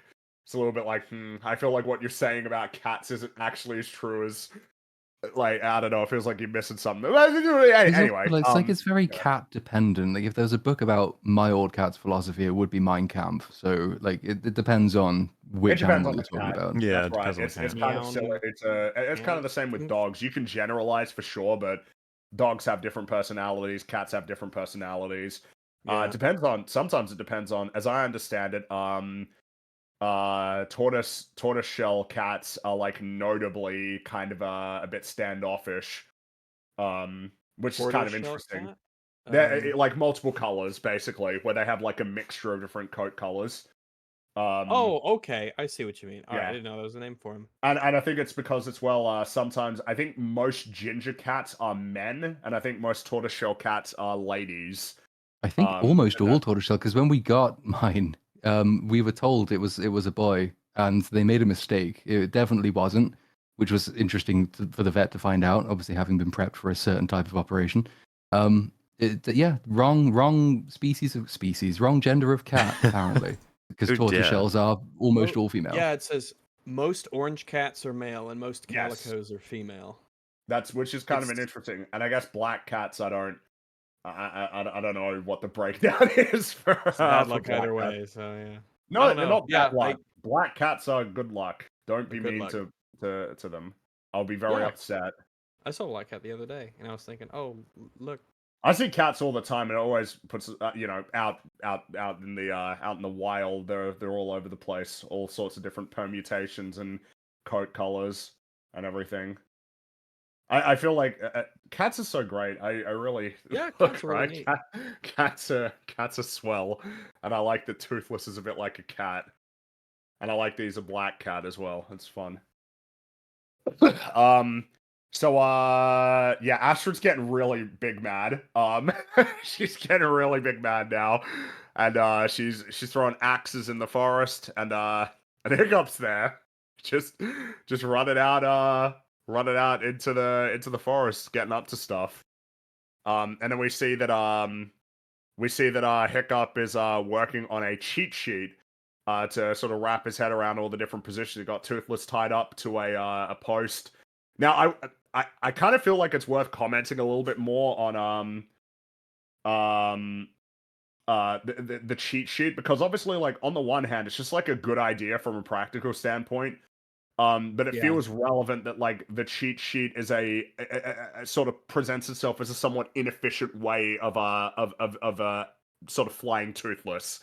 That the cheat sheet makes things more awkward and less intuitive, and that can be more broadly interpreted as like, well, this is what it is like when Hiccup isn't essentially being himself, like in society. It's like he's trying to do things the way that he's supposed to, and it's just not working properly. The cheat sheet is almost like a representation of this thing that he needs to let go of if he's going to succeed. I suppose we could talk about a bit more with the actual test flight. It's like, the theory versus just going out there and doing it, because he has the ambition. We've seen that throughout the movie and will continue to. But I mean, as we'll hear later, like, he needs to do something kind of crazy in a way. He needs to have a bit more, maybe, trust in his intuition, you know. Mm-hmm. Yeah, because he is the first and best dragon rider. That's who he is. He is the first and best dragon rider. As much as How to Train Your Dragon 2 and 3, and this film might disagree with that sometimes. He will be in my heart forever. That's right. That's right. So when they're doing the gliding and figuring out the positions, the saddle kind of gets messed up. So Hiccup and Toothless need to get into the village, but Astrid spots him and confronts him, but then he does something really bizarre that would be hard to make sense of. He gets yanked through the window and scurries away. So I'm sure that's contributing to her suspicions of him. I'd be surprised. It's kind of if amusing. It didn't. He's getting pulled by his attachment to Toothless. It's such an absurd thing that is happening, but he's just trying to play it cool. This isn't in the remake, obviously. Oh yeah. Because no fun allowed. You can't have fun. Though I suppose this is a sort of tonal balance and how hard that can be. And that they do a pretty good job. Right after that pretty funny scene, we see Stoic returning on one boat that's very damaged in low spirits. Didn't go Yeah, well. that's They didn't fucked even up. There's like the big furball hole in the Yeah, sails. the and sails everything. fucked. It's like, The boat's in pieces. Didn't even come close to finding the nest. Just a outright disaster. I'm sure he would be really fucking mad if somebody knew where the nest was and didn't tell him. Based on this experience. I'll say one thing that's Stoic related I did mention earlier. One thing, a change that I really do not like in the remake as well is when he's explaining to everyone what nation they're from or whatever. The the elder lady, they only agree to go out on this expedition not because of their respect for Stoic and what he has to say and his reputation, and of course they don't want to be in charge of Hiccup, but because she reads the bones, and the Yeah. bones say that they'll do good this time. Why was that included? Which is like, one, that's not what happens. It goes really wrong. So Much for the your bones are not bones. great. But also too, like it's the bones that get people convinced to go on this expedition, not their respect for Stoic, which seems like a bizarre change. Like Oh, this, Yeah, I well. don't you get it. never I don't had know what Dean was the. thinking with that one. I think the closest thing you get to anything approaching like mysticism or the supernatural in this is like every once in a while they reference Odin or Thor or like a Grendel or something like that. Like, a Viking-ish the kind of gods thing. But in yeah, the general. gods Yeah. essentially. Yeah, they'll say gods instead of God, that kind of thing. But then it's like, oh, do the ritual of the bone reading. Okay, the bones say we go, so we go. And I'm like, oh, okay. Well, if the bones say it. She's got some. Yeah. First off, she has some splaining to do when they get back. You're like, listen, bone lady, you have one job, all right? Oh, what are the abacus? Her abacus? Yeah, that's right. Whenever Yeah. that's like Yeah, that one's a little. How like, so to be what clear, is- right? This we have a bunch of additions in this film that are going to be more subtle and add more meaning. So the original, you have the trials are running, and then everyone. I think there's only the one major shot where they show the elder woman is watching everything that's happening in the trials. That's that. In the remake, for some reason, they keep coming back to her moving pieces on an abacus to show the score of like each of the kids and how they're doing, and it's just like so. That is explicitly less subtle and more time consuming and adds nothing. Like there's nothing that does that wasn't already achieved. These are the decisions I see that I was just like, did you think people didn't like when you saw her doing that in the original, you thought, nah, she's not. We need to show her counting the score. Otherwise, it'll seem crazy that she concludes she has that Hiccup is the expressions in winner. original. What I'm saying is, like, I old just don't lady. get it. How is that an upgrade? Why are you spending more time We need doing to something make- we don't need? Subtle changes because the original was too subtle, so we need to make it subtly more overt. It's like, no. That's right. There's also a point where when she like the first time that Hiccup when he does like the eel thing or whatever to the first dragon and impresses people, she slides over one of the little abacus thingies for him, but there's already like 2 or 3 there. And I don't know what those are supposed to represent. Like, oh, he already did 2 or 3 cool things. What were Well, those? I would have liked to have been privy to those as an audience member if they existed.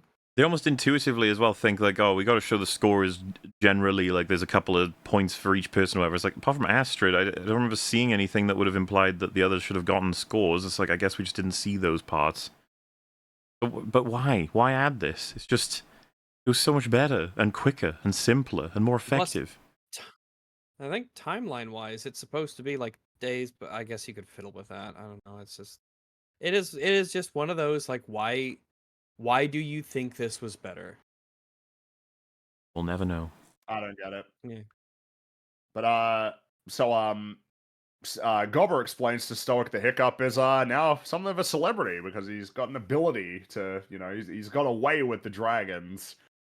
Which of course, Stoic returning from this horrible expedition to hear this has got to be, bit of a shock. understandably so. But we'll see that after the goat scene, which I think everybody knows what the goat scene is.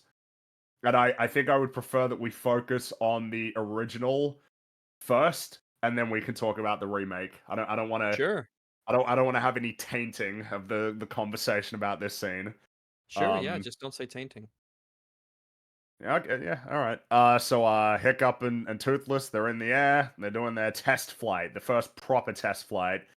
And this is kind of a good way to sort of introduce immediately with the cheat sheet, which is now complete. There's 6 positions basically. Each of the positions has a clear purpose. It's not really that you like need to have a good understanding of what each of them is, but you know, it's like the idea that there's one for climbing, there's one for going super fast, there's one for diving. This was a bit of a stroke of genius writing-wise, because you have a problem to solve. You can't have Hiccup solve the wing problem permanently. But how do you get it so that it makes sense that we need him there, but also he can fly? It's like, how's that going to work? It's like, well, you've created that there's 6 total positions, and they're all different purposes. And you can't have Toothless changing them on his own. He doesn't know how the fucking technology works. That's not a possibility. Hiccup can do it. And so if they tolerate each other, work together, then they both unlock each other's biggest potential. And I cannot resist highlighting this is what I believe the absolute core of the relationship between these two. They, as I said earlier, complete each other. And this aspect seems to have been fucking forgotten or removed by the time you reach the end of the How to Train Your Dragon trilogy, which I do not like. Yeah, it's I agree. Really, I do agree. Some I parts think it is like, some parts that are bizarre. It is an outright incorrect story choice to give Toothless a prosthetic tail that he can control. Well, and it's even worse because outright the wrong choice. The problem they had to solve when they introduced that in the 3rd film is, wait, why hasn't Hiccup done this for him already? And they have this throwaway line where Hiccup is like, oh, you rejected it before, but you won't now. Like, what? Why would he reject it? Why would it's so incompatible with how this film works that it's like they do, and that's how awkwardly they shove it in. It's like, ugh, wrong. Yep. And I mean, of course, particularly given the ending for Hiccup and the injury that he sustains, it's like, how is it not so clear what the point is? Very clear parallel. This is I'm so glad they made that choice for so many reasons, but one of them is that without Toothless, at that point, Hiccup is a more, limited individual when it comes to movement. But with Hiccup, he is the most free, like a human has ever been, to travel. And simultaneously, Toothless doesn't have that ability without Hiccup. It's so perfect. Why would you ever ruin it? As has been pointed out, How to Train Your Dragon 2 and 3 were written by Dean alone, no Chris. There's some I don't know if he had some input. Well, of course, he only wrote and directed this one as well. So, I mean, yeah, it's a brilliant idea. The prosthetic tail and that Hiccup is the one who needs to control it, and of course we can talk a bit more about how perfect the choice is for him to lose something in the final battle that only sort of strengthens their relationship and it makes it so that even he is more reliant, or becomes about as reliant as Toothless is on him. But yeah, I mean, it's the actual sequence itself obviously starts out pretty slow, pretty exciting, already initially, and then once they dive towards the water, you get this sort of initial bit of the theme, which of course is fun because I don't think the theme plays until this point in the film. Compared to, for instance, in How to Train Your Dragon 2, where I think that the theme is a little bit flanderized because they know that everybody likes it so much that they play it like 30 times. It's made a little bit more special that this is the first time that you hear the theme for for I guess you could say the series as a whole.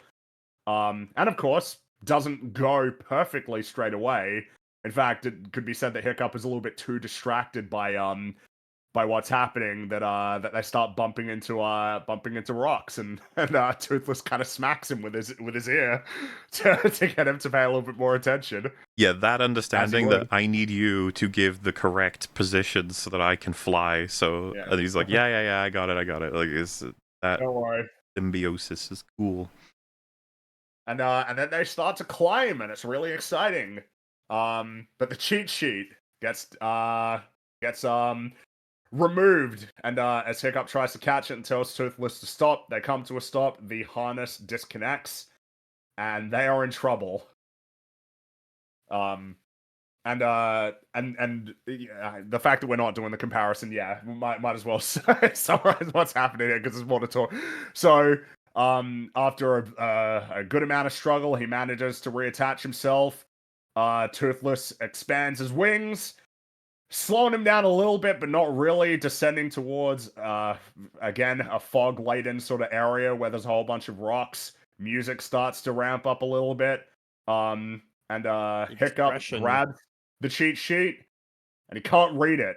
He cannot read it. He's got a decision to make. And as he tosses it, music hits. And well, you know the rest, right? I mean, this is the moment essentially that of this film, and it's basically, I don't think there's anything to be changed about it at all. It's just fantastic. If you can show as much as you feel like you can, please do. The fact that both of them at this moment are panicked, is it all over sort of situation? Fuck, yeah. And the wind beam, so he can't read the full cheat sheet. So like the almost lesson here that comes to be permanent is to like, rely on your instincts. You know which positions are which. You know what to do. You know where to go. Right. And that again, synchronicity with Toothless, because once he engages, gets the right position, Toothless' expression goes from like fear to just pure determination. Determined. Yeah, it's great, and it's super fast as well. Look at how fast it is. Yeah, he is. It's great. The So little fucking... spin as well. And I mean, it's just everything is. This is what I would want to emphasize when it comes to the music. Everything is in sync. It hits at the right moments. As soon as Toothless expands his wings, you get this sort of the ramp up, like the like that part starts to hit there. But then it's it's like, well, they're not out of danger yet. So this is kind of more of like you could almost describe it as a bit of the rising tension. It's like the situation's a little bit more under control, but like you haven't sorted it yet. But then as soon as he ditches the cheat sheet, then the theme kicks in immediately. And it's like, yeah, it's perfectly in sync. And something that's really, I think, valuable about it is it's actually not that long of a sequence. Yeah. It's maybe like 15 seconds long. It's really quick. And there's a lot of things that are happening because you see them flick between, I want to say, like 3 or 4 different positions with kind of an indicator of what each of them does. It's like, initial switch going super duper fast under control. Second one is kind of for the gliding. The third one immediately follows the spin. And then they make their way out of there. It's just like so well paced. If I understand it correctly, it's John Powell, I believe, was the composer for How to Train Your Dragon. Yes, and he worked with Hans Zimmer on Kung Fu Panda soundtrack. I believe like Hans Zimmer was like in charge, or he's like the main credit, but he worked on that as well. Kung Fu Panda has a really excellent soundtrack too. And something that's really valuable about Kung Fu Panda is how much of the time the music is like very much in sync with the action, because it's super important. Like this is an important part of the reason the reason why you like this so much, the song, aside from it being well composed, is how strongly you associate it with this sequence. And the reason why you so strongly associate it with the sequence is because the beats, like each of the sort of the stings, like each of the moments, the sequences, the portions of the song are just like correctly aligned with what you're seeing on screen. Particularly with the fact that, again, like the sort of the rising tension part is reintroduced after they get out of the narrow rocks and everything. It's like it's repeated again, but this time it's obviously much more you're at ease because they've succeeded, which, it feels like it follows. They succeeded in getting the situation somewhat back under control and then succeed again in terms of prevailing completely, maneuvering through that. It's like, yep, you nailed it. You did it, contributes to the catharsis considerably. And of course, you end on a joke. Hiccup is thrilled. Toothless is very thrilled, so he launches a fireball. And, yeah, doesn't cook him too much, but it's just. It's also the thing is impressive as it is, because obviously there's a whole bunch of film left, so like the film has to leave itself with somewhere for them to go. That this seemingly is like the epitome of what their relationship can be, but actually, It isn't, yeah, because what they've established so far is that when they work together, they both satisfy effectively their own private dreams. One can fly again, one can fly for the first time. But we still need something for them to do later. It's not yet that moment where they've kind of learned to sacrifice one for the other for their own sake, as opposed to because of what you can get out of the other person, which obviously is where like that pays off right at the end of the movie. Is you see a couple of like Icarus moments in different movies like this where quite often is flying a little bit too high and then things go badly wrong. Even Iron Man does this as a setup, and also as a reminder that there are still stakes in the film. You're not perfect yet. So it was important to remember that, have these moments for your characters, but if it's in the middle of your film, leave themselves somewhere to go because you can't end it here. Mm-hmm. Details quick, but I really like is the wide shot after he's launched the fireball. He's got his tongue out, and he's just yes, he does very very much like, haha, yeah, he's thrilled. Like hitting the wind, this good shit. I feel like I want to make a. Oh, sorry, go for it, Rex. So you and I might be saying the same thing. One of the things that this scene in particular really nails down, which I like a lot about the animated one, is that you really get a sense of like speed and energy and the wind. Yes. Whenever they're moving around and flying around, they're not just like these. They're not just like a weird video game thing where there's no. Like you feel like they really do have momentum, that there's wind rushing past them, that they have a lot of energy, and that they could like really get hurt. Like this is this dynamic sort of thing that's fraught with peril, but is also thrilling. It's a fine balance.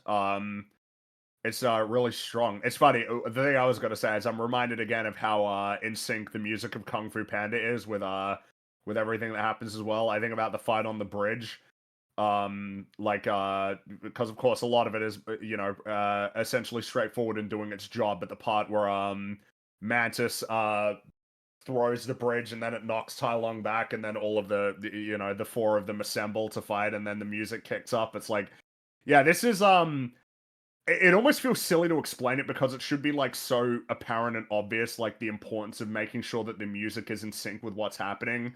It's something that video games have, particularly with greater access to technology, start to dabble with a lot more.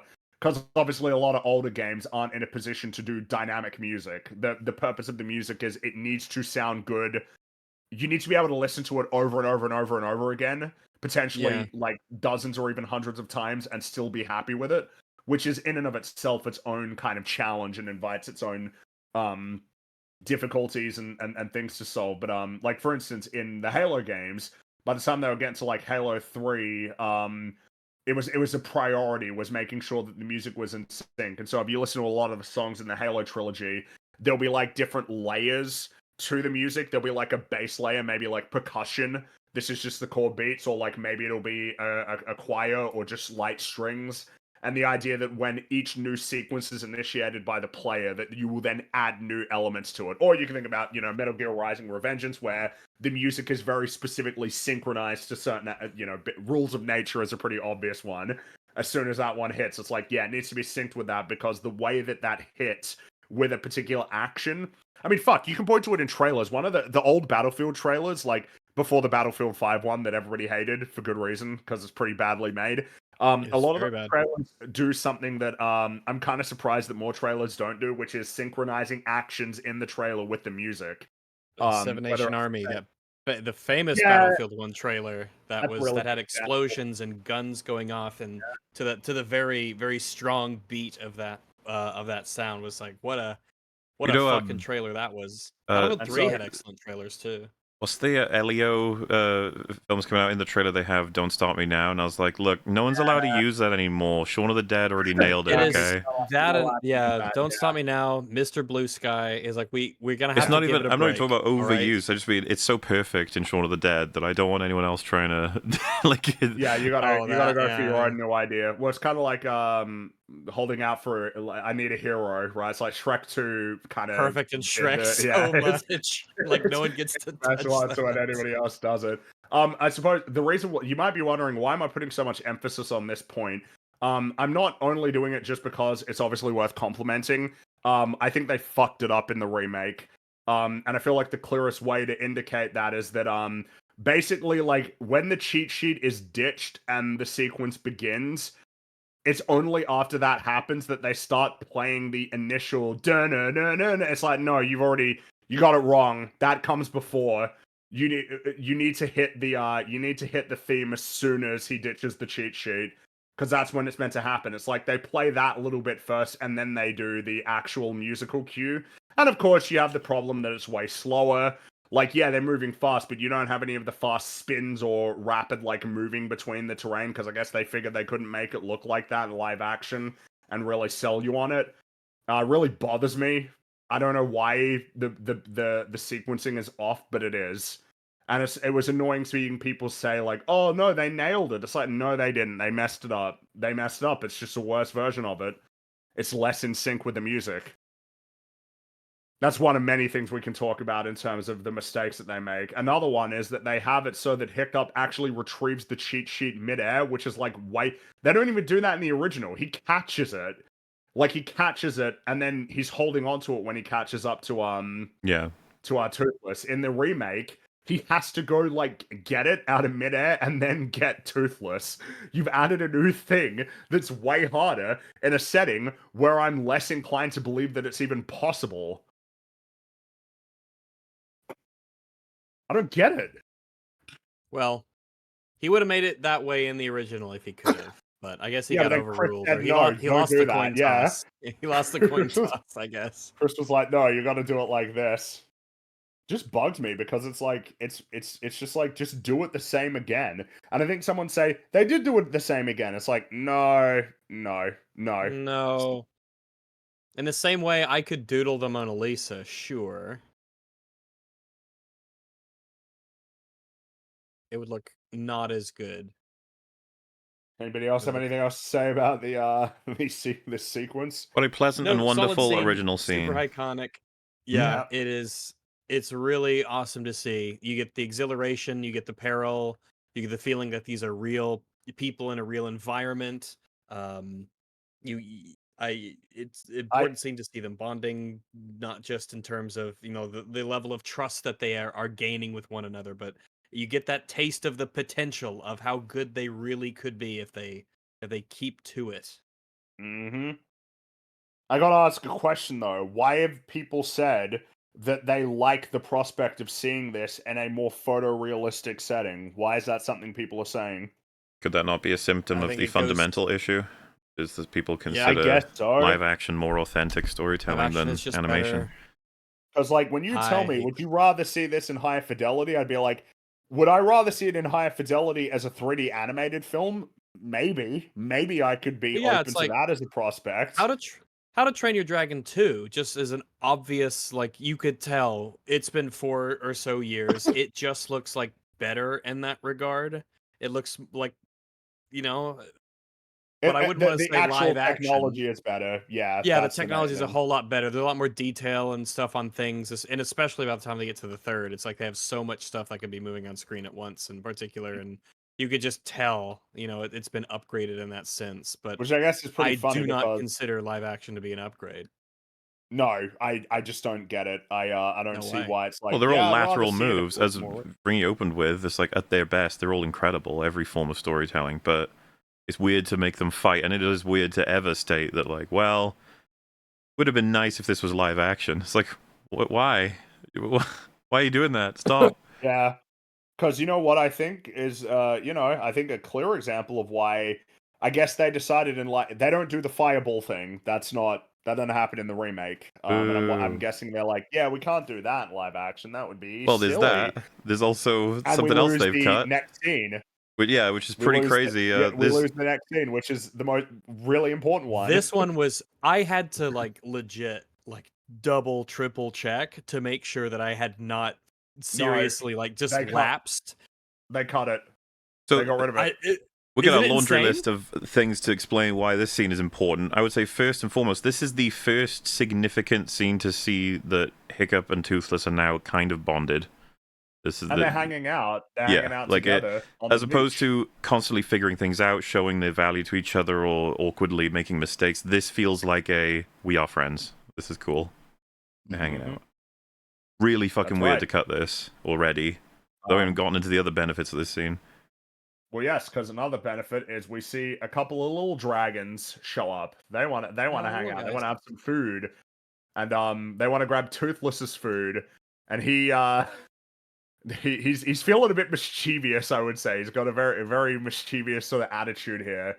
Because with one of the little fellas, he tries to he's ramping up. He's about to blast him, but Toothless is quicker. Blasts him when there's all the the green gas.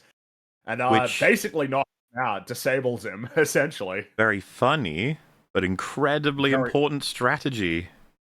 Yeah, this is I mean, the fact that Hiccup even acknowledges, you're not so fireproof on the inside. Yeah. I mean, this is just good essential shit. Information. Yeah, because like it's such a you'd never expect this is gonna be the thing that saves the day. You'd be like, oh, this is just this cool, fun thing. Which is a good example, because a lot of the time when you watch a movie or a TV show, the way that something is conspicuously given emphasis can often give away, like, oh, that will matter. But here it's just like a little joke. It's part of a joke, yeah. But it plays like perfectly into the idea. Like, there's a lot of little soft through lines through here. One of them being like, there's a brains over brawn aspect here that's obviously that Hiccup is going to be playing into. He learns, and that gives him a level of power. And in this just plays into that. He is learning more about the dragons, and like he learned about them before and was able to have power over them. This is just another example of him doing that. Like, doesn't that just play perfectly into what you've been setting up? Of course this is important. So yeah, the other thing that we have throughout this scene is fantastic expressions from Toothless. They're all hilarious, they're all cute, they're all awesome, they're all indicative of characteristics. One of the highlightable ones is the snatching the fish away from the tinier dragon and going like sort of fuck you, I'm better than you. And then the very smug grin when he when he shoots the blast. Yeah, he seems very satisfied with himself. Yeah. And another important thing is that even though obviously Hiccup has essentially been learning that there are better ways of dealing with the dragons, this is the first instance other than Toothless that he's just dealt with dragons approaching him and interacting with him in a pleasant way. There was no conflict of any kind. They're just there and interacting with him. To the point that even the one that gets blasted basically just starts purring and decides to go to sleep next to him. So like He's getting food, this is hence it prompts him saying everything that we know about you is wrong. This is it. This is the moment where that is crystallized fundamentally. You could say that it was crystallized at some point earlier, or that maybe it could have happened off screen, or that it fundamentally just was from the test flight. But like, this is the moment in the original film. This is the moment of realization. Like, we are wrong about you. You guys are actually pretty chill. There is a positive relationship that we can have with you, which is fundamentally opposed to the entire basically culture of Hiccup society. Our entire way of life. Yeah. Like, the test flight scene is not the place to have that. The test flight is about other things. You need a quiet moment for that level of reflection to start asking broader questions about what the meaning of that actually was. You can't just say, well, because of that incredibly high octane thing when I was clinging on for dear life, therefore I've off-screen concluded the dragons are so much better than I thought. Dragons can fly real good. Wow, that's new information. We didn't know that. It's important too because it sets him then into his despondent position for the next scene, beginning it. He's like, I know now all these different things that put me in a really fucking annoying and awkward position in relation to my whole culture. How am I supposed to solve this problem? It's getting closer and closer to, like, having to deal with this. And then Stoic coming in to be so happy about his progress with killing dragons. This is what we call a lot of really detailed and layered conflict. It's good stuff. Mm-hmm. All that scene is like a foundation that bridges the major goat scene and the major scene that he and his dad are finally going to be able to connect. Or at least that's what his dad thinks. One of the best scenes in the movie, for sure. Gonna be willy-nilly cutting scenes. Dean, knowing why was this one so? It's just remarkable. It's like because of how short this scene is, it achieves a hell of a lot. And for some reason, Dean thought we didn't need it. No, it's not important. Why didn't he say that? The film is longer, and we needed to cut this. Man, it must have been a real blight on the original film, huh? God, Jeez. yeah. Well, think Clearly about all this that was we've Chris's learned idea with the then, extra wasn't it? time. And he was harboring resentment over it. Like, fucking hell. What a shit scene. Chris, this was a dumb scene. You know, we didn't we didn't need this. This is pointless. You might notice a running theme here, but I suppose we can. But anyway, Stoic. I do enjoy that Stoic does the whole sort of thing of being very stern and serious in terms of confronting Hiccup. You know, like, I know everything. I love Stoic. He's awesome. Though I will say, you know, in the remake, I report this with no bias, okay? I'm just going to state it, and you guys who've seen it will know, and you guys in the chat who have absolutely not and should never see it will know it's true. This is just a fact, okay? Stoic the Vast does indeed perform a dab in this scene in the remake. Dab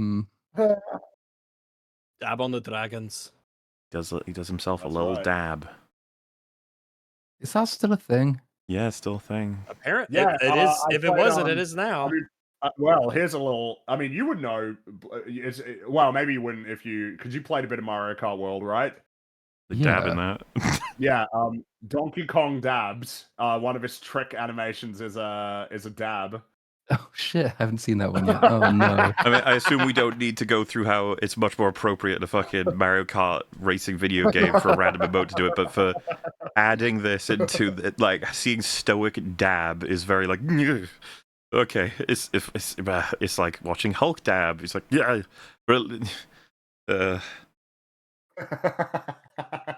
Jesus. I won't believe it until you show it. I ain't showing it. You can go and hunt that down if you want it. This scene is pretty one-to-one in terms of it. It's just that Gerard Butler is doing basically as well as he was originally, and the Hiccup guy is just worse. Yes. It's just worse. I mean, it's like So every scene with him. It's like, gee, especially when you pair him next to Gerard Butler, it's like you're fucked. It kind of makes the contrast sharp. But I mean, there's plenty of stuff in here to compliment because, yeah, Stoic is ecstatic, and he's thrilled that they finally have something to talk about. He sits down and he's sort of got an eager expression, but there's just this really lengthy silence. Which no, it's a really good scene. You know, like, it's a bit well, yeah, because it brings us to the super. It's a unique kind of tragedy, right? Like there's all this new experience and information that does relate to dragons that he can't possibly talk about. Meanwhile, the result of it is that his father believes he has actually now entered into the cultural legacy. He's finally on board. He's doing not only the things he wants him to, but he's doing the best. And it's like, wow, imagine what we have to talk about. It's like, yes, well, there's nothing. Exactly. There's actually nothing. Exciting, but there's nothing. But there is something noteworthy. Stoic presents Hiccup with a Viking helmet made from half of his mother's breastplate, which completes the set because he's wearing it. And of course, you know, he's sort of Stoic, very quietly, you know, in a very reserved and contemplative way, says that it keeps her close, and then proceeds to say to wear it proudly, you deserve it. It's a good, it's something that, you know, because obviously throughout the film it'd just be like, well, yeah, where is Hiccup's mum? So getting this direct acknowledgement of, you know, it's just like, yeah, something happened to her. This is obviously going to have an impact on essentially Stoic's relationship with the dragons. Because even beyond the amount of people who would have been killed in the tribe, the fact that his wife was killed. I don't. The second movie doesn't help this. I don't feel at all. Yeah, I was expecting her I to have really do not like. I don't like Hiccup's mum. I think she's I think she's a pretty bad person. Honestly, I think the film realizes the problem with her and does nothing to solve it. And I don't mean plot; I mean character. She sucks. Just putting it out there. Just abandoned Stoic and Hiccup had the opportunity to return, not only to return and maintain that relationship with her son and her husband, but to also protect dragons. like, which is something that she cares about, and she never chose to do it. If she showed up riding a dragon, they would be like, "What the fuck?" Of course, yeah, it's that would be the Stoic's end, wife. basically. Also, That it's would be like the end. Stoic's wife, and she's proven Yeah. that she can. Like, oh, what the fuck? And she decided not to do this. Again, feels worth noting, Chris Sanders didn't write How to Train Your Dragon 2. Dean did. Interesting. Well, Interesting. and you know, maybe I'm mistaken here, but I thought it was pretty potent that Stoic's position on dragons is foundationally strengthened by the love of his life having been killed by them, and simultaneously the conflict that presents in his son being the one that's the biggest defense of them, but simultaneously again, that being the only influence in Hiccup's raising, right, being the approval of his dad, who's also the chief, I think strengthens everything about what the whole point of the movie is in terms of how to be the best Viking. What does that even mean? There's loads of layers working in tandem there to tell me that the mum is currently alive and well and a better dragon rider than anyone in the world is fan fiction. I don't agree. Basically, yeah. I think that the obvious choice is no, she's just dead. She is. Of course. Again, it would be like if in Lilo and Stitch 2, it was revealed that Lilo and Nani's parents were alive and on an alien world hanging out with aliens. and they just never decided to come back home. They both fucked off to do marine biology in California. Yeah, exactly. No. Exactly. That's what it feels like to me. It's just a terrible idea but I mean, again, it's pretty easy for me to essentially ignore that as a storyline and just enjoy this as a moment. I'm surprised they went with that because I have not seen the other two. I didn't have time to do that, but my interest. My interest in seeing them was quite high after I watched the original, and is now not very high. My interest was high because How to Train Your Dragon 2 and 3, I would say, seem to have a decent reputation. I think How to Train Your Dragon is perceived as being like a relatively consistent trilogy.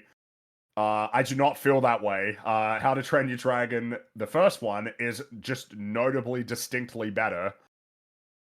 I would say so, absolutely, yeah. Especially as we've gone over it, and you watch the other two and you think about them a bit, and they don't get better the more you think about them. Well, like where this franchise ends its story, so to speak, is quite like what the fuck compared to the point of this film. Yeah, it is very like, oh, okay. I felt like, I feel a little. Whereas you could argue broadly, but... this film's point about dragons and humans is that the world is better if we're working together. The third film has a different opinion on that. It does have a different opinion. Yeah. Maybe all the races should stick to their own spots is an interesting take. Maybe they're not better off working together. Maybe they should be split up. Maybe God put us on different continents for a reason. It's like, oh my God, Jesus Christ. What happened? But yeah, no, this is a really good scene, and again, Gerard Butler does very well in both. And it shows that it shows he's sentimental. He's not just like this, oh, I'm this unfeeling, callous guy. He has emotions. He is sentimental about not just people, but objects and what they represent to him and what they mean to him. And as we'll see, later again, he is a character who feels things. And it's something that I really like about him in general, is stuff like this. He's a cool dude. I'm seeing a lot of people saying that apparently a lot of people don't like How to Train Your Dragon 3, and that it's something along the lines of it tries to get in line with the books, and that's a problem considering that the stories are so different from the films are so different from the books. Okay, that's interesting. I didn't know that because if the reviews are the average review scores for the films are about the same, which is it's just like, okay, I guess the fans of the series were a little bit more in tune with what is actually worthwhile about How to Train Your Dragon than the critics are, that's for sure. On this note, I actually meant to bring up when we were talking about how awesome the progression of the technology to create the wing, like the tail variation system is, and how when you watch it being built, you can believe it. I feel like that is just lost in 2 and 3. Technology gets insane as the films go on. Insane. Hiccup turns into Iron Man, like Viking Iron Man. The flaming sword, bit cringe. Yeah, the flaming sword is cringe. That was Dean's idea, clearly. Did not like the flaming sword. And boy, if you didn't think that Toothless was fucking cool enough, then boy, you'll like 2 and 3 because they juice the fuck out of Toothless on Yes, multiple he's the king occasions. of the dragons. He's Godzilla. He's just What? a really cool dragon. He can Yeah, also he is Godzilla. we got a little bit of like Miles Morales going on here where he's like, oh, actually he has all the powers. In fact, I'm like, oh, I kind of Yeah. liked him because of the character and what he could do already. But now he's got like lightning powers like Thor. He can turn invisible. He's the king of all the Oh god, they made Toothless someone's OC. But don't want to get too distracted. We should probably, no, you know, no. How to So, Train Your Dragon 1 is amazing. So love the it. next scene is that well, actually, is there any more that you wanted to say? I'm gonna grab some coffee here. I'll be right back. If you had anything more to say about this scene with Stoic and Hiccup. I know that I think this is maybe me reading a little bit too far into it, probably because it's mostly just played for a joke. But because the helmet that Stoic has always worn is part of her breastplate, right? Which first off means she should have been a thick, curvy lady. Let's be very clear about this when we do see her. But it does imply, because of the nature of how things are, that there is another part of that breastplate. And so this has been like a moment he's been waiting for a long time, like this symbolic, like I Yeah. have one of the helmets, you get the other helmet, you know, in a way that we remember our mother.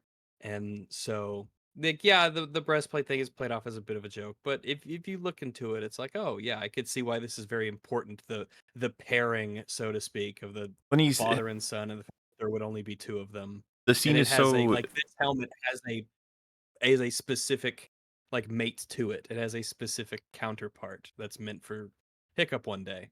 he's come from a miserable mission and he's overtly happy and letting out all of this stuff because he's built it up for years. He's been waiting. He just wanted to say all this stuff to him forever. It's just never quite gotten there, and it looked like he might never get there. But now he has. Everyone's talking about how great he is. He's got full control of the dragons. He's doing amazing. Oh my god! It's like, yes, this is perfect.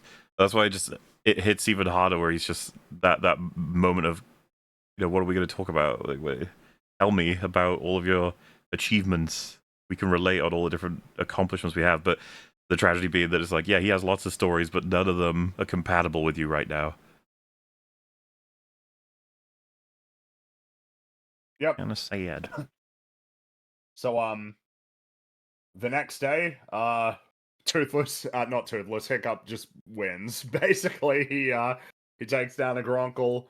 Astrid is furious, and he is declared the best student. He wins, which of course is not very good for him.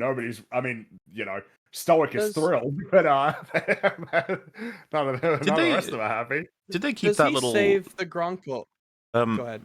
After the scene with you know when he leaves Stoic, do they keep that in the remake? Ooh, like when he's outside? Yeah, because like the point, because he obviously the bumping into all of the stuff. Yeah, I couldn't remember it. I have a specific note about like, oh, it again, it plays into his sentimentality, and it's like he is maybe one of the few things that could sort of the otherwise unflappable Stoic the Vast, when he's like maybe awkwardly bonding with his son and is very proud of him in a way. He's not used to that. He's oddly enough, this is all he's ever wanted, but he's out of his comfort zone in a way because he's never done this before, and he's kind of awkward in a sense, even though it's Stoic the Vast. You know? Yeah, the impression you get straight away is that he just managed, and he even thinks this of himself, like, I just managed to complete that task, which was tough. I need to come through as a father. I need to make sure I get all that right. And he has a thing of like, yeah, I think I did okay. Versus he literally fist fights dragons with no compunction whatsoever about any kind of worry. He's just in there nailing it. But with talking to his son about becoming the Viking he's always wanted him to, he's actually like worried, stressed out. It's good shit. Yeah. It's a little awkward. He knocks over some stuff as he's leaving. You know, when in combat we've seen him be like super competent, but here, yeah, it's I really like this. I really like this. And I think the read here, he because obviously if Hiccup kind of knows that he is going to be put in a position where he has to kill a dragon in front of everybody, and he doesn't want to, right? He essentially has to choose to save the Grunkle from Astrid, or to do it himself and put him in a position where he has to kill a dragon. But at least in that way, he's in control of trying to do the whole, something. It's I don't know. Maybe I don't know. I'm just thinking, doing something. Carry on. Well, that it feels like it brings us to a sequence where there is like another opportunity to essentially talk about the subtle and not so subtle mistakes that they make with Astrid.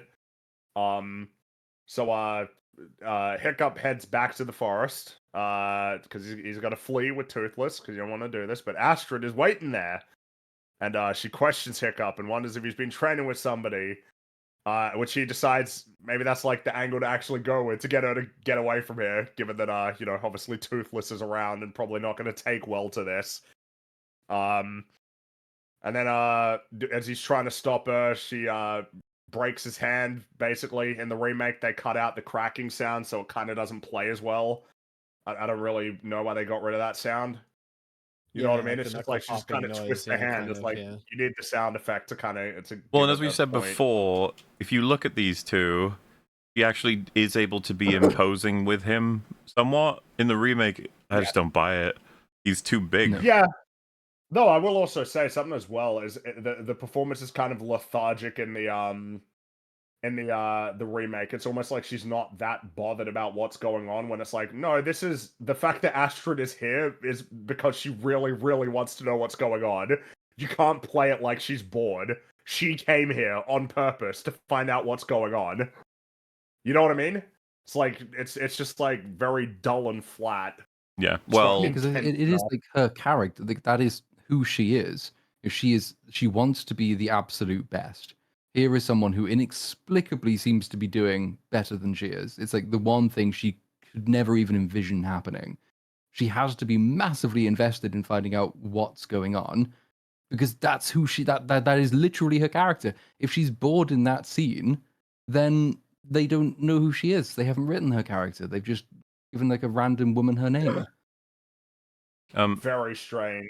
I'm not sure if anyone's got a different pick, but I probably would have said she was the worst of the cast, the actress for Astrid. Yeah. Yep. I think like the actress probably, I don't know, it's hard because like so much of that is like she has particularly terrible writing as well, in a way that some of the others don't have. I don't know, maybe just on acting merits, I wouldn't necessarily say she's that much worse than Hiccup is, for example. But she fits right in. Yeah.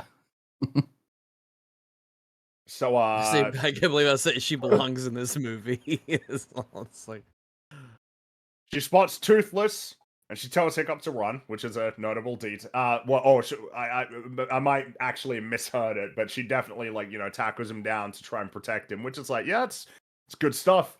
Even though she doesn't like him, it's like, yeah, there's a dragon. There's still a desire to make sure that everybody is safe. And she prepares to fight, but Hiccup steps in, calms Toothless down. And again, this is another instance. It's like, I don't know why you play it so differently. In the remake, in the original film, the introduction is like, Astrid, Toothless, Astrid, like kind of like, hey, she's a friend. Don't do anything bad. Whereas in the remake, it's like, oh, Toothless, Astrid, Toothless. Yeah, I noticed that. What? Why is it so quick? Like, why are you missing the specific emphasis that's being put on this? Something as well, I would have to check, but I'm pretty sure it was missing something I really like about the, quote unquote realism of what would be happening in this situation. Toothless is basically ready to kill her, and likely in defense of both of them, like that she's an enemy. But Hiccup stops him, and you can see this, to bring yourself up to be ready to kill a thing, being halted immediately.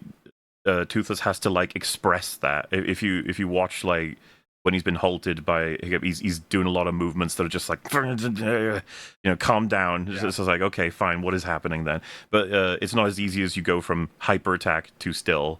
He has to like move around a bit and calm down, basically. Yeah, because he was so fucking ready to kill her. Which it sort of brings in the aspect that we've talked about as well. Toothless is a bit scary when he's your enemy, but that doesn't feel very well nailed in the remake at all. Mm-hmm. not at all. And of course, it's just like none of the expressions are nearly as intense. And again, it feels like there's a few like micro expressions that it feels like Astrid goes through before she runs off. It's like it's like she's one is genuinely scared. The second one is like stunned, can't really make sense of what she's seeing, and the third one is, oh, I'm telling everybody about this. Like, you're done. You know, like everybody's gonna find out about this. It's like she runs through all three of those at the same like within the span of a few seconds. And obviously I don't believe that any of that was essentially captured in the live action version, which then brings us to we get this. Maybe the Toothless is it's one of my favorites. It's great. What's going through Toothless's mind right now? Like, what an unimpressive little shit. Like, you know, starts up something and runs away scared immediately. Okay. Yeah. Great. Like I said, it's not even like done the same but worse in the remake. It's just gone. They don't have it. It's not in there because I guess they decided that this wouldn't work as well in you know, photorealistic Toothless. I don't know why, but this is gone. I can't believe it. I really wanted this to be the thumbnail. It just feels like the perfect encapsulation of my response to. Well, no, this is more tame than how I feel about a lot of these live action remakes. But yeah, look, you know, yeah, it's really good. I like the little shuffle he does as he turns around as well. Yeah, His expression is just. And then he runs off. Astrid's running away, and he grabs her. And I think it's safe to say that again, new Astrid does not sell that she's genuinely terrified. Astrid is scared shitless. Like, she is absolutely the way that terrified. she's grabbing the leg that's holding her is like, yeah, she is. She's not having a great time. Like, oh, you know, like, oh, this is it. Basically, like, she thinks that she's dead. And for some reason, in the remake, she gets dropped off like on the side of a cliff rather than on a tree branch. Yeah. I don't know why they did that. And again, I'm not convinced that she's nearly as scared or as angry as well. It ain't working. But Hiccup basically says, I'm not, you know, I don't need to explain it, but I'll just show you. And it feels like we spend a good amount of time. Like, it takes a while for her to essentially be willing to get on the saddle. You know, it's like a pretty lengthy moment, and the whole time Toothless is glaring at her because obviously he doesn't really trust her at all. I enjoy the amount of emphasis that's put on it. It's like there's a really tense encounter where neither of them are particularly comfortable in each other's presence. Yeah, and I mean, just broadly, if you keep an eye on Toothless throughout all of it, he just does not like her. Is very much consider you an enemy, and I'm not interested in impressing you. In fact, I'd rather you be terrified because it's kind of fun for me. Oh yeah, because you even see how he's got a very mischievous expression when when Hiccup tells him to let him down slowly. It's very much like, hey, I'm gonna scare the hell out of you, which he does. And you know, this would be another example of it's played differently. So in this, he shoots right up into the air, whereas in the remake, he tumbles down. It's like, all right, you're mixing up the beats. He goes up in the air and then he tumbles down. In this one, he just tumbles down. I don't know why you changed it. I don't know why you felt like you couldn't just have that. Because of course the diversity of what's happening. He's trying to mess with her in multiple different ways. Quick ascent, quick descent, spin. Does it match with the music more? Because I can't remember off the top of my head the way that it like sounds, the way that the soundtrack. You know, it's a little bit whimsical. I would say the music is a bit more whimsical in this sequence. It's kind of played as being funny. Like, you're kind of meant to be laughing at Astrid's expense. Because this would be like the clearest example I can point to of this is like this is an important moment for Astrid, I would say, not just because of what she learns from this and how she responds to it, but just that the most calm, well, maybe not calm, but the most determined, competent member of the group is like terrified in this situation. She is so vulnerable. She is completely out of her element, which is a sharp contrast with how she typically behaves. and you don't get it nearly as strongly in the remake. And it's the catalyst for like a complete transformation of her worldview as well. Like this is her being like almost fast forwarded through the journey that Hiccup's already been on. Everything about this is incredibly unnerving, unsettling, worldview shattering. And it has to be because it has to explain how she comes to change her mind quite quickly later on. I don't remember picking up emotion generally from the remake. No, not really. It's well, kind that's of why like, I froze ooh, here. this is kind of a bit crazy. Look at this expression. Look at that expression. You ain't getting anything like that from that actress. Not happening. Nope, she can't do it. She's Like not capable of doing it. No one will emote.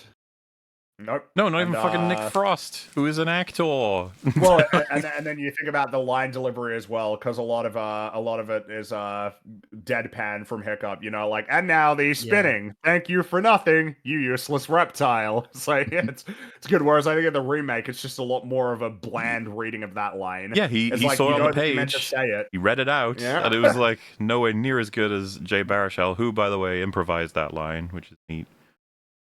And also, of course, another example as well. This is part of the problem again with doing we've talked about it before. It's like, why is it worthwhile when you have an actor who can do their own stunts? One of the things is that there are certain things you can do with the camera that you can't really do if you're dealing with a person who literally isn't the actor.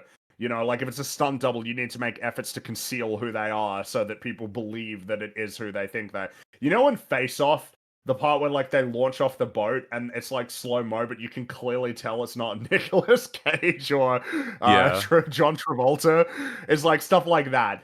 Whereas if they're a stunt person, you can actually do that. This might be an example of there's only so much you can do when you have real actors like sitting on, I imagine, like a prop dragon in a big blue screen room. Like there's only so much that you can essentially do with that. While still being able to catch their expressions, you just fundamentally are not going to be able to have Toothless spinning around and doing everything as crazy while making sure that we can see their reactions. Which is something that's done, you know, with the spinning and the thank you for nothing. It's like the camera tracks. It's like spinning as fast as they are, and it tracks so that you can get a good sense of the fact that Hiccup's got a very unimpressed kind of expression going on. But in live action, it's just like, yeah, how are you going to do that? You can't do that. It's just not going to work. It's going to look weird.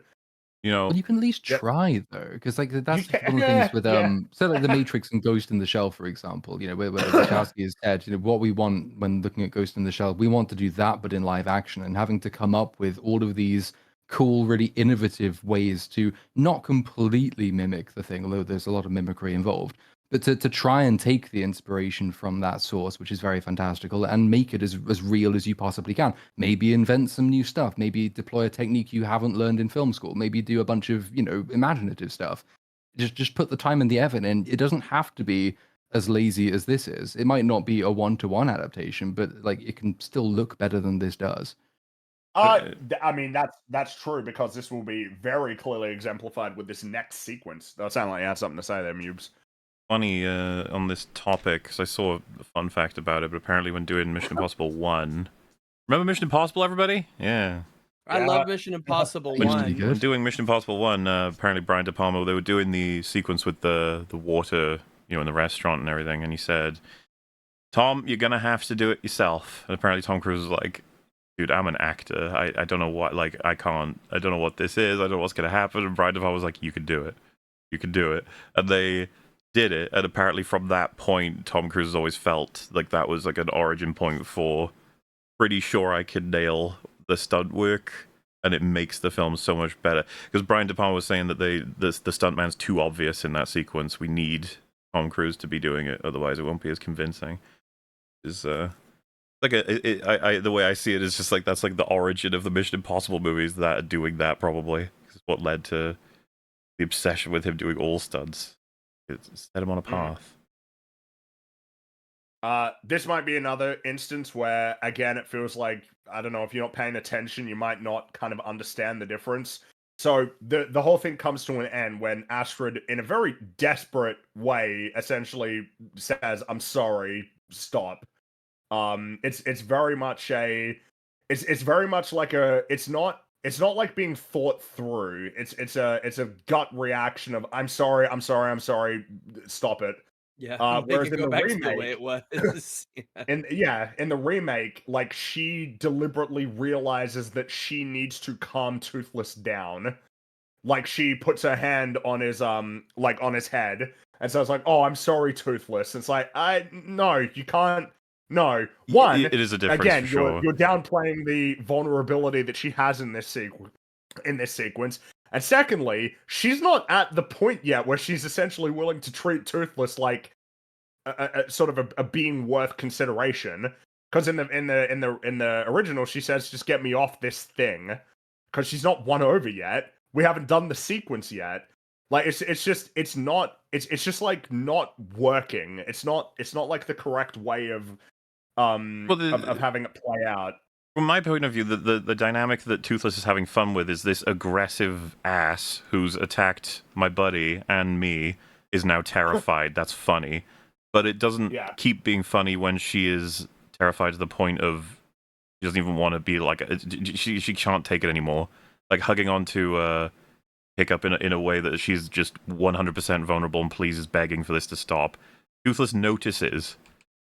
He's like, oh, all right, fine. Like I'll stop. It's not as fun anymore. But yeah, in the remake, the implication is that she's like come to understand the value of Toothless. Like, no, that's not going to have happened yet. No, not yet. Not happened yet.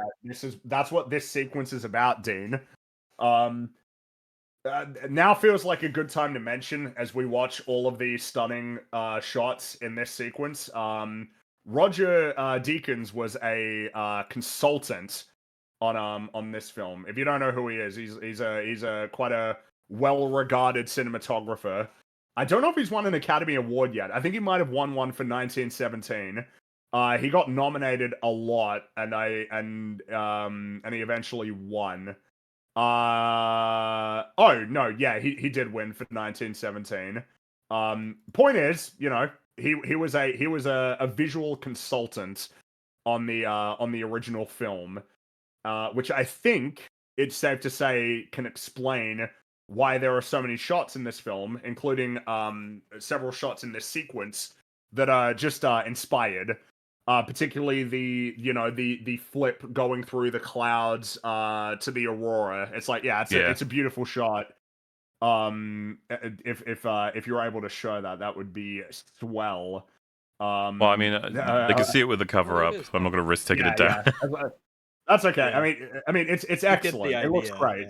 Yeah. Apparently, he was asked to be the cinematographer on the live action remake and said no, but he did recommend someone else to do it, which I find somewhat amusing because it's well actually to be fair, the cinematographer who worked on this one it's Bill Pope. He was the cinematographer for this one, so bear in mind how this film looks. And think about some of the films that he worked on. He worked on Spider-Man 2. He worked on Scott Pilgrim. He worked on Team America. He worked on The Matrix. Isn't there's something Bill Pope did within the last 5 years that's disappointing? He made Ant-Man and the Wasp Quantumania. He did the cinematography for Ant-Man and the Wasp Quantumania. He did the cinematography for Shang-Chi and the Legend of the Ten Rings. Yeah, man. He did the cinematography for the Charlie's Angels reboot movie from 2019. No one remembers that. What happened? What happened? He did the cinematography for The World's End. What happened? Well, maybe I don't know. Like, I'm sorry, that's one too many films with great cinematography. You know what I mean? It's like, you have to be talented. Like, I don't... But obviously, the point I'm making here is this whole sequence is just shot broadly worse in the remake. And it's edited worse as well. They keep intercutting between... Because, Astrid slowly opening her eyes to realize the beauty that she's surrounded by... That's something that plays out in one continuous shot. In the remake, they keep cutting between that. I don't know why. I don't know why they did that. Because the thing is that you're meant to be seeing it as she's seeing it. That's the whole point of pulling back the camera. So I don't know why they did it differently. Well, how did you mess it up? And it's such an important moment as well, because this is as was said, it's like a crash course of the arc that he's already been on, but the heights that can be reached, pun intended, of what this synchronicity between dragons and humans, like the utter crazy potential this all has. She's learning it as well. Like, you know, we've done the sequence now of her having her whole world rocked, and now she's actually having fun and you know, enjoying all of this. This is, again, it's quick, but it's going to be super important because it's going to change your mind on a bunch of things, because we got to move it to the next section as well pretty quickly. But it's a really pleasant sequence, really purposeful, and the shots actually complement that. Yep. At least they didn't take it out. Yeah, I guess we can count ourselves lucky on that one. Yeah, that's where the bar. That's where the bar is right now. So yeah, we have this sequence, which is great in the original, and she basically, as it's all playing out, she Astrid admits that Toothless is amazing, gives him a little pat, and it's like, yeah, see, look at that, 1 over, which, you know, this would, I know that you were saying before, Platoon, that it is a quick transformation, but there is something to be said for, under the circumstances, this does like fundamentally contradict everything that you thought you knew about them. Mm-hmm. So, you know, there's something to be said for that, in terms of spurring that change. Her enjoying this so much, and then the natural instinct of making sure you're safe by holding on. Hiccup is just enjoying that as well. Like, he's closer with her now than ever, thanks to Toothless. It's good memes. He's having a good time. Everybody's having a good time. It's good. Now, I suppose it's worth noting that in the remake, the little conversation that they have before we sort of kick off the plot twist is like longer. I don't know why they made it longer. Because like in the original film, it's basically, you know, Astrid basically immediately asks, like, so what are we doing? You gotta go kill a dragon tomorrow. And like instantly, that's when Toothless picks up on the sound and darts off elsewhere. Whereas in the remake, she's like, hey, yeah, this is cool, but still, these dragons are kind of crap, aren't they, though? You know, they've still killed a bunch of people. It's like, what? Oh, okay. Is this what we're doing right now? You know what I mean? It's like, why are these conversations longer when they're pointless? We're still going in the same direction. It is... And we're not really doing anything with this angle, with Astrid still being like, yeah, but there's still something to be said for the damage these dragons have caused. It's like, that's not going to reflect in any of our subsequent scenes. No, and every time they add more, it's always stuff we already know, or stuff that takes us in weird directions that don't pay off properly. So you might argue that everything additional to the work that Chris Sanders was a part of is incompatible with the work Chris Sanders was a part of. It's like, weird. Yeah. Ah, man, it's just... What are you doing? What's going on, dude? Yeah. I get dude, these movies. Sorry, I'll save the fucking Doomer fucking rant for the end. For the end of this. Forward to it, yeah. Yeah, Toothless hears a strange sound, and he suddenly changes direction. And when he descends into the fog, we see dozens of other dragons appear. With their haul, they've got a whole bunch of, you know, fish, sheep. And Hiccup tells Toothless to fly away, but he don't want to. He wants to go this way. And so he and the other dragons fly into what is the dragon's nest. It's inside a volcano. It's nice and spooky. And they sort of take a position and they watch as the dragons are depositing their catches.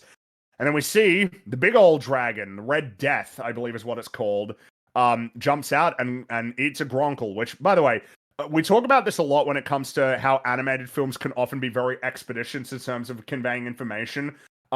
This is like a good example. The fact that we have the conclusion, dragons are pretty cool, yo.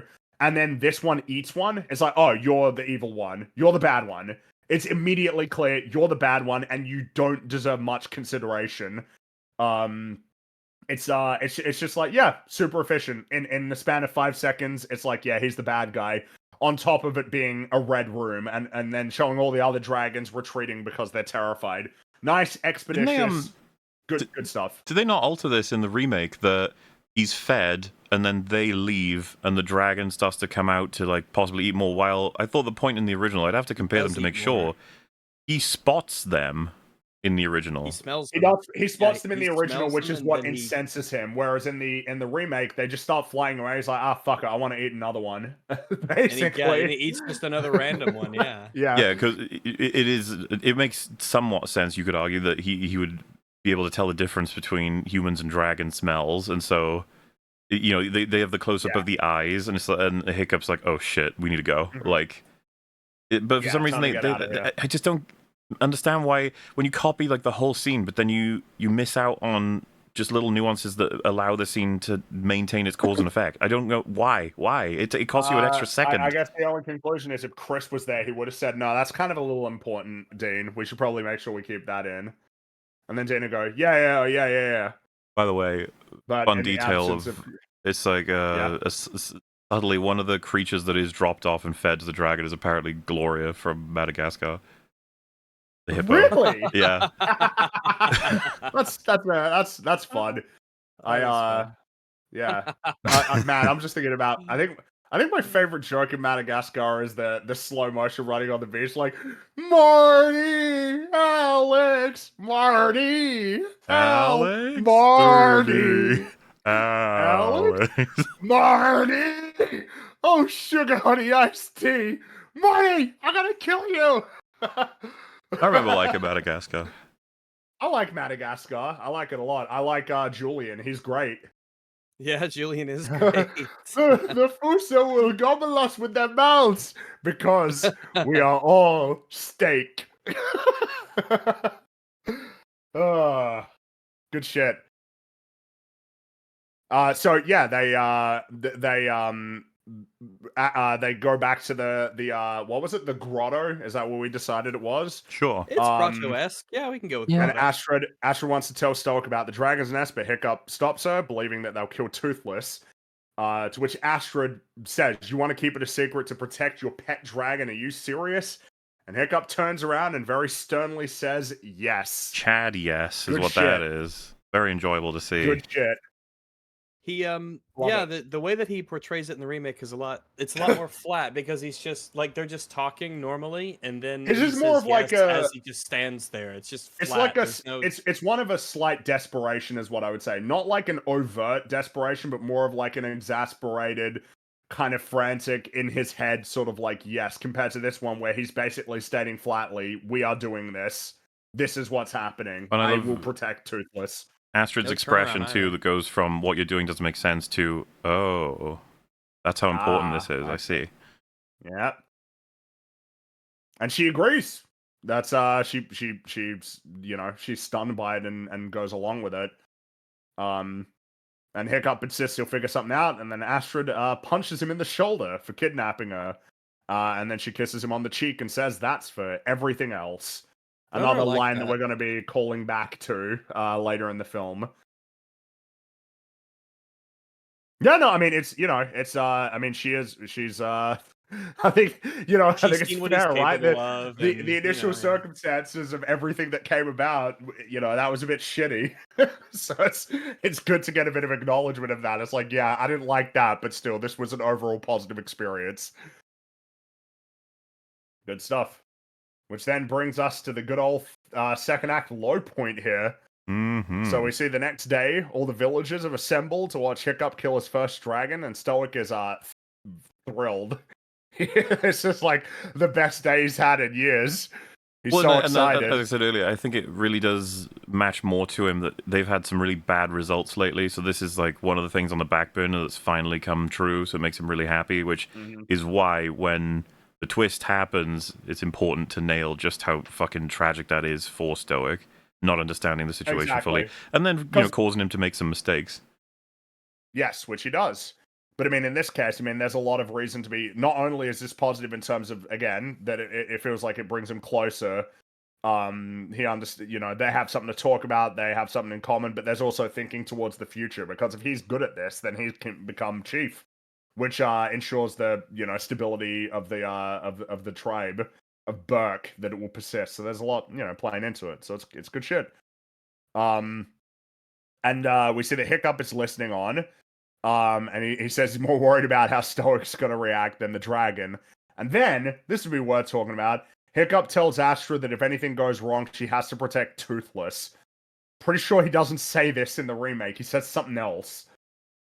Oh, really? I didn't catch this one. I think he does. I think it's fuck. I'm pretty sure that it's god damn it, that's gonna drive me crazy, but I'm pretty sure he says something different to that.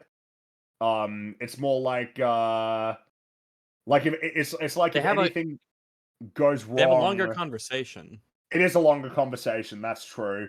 Part of it is that I think it's because something that's worth noting in this is that they're trying to do something in this sequence in terms of like Stoic having a big problem with Astrid as well as Hiccup, whereas in the original film it is squarely about Hiccup. He is pissed off at Hiccup for how everything is going to someone said that it's that he tells her like not to get involved because Stoic likes her.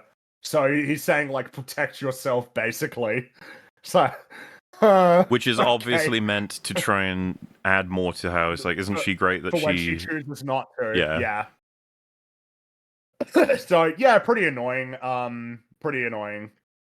So Hiccup enters the arena, grabs a shield and a dagger. And Stoic's like, oh, I would have gone with like the hammer. And I think in the remake, Gobber like kind of shushes him for that. Yeah, well, he says, let's just see what happens or something like that. Which it's just a little which is remark. A total misread. It's a misread of the line. He wasn't like Stoic wasn't judging that he was making a mistake. I'd go for the hammer, but interesting. That this is the choice that he's making. The way I see it is nothing but actually a supportive comment as a father, just being like, already respects the fact that his son is going to have his own way of doing it from what he's heard, but it's like, oh, it's not the same way as I do it. Yeah, but still, I'm curious. Yeah. And so the monstrous nightmare, that's who he's facing, bursts out of the cage and approaches, but Hiccup drops his dagger and his shield and then reassures the dragon before taking off his helmet, tossing it to the ground and saying, I'm not one of them. Which is naturally shocking. I think that it was a mistake in the remake that he gently puts the helmet down rather than tossing it away to very clearly signal, like, I'm not hostile to you. I think that's and particularly the fact that gently putting it down is not going to incense Stoic as much as throwing it. Yeah, I mean, it's an example like the remake is subtler on that point. It's basically the only time it is subtler on any point, but it doesn't really serve the story as well, given that the objective of the scene is to incense Stoic. It's like you don't go to the trouble of setting up the meaning of the helmet if you're then going to not make full use of the symbolic importance of the helmet. Well, and if you notice as well, he does look at Stoic before throwing it. He knows what he's doing. He does, because he knows what the reaction's going to be. And of course, Stoic is stunned.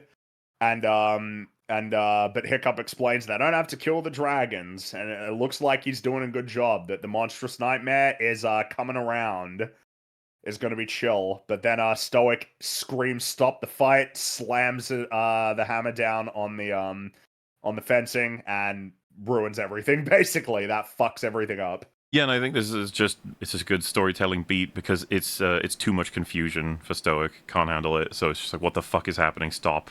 Even though what's happening right now is arguably fascinating. Like, what does it mean? It's like it's too much. It's not the way we do anything. This doesn't make sense. For this. No. And of course, an important thing is that even this causes the dragon to freak out and start attacking Hiccup, but he's immediately in there trying to save him. Because obviously he doesn't want this to happen. He don't want Hiccup to get hurt. It looks like he concludes immediately that Hiccup can't do this, so I've got to save him. Which is paralleling pretty interestingly with Toothless. Well, yes. because Toothless is clawing his way out of the grotto to save Hiccup because he knows he's in trouble. Well, it's just it's always hit me as one of the most meaningful moments in the film that all that effort Toothless had originally put into escaping this grotto, right? Like he couldn't get out on his own, sort of thing. He pretty immediately gets out when he's got the motivation of saving Hiccup. That's right. Yeah, says something for sure. And and he. Because they even have that shot where he aggressively digs down, which I thought, in the original was deliberately showing just how, like, emotionally speaking, he's at maximum, and that's why he's going to have that extra drive to be able to get out, whereas normally he would slip or fail. In the remake, they, like, air it with a shot of Hiccup reaching for something with his hand. It's interesting because I think a lot of people would be like, well, that's a cool comparison shot, right? And I just be like, I don't know, it just felt unnecessary to me. Like, it's Hiccup escaping his little grotto home versus Toothless doing that versus Hiccup running around in the arena avoiding fire. It's like, I don't think we need to. They're not the same thing right now. One of them is actually trying to save the other while the other is desperately trying to survive a horrifying fight. I don't think they need a matching shot, really, but it's fine. It's whatever. I just remember it pointing out. I was like, oh, they changed that. Interesting, I guess. Toothless gets there, bursts through, and attacks the monstrous nightmare, gets between him, and Hiccup tells him to fly away, but he doesn't want to, which, the conclusion would be, it's like, well, I don't believe that you're safe yet. That's like the takeaway. I think you're still in trouble, so I'm gonna stay here. And then all of the Vikings get in there. Stoic charges him. Toothless tackles him, pins Stoic to the ground, and prepares to blast him, but stops. Hiccup tells him to stop, and he does. Which it costs him. That's the opening that they need to get him. Altered in the remake, Stoic gets an option for a kill shot, right? And then Hiccup calls him off, and then the reverse happens, and Hiccup calls that off as well. Am I remembering that right? Because it's something he's like on him with a spear, I think, and then I can't remember how exactly it goes down. For me, that's like it's neutral as a change because I think everything's already captured in terms of the emotional stress the Stoic's going through, the absolute confusion, this insanity. But like I said, this was the moment, and I would show it, but I can't, where Gerard Butler's acting, I thought, was a real boon to the actual movie that was sending me to sleep with its worst visions of everything. Yeah. He looked really fucking pissed. Something to note, because someone asked, what does Astrid do in the remake? It's like, well, Astrid gets herself in trouble, basically. Because like her going into the arena to like participate is essentially seen as something that she shouldn't have done, that she like defied Stoic's orders. So it's like, yes, and you've jeopardized things too, you fool. It's like, oh, okay. This isn't really about her. This is about Hiccup. But they really want it to be about her. And so... it could also be about her. We can squeeze her in. We got extra time. I really like this little moment in the original, by the way, where he's ushering Hiccup to escape with Astrid because he's got her, and then the monstrous nightmare does a fireball, and it Stoic immediately protects Astrid. Like, yeah, lots of good stuff for him. It is good, yeah. In the original, in the new one, it's just the dragon just sort of like jumps on the gate itself. He doesn't shoot a fireball or anything. He just jumps on the gate.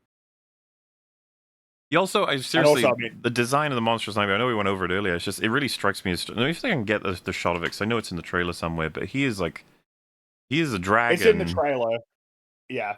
Rather than a designed creature in a story, it's more of a just, I don't want to say generic, but does not capture. He's a dragon, yeah. I'll find it, I know it's in here somewhere. I don't know if he's a monstrous nightmare, though. While you're looking for it, a notable detail is that Stoic is handed an axe, to kill Toothless, but he turns it down, and decides to put Toothless in captivity with the others. Just find a good comparison shot. Pretty boring. Nightmare comes out. Well, yeah, because it's just so obviously like, oh, you really did change that, and I wonder if maybe they thought the design in in the original is just too goofy for live action or something? I would guess. be a weird translation because it's just in particular he's got that like that in live action it would just seem it's just different. It's just different. But you have to change it. You can't translate that design really into look how wide the jaw is, the teeth that come up from the bottom, you know? And in the remake it's the dragon's face is narrow. Well, and look how small the eyes are, right? Like we went over how the eyes are super expressive in the original, but even for the monstrous nightmare, you get access to its sort of characteristics, or at least the fact that it can feel. But the new one is more of monster. Don't you love how the dragon and Hiccup both kind of blend into the background rather than in the original where they stand out, they contrast sharply against the grey? I do love that. That's a great change. That is something I love, yeah. Helps me fall asleep easier. Stoic and Hiccup are about to have a pretty serious conversation. Stoic is fucking furious. And but Hiccup admits that he should have told Stoic sooner, but pleads with him not to Toothless, which stuns Stoic because he can't believe that Hiccup is more concerned with the dragon than the villagers, which is a fair point given what he's seen. Yep. It's like this was dangerous to the villagers. But Hiccup insists that Toothless was only trying to protect him, and Stoic yells, "They've killed hundreds of us." And Hiccup replies, "And we've killed thousands of them." This might be because it's in the trailer for the new one. Obviously, there is a lot of emotion in the delivery in the original film, but it's more like, "And we've killed," it's like, "And we've killed thousands of them." It's sort of like that. Whereas in the remake, it's almost like it's like, "And we've killed thousands of them." It's like, all right, Jesus Christ. It's like this is not like the Hiccup energy. You know what I mean? Like it's just not the way that he acts. It's very aggressive. Well, again, he does it like, "And we've killed," and like there's that pause, and then he says thousands, just sort of like give it like to accent that. But it just isn't in the remake. Well, his dad is the biggest challenge for him in a sense. The person that he's... So yelling at him is not going to do you any favors. You got to try and actually convince him. Well, and I just mean on a character level, I don't know that he has like this is a difficult conversation for him to have. His dad is... Yeah, I mean he's really scared in this conversation. Whereas that one is, I don't know. It's just it's not right. It's just not the right delivery. Particularly, given sort of how it continues, because he explains they defend themselves. That's all. They raid us because they have to. If we don't bring enough food back, they'll be eating themselves. There's something else on their island, and you get that look from Stoic immediately. It's just like, flipped out. Like you said the wrong thing there. And then but I do like those expressions in the animated film because it's just it's just like we're being really expedient with how this is working, particularly when Stoic when Hiccup kind of like frantically trying to defend himself, then lets out more information that he shouldn't let out, which is that only a dragon can find the nest. And you just see very clearly Stoic's got an idea, and Hiccup knows what that idea is. Yeah, he's like, no. Like, no, you're not doing that. You can't do that. And Stoic storms towards the door. Hiccup says, "For once in your life, would you please listen to me?" And Stoic tosses Hiccup to the ground and says, "You've thrown your lot in with them. You're not a Viking. You're not my son." It's like, oh, Jesus. Second act low point. I mean, what can you say? I didn't know in the remake when he delivers that line, he's actually like further silhouetted and in shadow, which I think I actually like. In the original, I still think it's pretty much pitch perfect. All right, they can do one or two things that are like not cringe. No, he walked out of the lights, and they're just like, "Keep it. That looks great." So normally I would say, like, I love that he's in darkness here. He looks so much more imposing and threatening, and combining that with the line of "You're not my son," all works great. But he's further back in the remake and further dark to the point where I don't even think you can make out fully his expression. Like he's that shrouded in darkness, which I was like, oh, there's an angle there that I quite like, actually. That does work. Like almost like the Yeah, less you it can see of does. his face, the better in that scene, because that's the lighting doing lots of your like thematic storytelling for you. It's like he is so distant from you at this point, you can't see him anymore, kind of thing. Yeah, but I think both of them function very much perfectly. It was a difference where I was like, oh, that's not making me hate you. Wow. And then, of course, you get the really great moment when he closes the door and steps outside, where he stumbles for a moment. Yeah. That was tough. Essentially, all of that has dealt a blow to him, but he collects his composure pretty quickly to get back to the task at hand, because they are going basically immediately. But you got to show him the reaction. It's some good shit. And Gerard Butler does it in the again. He's like the one thing that's worth praising. Like reliably in the remake. But the thing is that he's really good in the original as well. So Well, he's That's right. he's You know what I surrounded mean? in the remake by nothing but worse versions of everything. So it's almost why he stands out. The story beat works particularly well as well, though, because it's like obviously you've got the confronting the father thing, which is the staple part of the journey, but the father is kind of it's a symbolic role as well as the person. So like you've got Hiccup confronting his father, obviously, but in confronting his father reveals that the thing that actually Stoic's father symbolically in the entire story is this great dragon in the pit, which his own son has effectively tried to withhold from him and has almost been seen to side with. So you've got like a double confrontation with the father happening at the same time, which makes it particularly powerful because you need a pretty drastic change to justify a father abandoning his son in that way. But because the script has taken care to ensure that we know this is the ultimate goal that Stoic has been working toward his entire life, and to have his own son try and deny that to him is like, it's a really powerful beat. And obviously Gerard Butler does a good job with that as well. But it's just a generally powerful story beat, I think. I feel now is a time that's also worth pointing out that you think about Lilo and Stitch and How to Train Your Dragon 1's second act low points. They both hit really hard, and they're both pretty harsh and kind of tough to they're not really like pulling punches in a sense. There is like real animosity that exists between the characters. Obviously, in the case of Lilo and Stitch, it's mainly Stitch that is, the target of that animosity, to the point that even Lilo, essentially is done with him. And in this case, Stoic has disowned Hiccup. I would say you compare it to in 2 and 3, it's considerably tamer, which might almost be interesting to say considering what the second act low point of the second one is. But I feel like the clearest way to indicate it is that the anger towards Toothless evaporates in a minute compared to this. So disappointing. The animosity persists until the end of the story.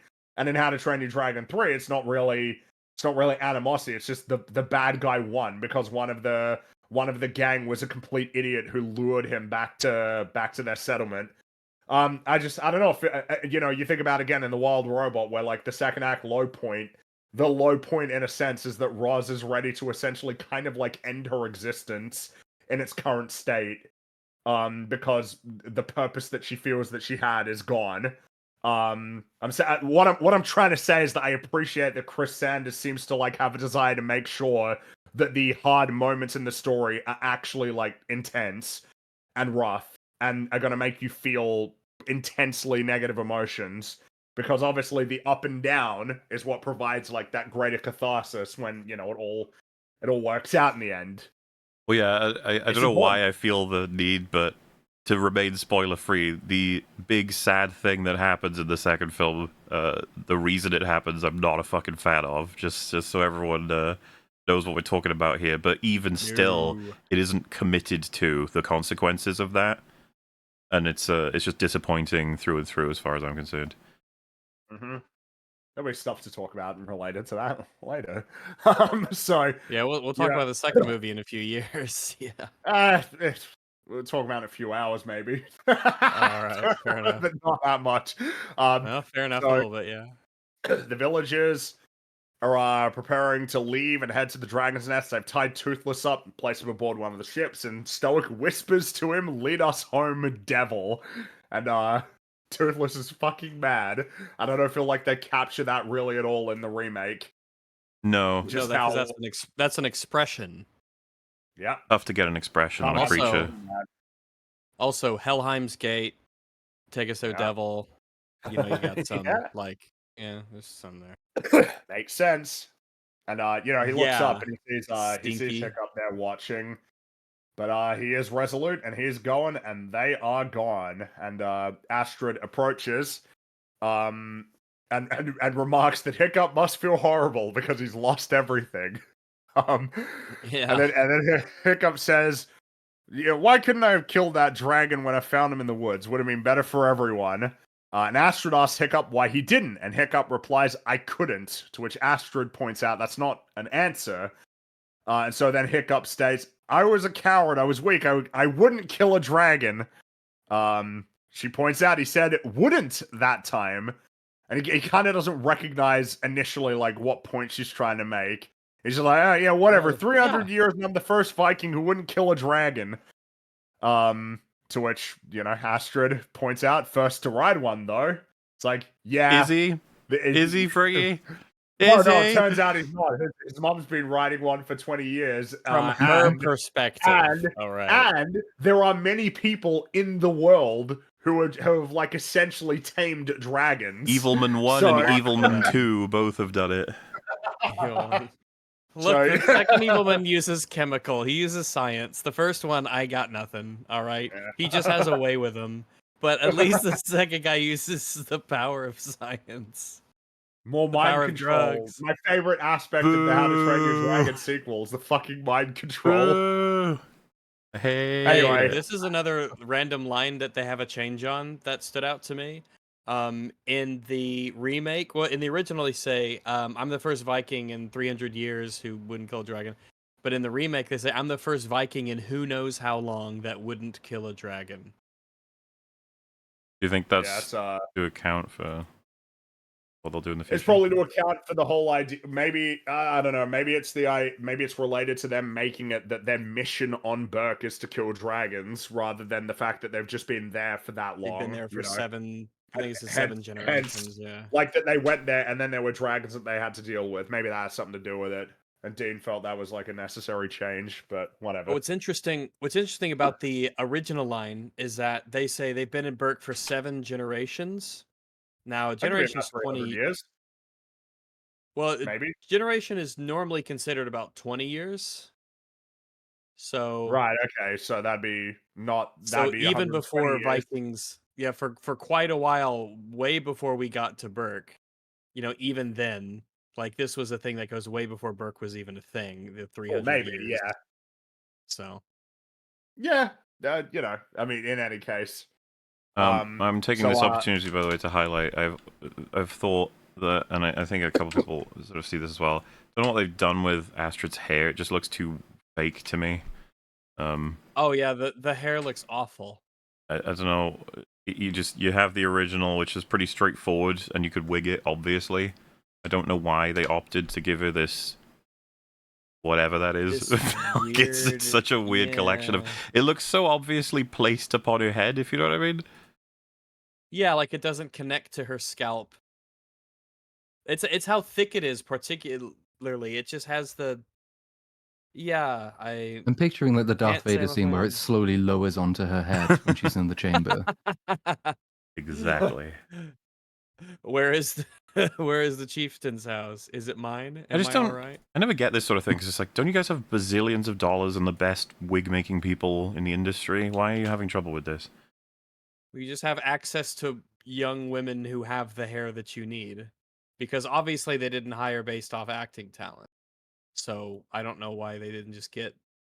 I mean, I don't know why this. There's got to be a blonde chick out there. Like, what a strange change. Take up your mother's wig.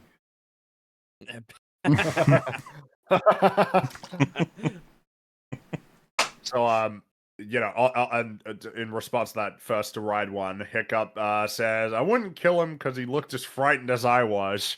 When I looked at him and I saw myself." It's like, yeah, I mean, that's exactly what it was, basically. It's like he recognized the inner sort of, soul of Toothless. And of course, the parallel that was already previously mentioned in that scene. It's like, yeah, good shit. And Astrid says, I bet he's really frightened now. What are you going to do about it? And Hiccup shrugs, probably something stupid. And I gotta say, the delivery of that line in the remake's pretty bland. Like, probably something stupid. It's like, okay, good job, buddy. That's why you get paid the big bucks, right? Yep. I don't get it. But since he's already done that, he then says something crazy. That's what he's gonna do. Do something pretty crazy. It is pretty crazy. So we see that Stoic and the Vikings are heading to the nest. And Gobber's kind of wondering, like, we got a plan here? You know, like, everybody's kind of wondering, what are we doing here? What's the plan?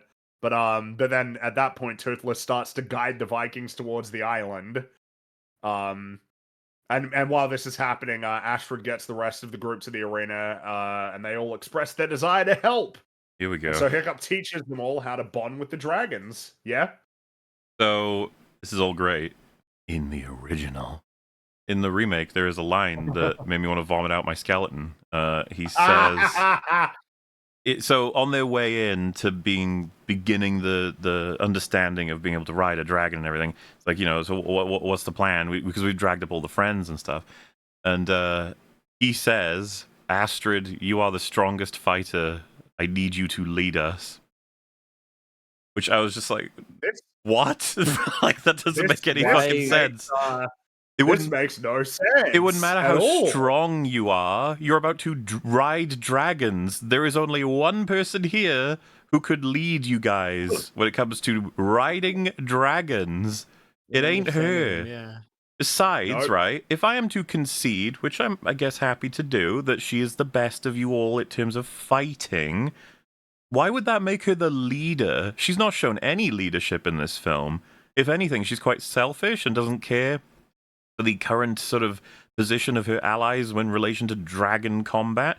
So you'd obviously be like, Hiccup is naturally suited, but even when it comes to just knowledge of dragons and tactics surrounding them, you're probably better off with the Chungus kid. I forget his name. Yeah, the one who actually reads all the books. Froglegs, right? Well, I mean, I guess the books don't really teach you a huge amount about them, but at least there's some knowledge there. It would make more sense for him to do it, right? Astrid in charge is like, well, you are really good at boxing, so come and fly this jet. It's just like, it doesn't work. Well, and I know why they're doing it. Obviously, there's a scene where it has to happen. It's like, fucking... But no, this isn't who she is. This is not her character. Also, and I think the funny part is, every single line that she has commanding them, it's just lines that Hiccup said in the original. I was going to say, as much as it's a little bit of a jump, I think it's worth pairing now. They steal the command lines from Hiccup and provide it to her, even though there is nothing to suggest that she would do anything in terms of like smart tactical anything in the movie. At least with Hiccup, we understand that he is a planner. He likes to create machines that relate to strategy. Like the idea that he would be a leader in any way, shape, or form when he's got the temperament, he's got the understanding, he knows the behavior of dragons, and he can ride them, and he knows the weaknesses thanks to using what is available for the team. It's baffling to me that they didn't notice that switching it to her arbitrarily to give her this win that they're so desperate for her to have makes about as much sense as being like, hey, Hulk, you're the strongest fighter. You should lead us. It's like, well, no. It should probably be Cap or Iron Man. This isn't Wakanda, all right? You can't just say that. It's fucking dumb. If they wanted to do that, they had a training sequence right near the beginning of the movie in which you could have started showing that she was quite a good leader, actually. Yes, and the problem was that people didn't listen to her. You could have done that to set this up, but they didn't. So which is why it doesn't work. It's grossly planted upon the story, and it doesn't match. And the reason why is because Dean was insecure about it, clearly. I guess he was insecure about Astrid's role in the story. I think so, yes. And so he decided that this was a necessary change, even though, again, if he's going to be adapting 2 and 3 faithfully, those have Hiccup as the chief. So you're Dude, it'd be so fucking funny anyway. if he alters it to her becoming the chief. Oh, that'd be pretty funny. Boy. I mean, I don't care about those films at all, but it'd be funny to see the reaction that people would have to that. Particularly people who are fans of the second one, I guess. It's totally sad too that if he was insecure about Astrid's position and her role in the original, the fact that his solution to that was just to take Hiccup's lines and give it to her, instead of coming up with actual lines for her to have is pathetic. It is. That's actually pathetic. Strongest fighter. What does that have to do with commanding and organizing tactics to dragon flying? What is that? There's not much fighting to be done here. Nope. It's just, it's like, you are our strongest fighter. I need you to lead us. It's so sterile. It's just like, nice. Bring that right in there. Yep. So we then see Stoic and the Vikings arrive on the island. They set up their trebuchets and defenses. And they carve a hole in the side of the volcano. Stoic enters, and it's filled with dragons who all flee without putting up any kind of fight. Now, this is what happens in the original. This is what happens in the remake. But it's a little weird that they all fly away in the remake, because something that is established is that the Red Death, the big bad dragon, has alpha mind control powers. So why did they all run away? This is a little complicated in the sense of this is also a problem when they establish it in the second How to Train Your Dragon, because it means that it should have been something the alpha could use in the first How to Train Your Dragon. However, if you want to argue he was alpha-ish, but he didn't have the mind control-y stuff, you're like, okay. The original trilogy can get away with that. The remake can't. They explicitly show he's got control. Well, again, I'm pretty sure that Astrid explicitly calls this one an alpha, and we do see the mind control happen. So, a problem that didn't exist before is now a big problem. They shouldn't win this battle in the remake. All the other dragons, including their dragons, should turn against them. I kind of hate the mind control and how it was executed in the second How to Train Your Dragon. The knowledge that it's now infected the remake is just like, ugh. Of the first one, I mean. So what's the problem? It's like, so obviously the way that it worked before is that the reason why all the dragons did what this one said is because it's big and scary. It's the same kind of... It's the same influence that exists in the fucking real world. We don't have mind controlling like wolves or anything. They just do what the big one says. You know, it's like, that's what it is. It's a great twist because it's like they're all attacking us. We should hate dragons. It's like, do you know why they're attacking you? You never would have thought. And if someone said, well, mind control? Like, no, not mind control. What do you mean mind control? No, that means they're blameless because it wasn't really them when they did it. That's so much less interesting. And it's an excuse for some really shitty writing payoffs, like the second act low point of the second film, which I am not a fucking fan of, as I mentioned, and it's so cheap. It's also cheap how they escape it later, as in, how do you break a dragon from mind control? It's like, well... the one that you're riding is the king of the dragons. I don't want to unlock that as a whole conversation. It'll take a while, especially for those who haven't seen the second How to Train Your Dragon. But here, it's a problem. You can't have him with mind control because that means he should have an army of dragons that are all attacking the Vikings, but they're not. They all ran away because they were scared. But the Red Death crashes through the mountain, destroys a catapult, sets the Viking ships ablaze, and remember, Toothless is on one of those, so he's in trouble. And then we have a cool moment where Stoic orders the men to the far side of the island. He's going to distract the dragon, and Gobber, he's going to help too, because they're lads. I think, by the way, because it was mentioned in a super chat as well, that they have barricades with catapults behind them in the original, and in the remake, the catapults are on the front line. Oh, nice. Why? How do they? That's just Game of Thrones, isn't it? Gosh. Yeah. That makes me irrationally upset. Whatever. It's just a stupid mistake. It's like, why would you do? Why? Two very expensive things, and they do it. But and of course, the general takeaway is that this just looks really bad in there. Particularly the fog that they try to do, like the fake CG fog green screen, it looks pretty bad in the remake. Color grading is off. It's weirdly green for some reason. And the other dragons don't really stick out as much as they do in the original. But, you know, whatever. So they're distracting it, but it's about to attack, but Hiccup and the rest of them all fly in on their dragons and attack the big old dragon. And again, Hiccup is the one who commands the group in the original. In the remake, Astrid just gets all of his lions. Yeah, which isn't another sort of similar bit as well when Stoic command, like when they all run back to the boats. and the boats get burned, and then he gives them orders to run to the other side of the island. Isn't there another random woman who pops up in the remake, basically just to utter the orders again? I'm sure I remember seeing her. There is an "Who the fuck are additional you?" random woman. Funnily enough, I saw her in Midnight Club. I know the actress. She's got an actual missing leg. Like, I guess that's because they use like Stoic mentions it when she's first in the story, I think. But yeah, she was odd. She's the, correct me if I'm wrong, isn't she like the mother of one of the? Because they cut to her and some other guy cheering on somebody. I think the twins. It could be the twins, yeah. Yeah. Just random set of lines provided to her that I don't remember any of because I don't remember them being. I think they would mostly try to be funny, but they just weren't working. But yes, you're right. Random lady who has random lines exists. Yep. Good stuff. Good stuff.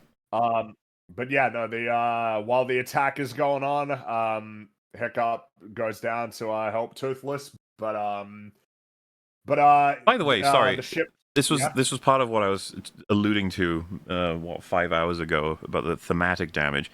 By taking this away from Hiccup, the being able to command them all, and using his talents, using his version of being a strong Viking while his dad watches him do all of this, that's like the point of the film. That he is the perfectly suited chieftain after all. You never would have thought, but he actually is, and he's nailing it. Providing those benefits to her, it's just like, you're fucking up. You don't even know what you're doing or why. I can't wait for her to take my house. She's like the quintessential expert of, raised child in this culture. She's nailing all of the things you're supposed to. Hiccup isn't, because he's nailing a completely different avenue, which is why he needs to lead them, because he's actually better suited to solve the current problem than your usual Viking approach. Which is like, all of this is important.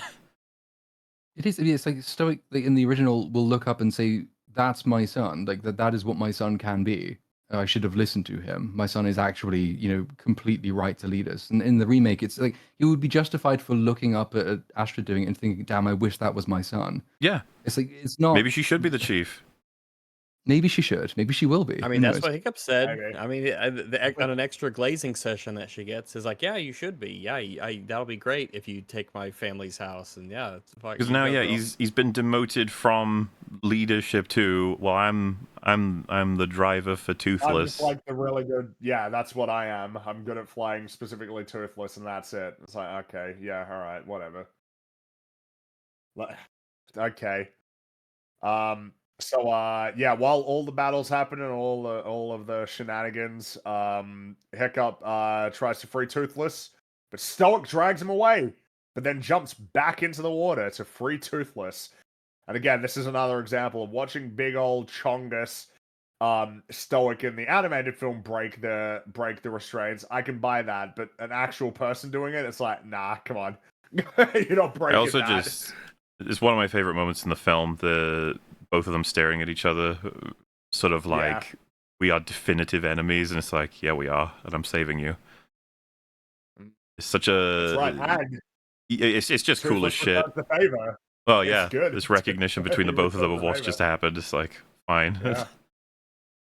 And he grabs him, drops him on land, and then Toothless gets back up and basically gestures, "Hey, we fighting this guy? we fighting this dragon? Let's go." And as Hiccup prepares to launch the attack, Stoic apologizes for everything before telling Hiccup he doesn't have to fight the dragon, which prompts Hiccup to say, "We're Vikings. It's an occupational hazard." It's like, yep, because he is a Viking. That's the point. He is a Viking. This one's important because this is possibly the most like if this is going to hit the old heartstrings significantly in the film. It could be the #1 slot for a lot of people. Easily. And if you're going to argue that this film is largely about a father and a son, connecting where previously they couldn't, it's like, yeah, this scene is incredibly important. Now, some changes get made, and some believe it is improved in the remake. I would like to explore that notion. So, if as you just laid out, I'm sorry for everything. Me too. You don't have to go up there with Vikings and occupational hazard. Proud to call you my son. Thanks, Dad. That is the back forth. Before I go over why I think that's really good writing, the The remake is, I was only trying to protect you. He says, I know, I'm going to return the favor. And then he says, whatever happens, I'm proud to call you my son. And then he says, that's all I need. Let's go. So before I even talk about what these things mean, I thought it was already blatantly obvious the original's better. Yep, clearly. It's clear, concise, it's confident. But why, right? So I'm sorry for everything, me too. To me, that's they're recognizing the mistakes they've made most recently, both on Hiccup's side for communication and not anticipating how this is all going to function, even though that was one of the fears he had, and then obviously what the mistakes Stoic has made. But I think it's also supposed to be layered in with like the mistakes broadly of everything, their whole relationship. How they've both wanted to make it work, but it hasn't quite gotten there ever. And I think that again is supposed to be a more subtle recognition of like, I've been trying to make you into Viking A when you're your own Viking, sort of thing, which is broadly what I think the film is about. And then you don't have to go up there, but it is we're Vikings, it's an occupational hazard. I think that's already culturally speaking like a big admittance of what is so strong about these people in general, right? And it's an aspect he actually does want to fulfill and can fulfill with his own version of being a Viking, which his dad can find, I would say, a lot of pride in. But the other aspect is he's been listening to his dad as well. That's his quote. So it's like he does want to impress. He does want to do the almost what you could argue conventional aspects of being a Viking. It's the cultural foundation of their entire civilization. So, I'd say that's pretty meaningful as well. And then I'm proud to call you my son and thanks, Dad. It's like that's what the whole movie's been about for Hiccup. Is that I just want that. No, but it would be made better if he explicitly said, "Yes, I am glad you said that. I need that to muster the motivation to do what I do." I love all those lines, and I think they're really significant and well done. And then the remake, I was only trying to protect you. I know I'll return the favor. It's like, okay, yeah. Both of the, you know what I mean? It's like I can't really do anything. Those are what they are. There's not much else to say about them. And then whatever happens, I'm proud to call you my son. It's like, all right, well, that's still the solid. And then that's all I need. Like, no, yeah, well, that's our job, not yours. We're supposed to say that's all he needed. It's not supposed to be dialogue from you. The fact that he says thanks, Dad, in the original is because that is the most raw expression of what he would be feeling, which is, I've got it. That's the thing I wanted this whole time. Thank you. I don't think it's as genuine to say, that is all that I needed. It's like, no. We say that. You don't say that. So, yeah, broadly, I just consider it a standard downgrade. I feel like the writing is more explicit and less meaningful. Yeah, more explicit? What? It's sterile by comparison. And it does take away almost the dialogue aspect of the thing. And instead of, give and take, it's just, well, now I've taken, so off we go. I can go be hero. It's not as interesting. So, I don't know why this was considered an upgrade by many people, but I disagree. I think this is a little bit unfortunate they couldn't just fucking copy it. Like, it was all right there. Maybe they think more... Maybe it's like an element of, this is like a high point in the movie, and they know what's going to happen next, and they like, there was more dialogue. So it's probably better because there was more dialogue. Was there even more? I'm not even sure. I'd have to check, like in terms of the raw word count, I'm not even sure. It probably is. I think so. It certainly feels like it. It does. Maybe it's because it doesn't quite flow as much, like it could be. as the other one. I haven't even there got are things we pointed out where like they do pointlessly elongate the sentences. Yeah. So like the same number of dialogue beats, but taking more words to get them done. Well, lame.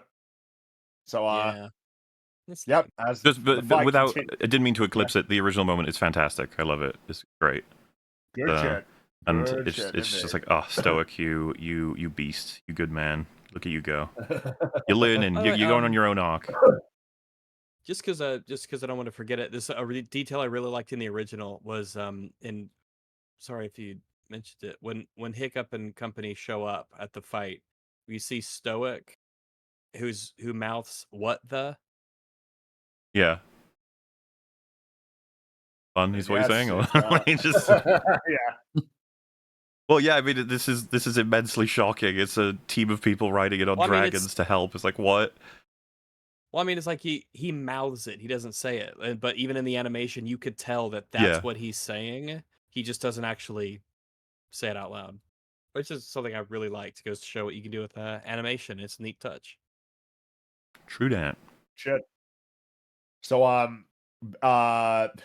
so in the original film, like the big old dragon tries to like eat Astrid and her dragon by like doing a big he's trying to he's like sucking basically, and it's dragging them in. In the remake, it is the mind control basically. He mind controls, and then that messes everything That up. doesn't make sense. If it's doing Come to that, the why mouth. isn't it mind controlling every? Gee, what if it mind controlled Toothless? No, none of that. No, none of that. And this might be an example again of like, what are you guys doing? So the way that works in the original film is as that's happening, Toothless does a blast that saves Astrid from getting eaten, but it does knock her off of Stormfly, and so she starts to fall towards the ground. They fly, catch her, and then Toothless does the big old smile, like, haha, yeah, gotcha. And you know, it's like super quick, it's good shit. In the remake, instead, it's like she is like in the mouth of the dragon, like smashing in its teeth and shit. And when she needs to be rescued, it's her who jumps out to be caught rather than essentially being saved. This is another example of like, what is your problem, dude? Like, why are you so insecure about the idea that Astrid could ever be in any trouble ever, where she isn't like an active participant in rescuing herself? Yeah. Like, why It is is that the way really you're writing weird, it? that whole segment where where she starts hitting the teeth and she's fighting the dragon and taking the teeth out and stuff. I was like, it's just so weird. Well, we've got nothing else for her to do. Let's just have her punch some teeth for She's a bit, already I guess, and then she taken can escape. Hiccup's fucking leadership role. Like, why do we need to keep piling on random shit? So weird and stupid. It's just dumb, really, really dumb. But it's okay. She's out of it now, so now it's just Hiccup and Toothless. And When you say that, she'll be back in a moment.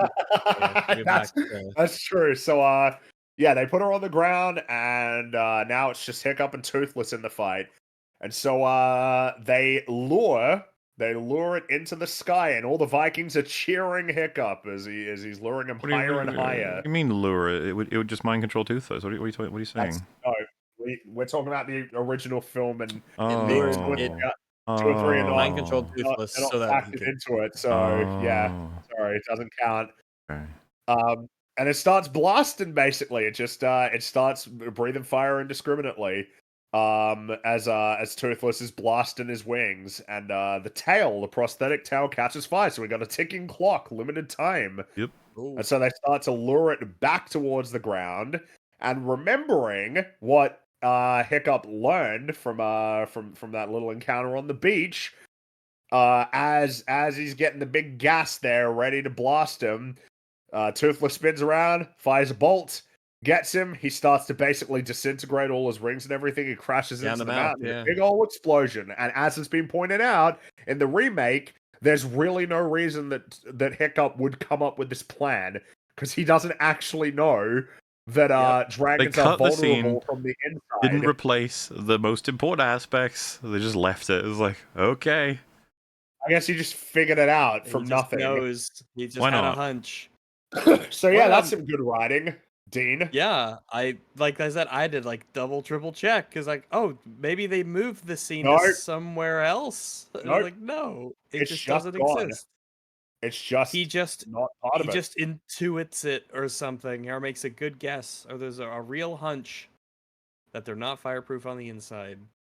So I'll say another really yeah. good detail about this is when he's weakening the wings of the big guy and they go down. When it tries to break, it like makes the like holes expand, because all of a sudden air is like it makes it makes it worse. And it's a great way to play into the sort of, again, brains over brawn, use your enemies, attributes against them. It's sort of like clever. It plays into the speed that the Night Furies have. It's just a really good, believable way for them to to beat this dragon. This is the Red Death, I guess it's called. Yes. Really great design with the upward turn of the jaw and the distinct profile it makes earlier on. Like all the eyes down the side. It's like it's very clearly like it's got that boss dragon energy, you know. Yeah, good shit. But Mhm. there he goes, exploding. And as they're trying to fly away and escape the explosion, the tail burns off.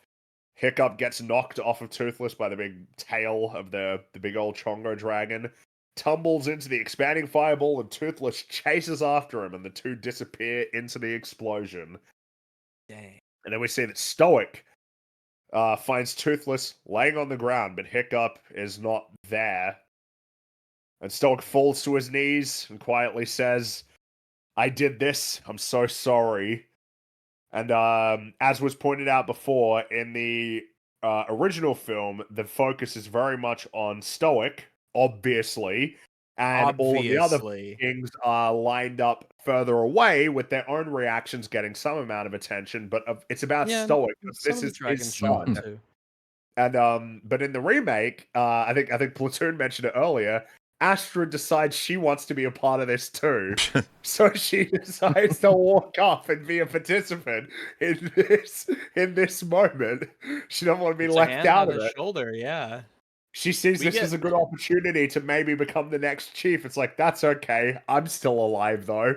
You can Puts a always hand on pick his me. shoulder. It's like, yeah, that's sad, isn't it? But anyway, about He what we really were liked me speaking a about. lot, by the way. I think we had a real connection there. And I genuinely Ah, didn't edit because, like, I hadn't seen the original until like basically today, and then I watched them back to back. I did not expect to get to the end of this process thinking I'm fucking sick of Astrid and I want her to go away. And Yeah. yet here we yeah, are. yeah. It's yeah, it's just what are you doing? But that's okay. We can stop talking about because I mean, basically from this point onward, there's no reason to talk about the remake anymore. So Well, no, there's one more thing.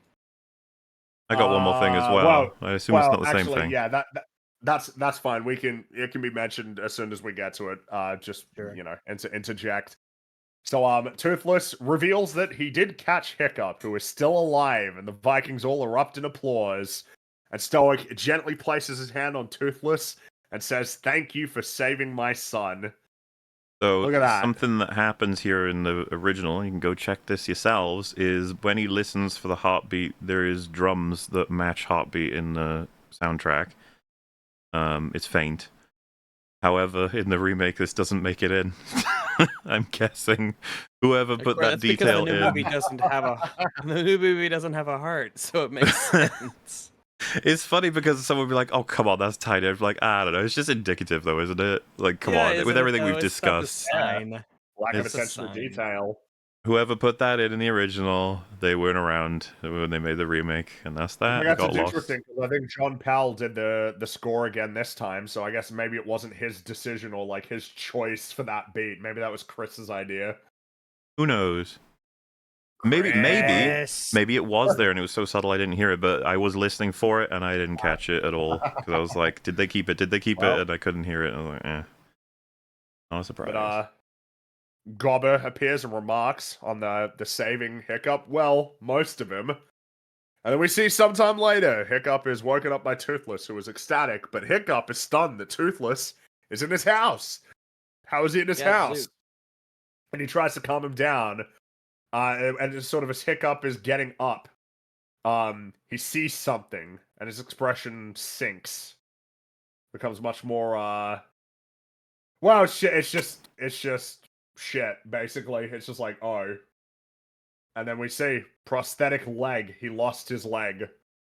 Which this is I think that this is just inspired and kind of gutsy. That he I think loses it's his leg very in the good. battle. Before you go over it, I found out a fun fact. It's relatively long, but it's all about this. So, when the film was originally going to end, it was going to have Hiccup unscathed after the climactic battle. But the directors decided it would not feel believable if the heroes could defeat such a formidable foe like the Red Death Dragon without some cost. So with that in mind, they decided to have the boy lose part of his left leg at the end of the battle in a deliberate parallel to how Toothless the dragon lost his left tail fin earlier in the film. Whatever concerns about how parents would react to the hero of a family film being maimed were settled in the film's test screenings. Parents in the audience told the producers on their own accord that they approved of that development and requested that it be kept in the final edit. In addition, the original book's author, Cressida Cowell, praised the ending and considered it true to the spirit of her book. And furthermore, the scene originally had Hiccup alone as he comes to grips with his wound. However, when Steven Spielberg saw the original footage, he felt Hiccup and Toothless interaction in the film's final act would have been reduced to something like a mere cowboy and his horse, so he suggested that Toothless be with the boy in that particular scene so as to reinforce the idea that their companionship was far deeper than that. Well, yes, and Wow, a notable thanks, thing Steven. a notable thing that accentuates that is that when Hiccup tries to take his first few steps with the leg, Toothless catches him. Yeah. So nice job, Spielberg. Yeah, Like, well, Yeah, I feel like this is surprising. like when this is like when Chuck Norris shows up in Dodgeball. It's when Steven Spielberg is like, yeah, I saw the movie. Like, they put Toothless in it. that's just Yeah, I mean, I think it's a It is great kind of like choice. annoyingly indicative of like studio system mentality though. The fact that they had to confirm the impulse via the test screening. How many decades after Luke loses his hand? And it's like having your main hero get maimed is kind of a staple of a lot of stories. It's been quite common. We've had it on the big screen before. It works pretty well if you do it correctly. I don't think you necessarily need to run that through a focus group. I think you can just commit to it because it's the right decision. Yep, it's as far as I'm perfect. concerned. It It's a is, great yeah, idea. it's great. Obviously, it's great thematically, but I appreciate the idea that even in a kids movie, it's for all ages, but a movie for kids, is that you could show this and it's good and it works, and it's not like it's just I think it's good to do. You could take damage if you go out there and adventure and get into these battles and fight big dragons and stuff. You can get hurt in a real way, and I think it's I appreciate them immensely for doing that. You don't Yeah. see a lot of it out there. It's very You much don't like, see oh enough yeah, of and it. then I was like, Like, we oh, need things more went a maiming. okay. I Yeah, can we think of need a some few like people. at least like scars and shit like that, like something to remember. Like, yep, you took damage, you brushed against death. Someone just said the theory is that Toothless, in saving Hiccup, grabbed his leg, and that's how he lost it. Presumably, meaning with his teeth, because it would have been his head would have been closer down. I'm guessing. So that's interesting. I didn't even think of that. Maybe. Which would Maybe. Well, be yeah, that another would be an parallel. interesting parallel too, because they injured each other essentially. Yes, that's an interesting Also, point. this is another parallel that I think that they essentially didn't do. When they shout Night Fury at the end, it's done in a completely different context than it is when they shout Night Fury at the beginning of the movie, where it's done in terror because it's Night Fury, they're being attacked. Whereas here it's like, oh, look out, it's Night Fury, but it's Yeah. like because he just wants to look out for the big creature who's so lovable and wants to be with his pal. That's just not done really, and it's not in the remake. That change doesn't exist. I don't think they have. I don't think they kept it. It's just yeah. So uh Hiccup steps outside and he sees that Burke, all the villagers are interacting with all the dragons. And as Rags mentioned earlier, it's nice and sunny as well. Because The it's kind of colors, noteworthy that is the beautiful. case, that the colors have changed so dramatically. It's a nice, bright, sunny day. Good shit. And Stoic, everybody congregates around Hiccup, and Stoic says, "It turns out all we needed was a little more of this," gesturing at all of Hiccup. It's like, hey, look at that. Good shit. Hooray! Oh, A good and yeah, ending. I do like that.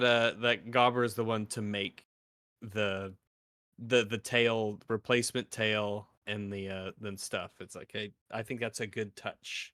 Shows where he kind of gets the skills from. Shows Gobbers and by in a partial way extension of the rest of the village sort of accepting that yeah, dragons are maybe all right. So I like that. They're And again, it's nifty. teamwork. Yeah. And then Astrid comes along and punches him again. Says that's for scaring me. And then Hiccup's like, "Oh, is everything always going to be like this?" And then Astrid kisses him, and he's like, "Oh well, yeah, I gotta get used to this." It's hiccups. Everything's going well for him aside from the leg, which again, Which ain't that's the gonna thing. stop him. Damn it, he's gonna live his It's life to not the gonna fullest. stop him because Gobber hands Hiccup a newly constructed prosthetic tail, and then we have Toothless tumbling out of the house because he wants to get up in the air, and they put the tail on him. And we see that the way that it works, that like Hiccup's leg kind of like attaches. It's like locks into it's it. Yeah. more. That's kind of again a cool aspect of the design. It feels like this is almost more in sync with the system now. Like it's even more complementary than it was just his foot. Toothless and Hiccup separated are nowhere near as strong as when they're together. It's like Yeah. Oh, So it'd be a really bad idea to split them up for the ending of the story. Yeah, that would be stupid and ugly and gross. Yeah, that would be, we never want to do that. Really weird. And of course, I enjoy that the Cyberpunk Hiccup is I'm all for it.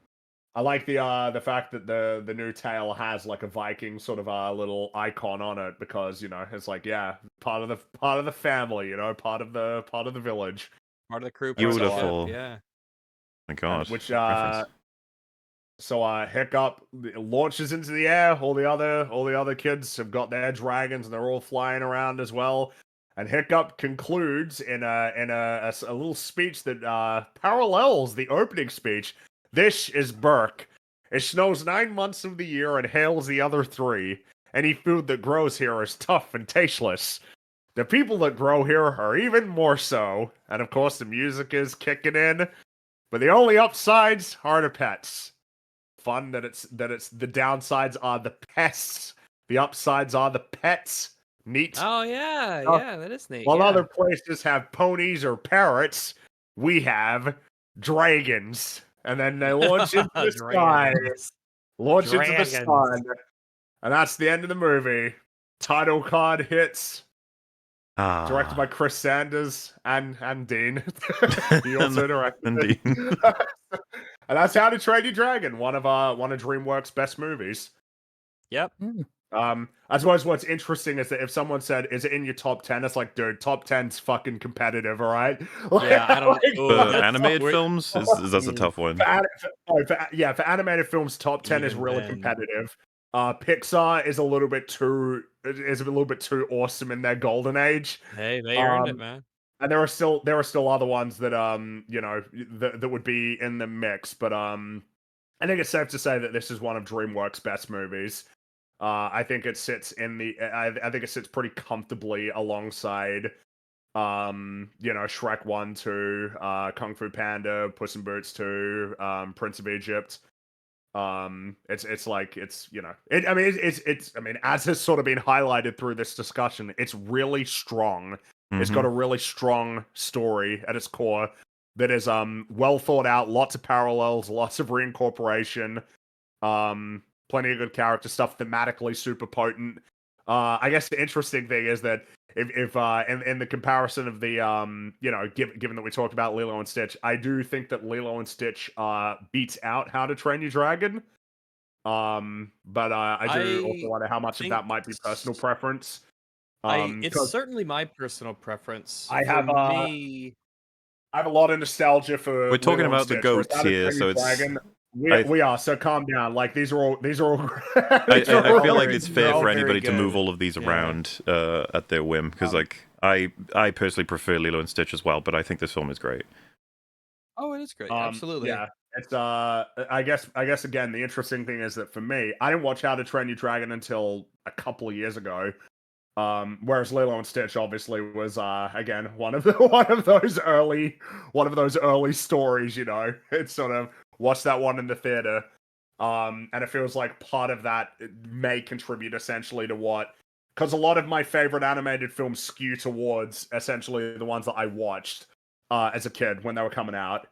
And I think the reality is that it's hyper competitive when you think about like the best of the best. When you got like WALL-E, The Incredible, Shrek 1 and 2, Kung Fu Panda, The Iron Giant, Lion King, Lilo and Stitch, Aladdin. Like there's a lot of Wallace and Gromit, Curse of the Were-Rabbit. I was about to say stop motion's not even in there yet, but it would be. Yeah.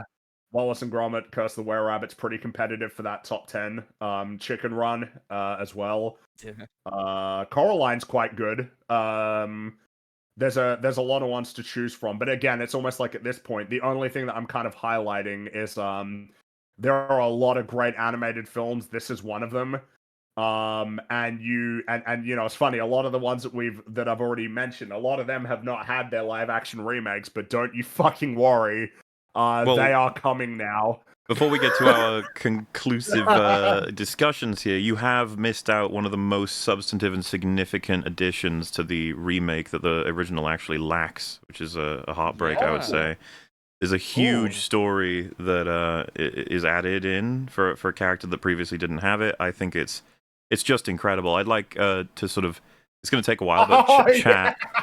If you'll indulge me, I'll give you the full story from start to finish, because we deliberately avoided it in order to give it to you all at once. Because we didn't want it to overshadow the rest of the film and our discussions and everything. And I'll it's admit a bit this, of the elephant in the room. This kind of embarrasses the original a little bit. It's like, whoops, you probably should have had this. So, you know, the remake put this in because it knew that this was going to kind of blow audiences away. So, we could say near the beginning of the film, when they're making fun of Hiccup for being embarrassing, the snotlout says, "Ha, my dad's super proud of me," and then in comes Peter Serafinowicz. You know him from many roles. He's an actor who I feel has never quite got his spotlight when he deserves it. He pops up in everything and is amazing in everything. One of the most notable ones, of recent memory would be his role in The Gentleman, for anybody who's seen that show. He's only in one episode, and he's fucking hilarious in it.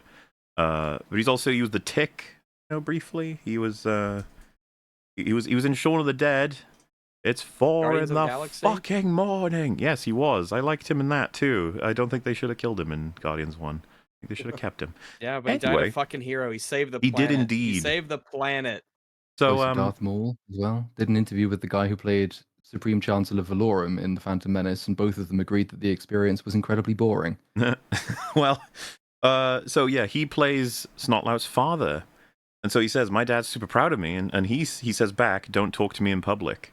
So, see, that's there's a bit of a dynamic happening here. So, next scene, because I'm gonna lay them all out. It's gonna take a while. Next time, there's a reference to this. He says, Snotlout. He says, "Dad, we've been doing the dragon trial of fire, or whatever. It's and the dad doesn't say anything back to him. It's a one-sided conversation.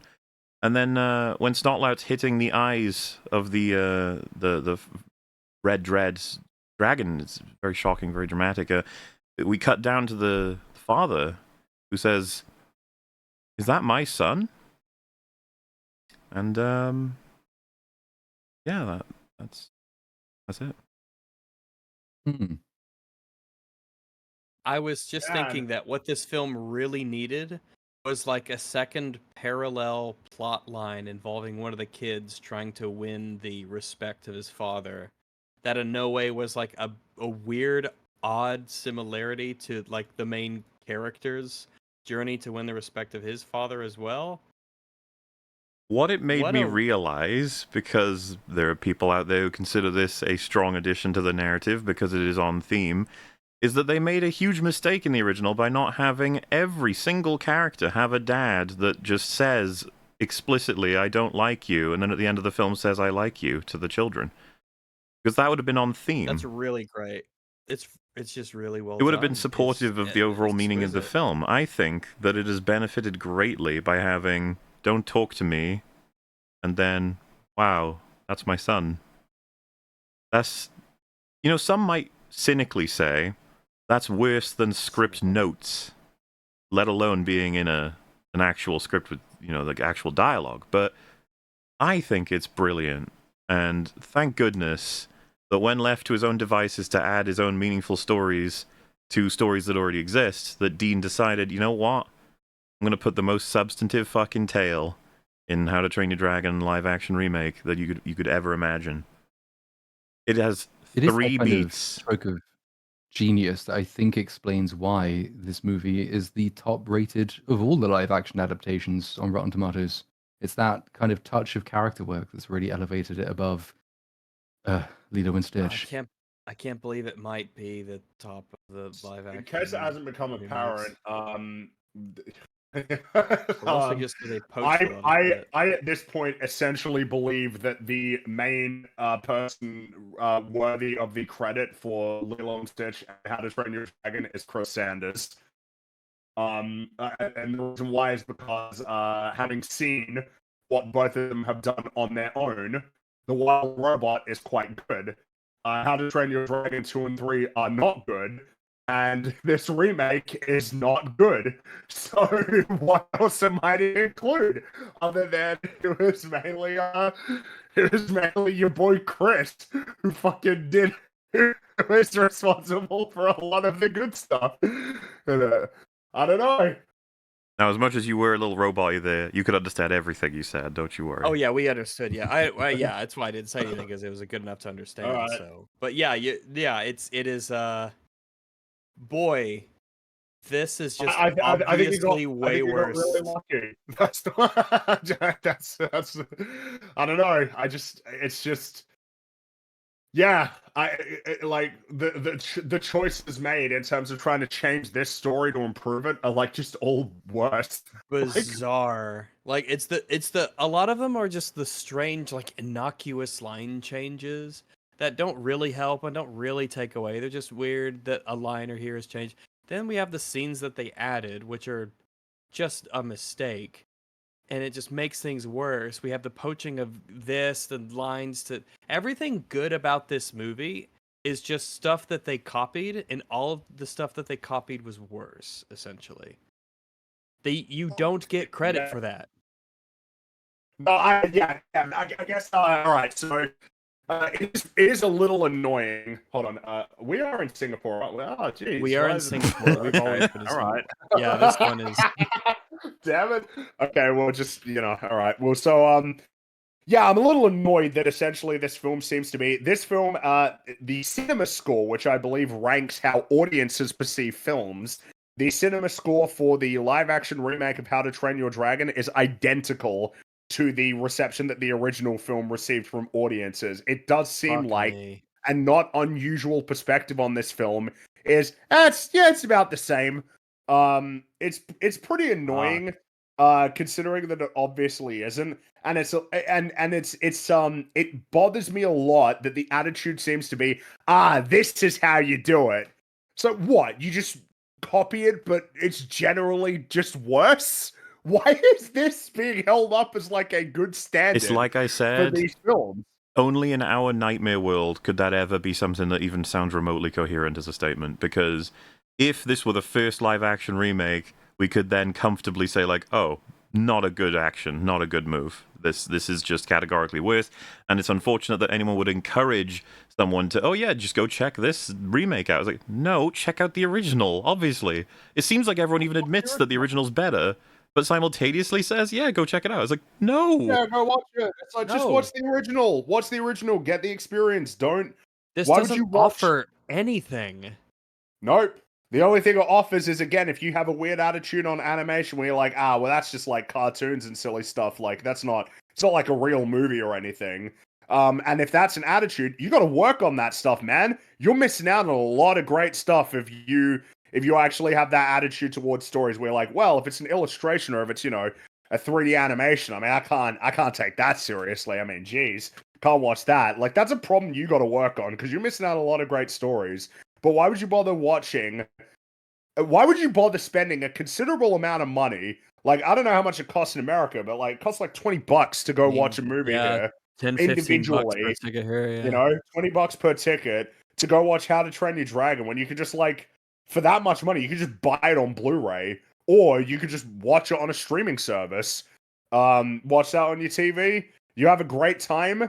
There's no need to be watching the new one. Why is it being advocated like, yeah, go watch the new one? It's generally worse, and it's basically the same film in a sort of broad sense. Yeah, but yeah, go watch it. I don't get it. I don't understand. And why fundamentally, waste your time? Why encourage others to waste their time and money? And here's a big difference, because it's like, you know, some people complain about Snow White. We also complain about Snow White. We are not the same. We like, because it does seem like, again, the attitude a lot of people have. I have a big problem with these films existing, period. A lot of people's problem seems to be that they exist and make changes that they personally don't like. There is a difference between that. It's not even necessarily an invalid perspective that your main concern is with the idea of changing them. But you have to understand, you advocate for this film, you are effectively advocating for more Lilo and Stitch. You are advocating for more Snow White. You're advocating for more, like, Beauty and the Beast. You're advocating for more Mulan. Every time I say this, I'm referring to the live-action remakes, by the way. You're advocating for more Cruella. Of course you are. The only signal that's sent here is, oh, this is a good idea. Let's make more live-action remakes. You're essentially courting more stories that you like to get butchered. So I don't even know why you do it. The way easier standard is, nah, just don't make them. Don't make any of them. Don't make any of them at all. The only circumstance where I think I could even accept that these exist is if essentially the wizard told me it's better. They actually did improve it. But that's never happened. That's like we haven't even come close to that. It would appear that that is actually an impossibility. And in the wake of that, and you know, in addition to the fact that these films and their success is indicative and says something about the general audience's disinterest in animation as a medium, it's way easier to just say, nah, don't watch them, don't make them, stop, and give it up. Just make some original live-action films if that's something that you want to do, not this. But instead, the success of this, if you advocate for it, you can't cry if Shrek gets remade and it's some bullshit. You can't cry if the Iron Giant gets remade and it's some bullshit. When? Yes, when these are made, because they are now inevitable. Yeah, because I get the angle you're doing with responsibility, but like the sheer amount of fucking money this and Lilo Stitch have made has reset all the progress anything was made with like Snow White or anything else. People are like, oh, Tangled's on pause? It's like, why did you think that was ever going to stop? These were always going to make a whole bunch of money. All they'll ever think is not the foray into adapting into live action is a mistake. They'll never think that. They'll just think, oh, there's some stories no one cares about, so Snow White sucks, apparently. That's the problem.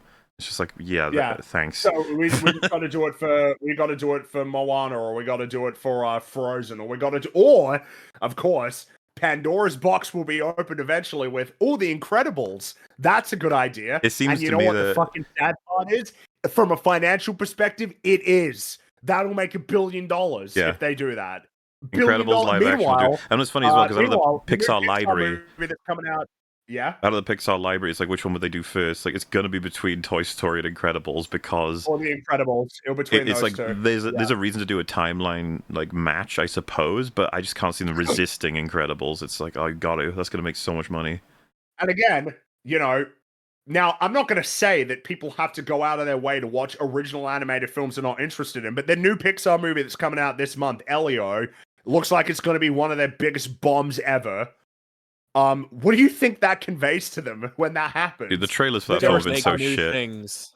No, I agree. I'm not like I think it's silly to be this idea like, because I see people on Twitter bitch about it. Like, people say they want original films and they don't show up. It's like, yeah, but the ones you point to are like not interesting. Good original films, yeah. Exactly. I want them to be good. But at the end of the day, you know, it still speaks to a problem.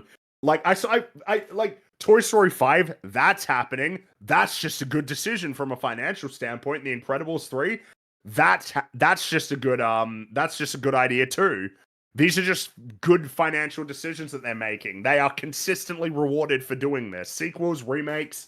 Snow White is very much an anomaly. Most of them are very successful.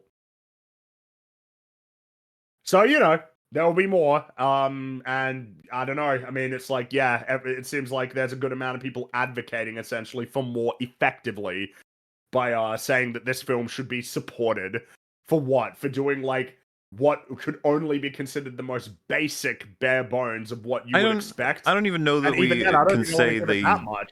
Yeah, like, I feel they didn't reach bare minimum, as in, you're supposed to copy all of the great elements, improve anything that's weaker, and maybe if you add some new stuff, make sure it complements the spirit and theme of the original. Did they do any of those three things? I don't think so. Yeah, are there? Because there's probably there's some things that I would change about, How to Train Your Dragon. Little things here and there. But maybe we need to add a Well, line like or we two said, here, or like transferring it little things like that. from animation to live action, it just demands changes. But you've got to be careful about how you make them. That's all.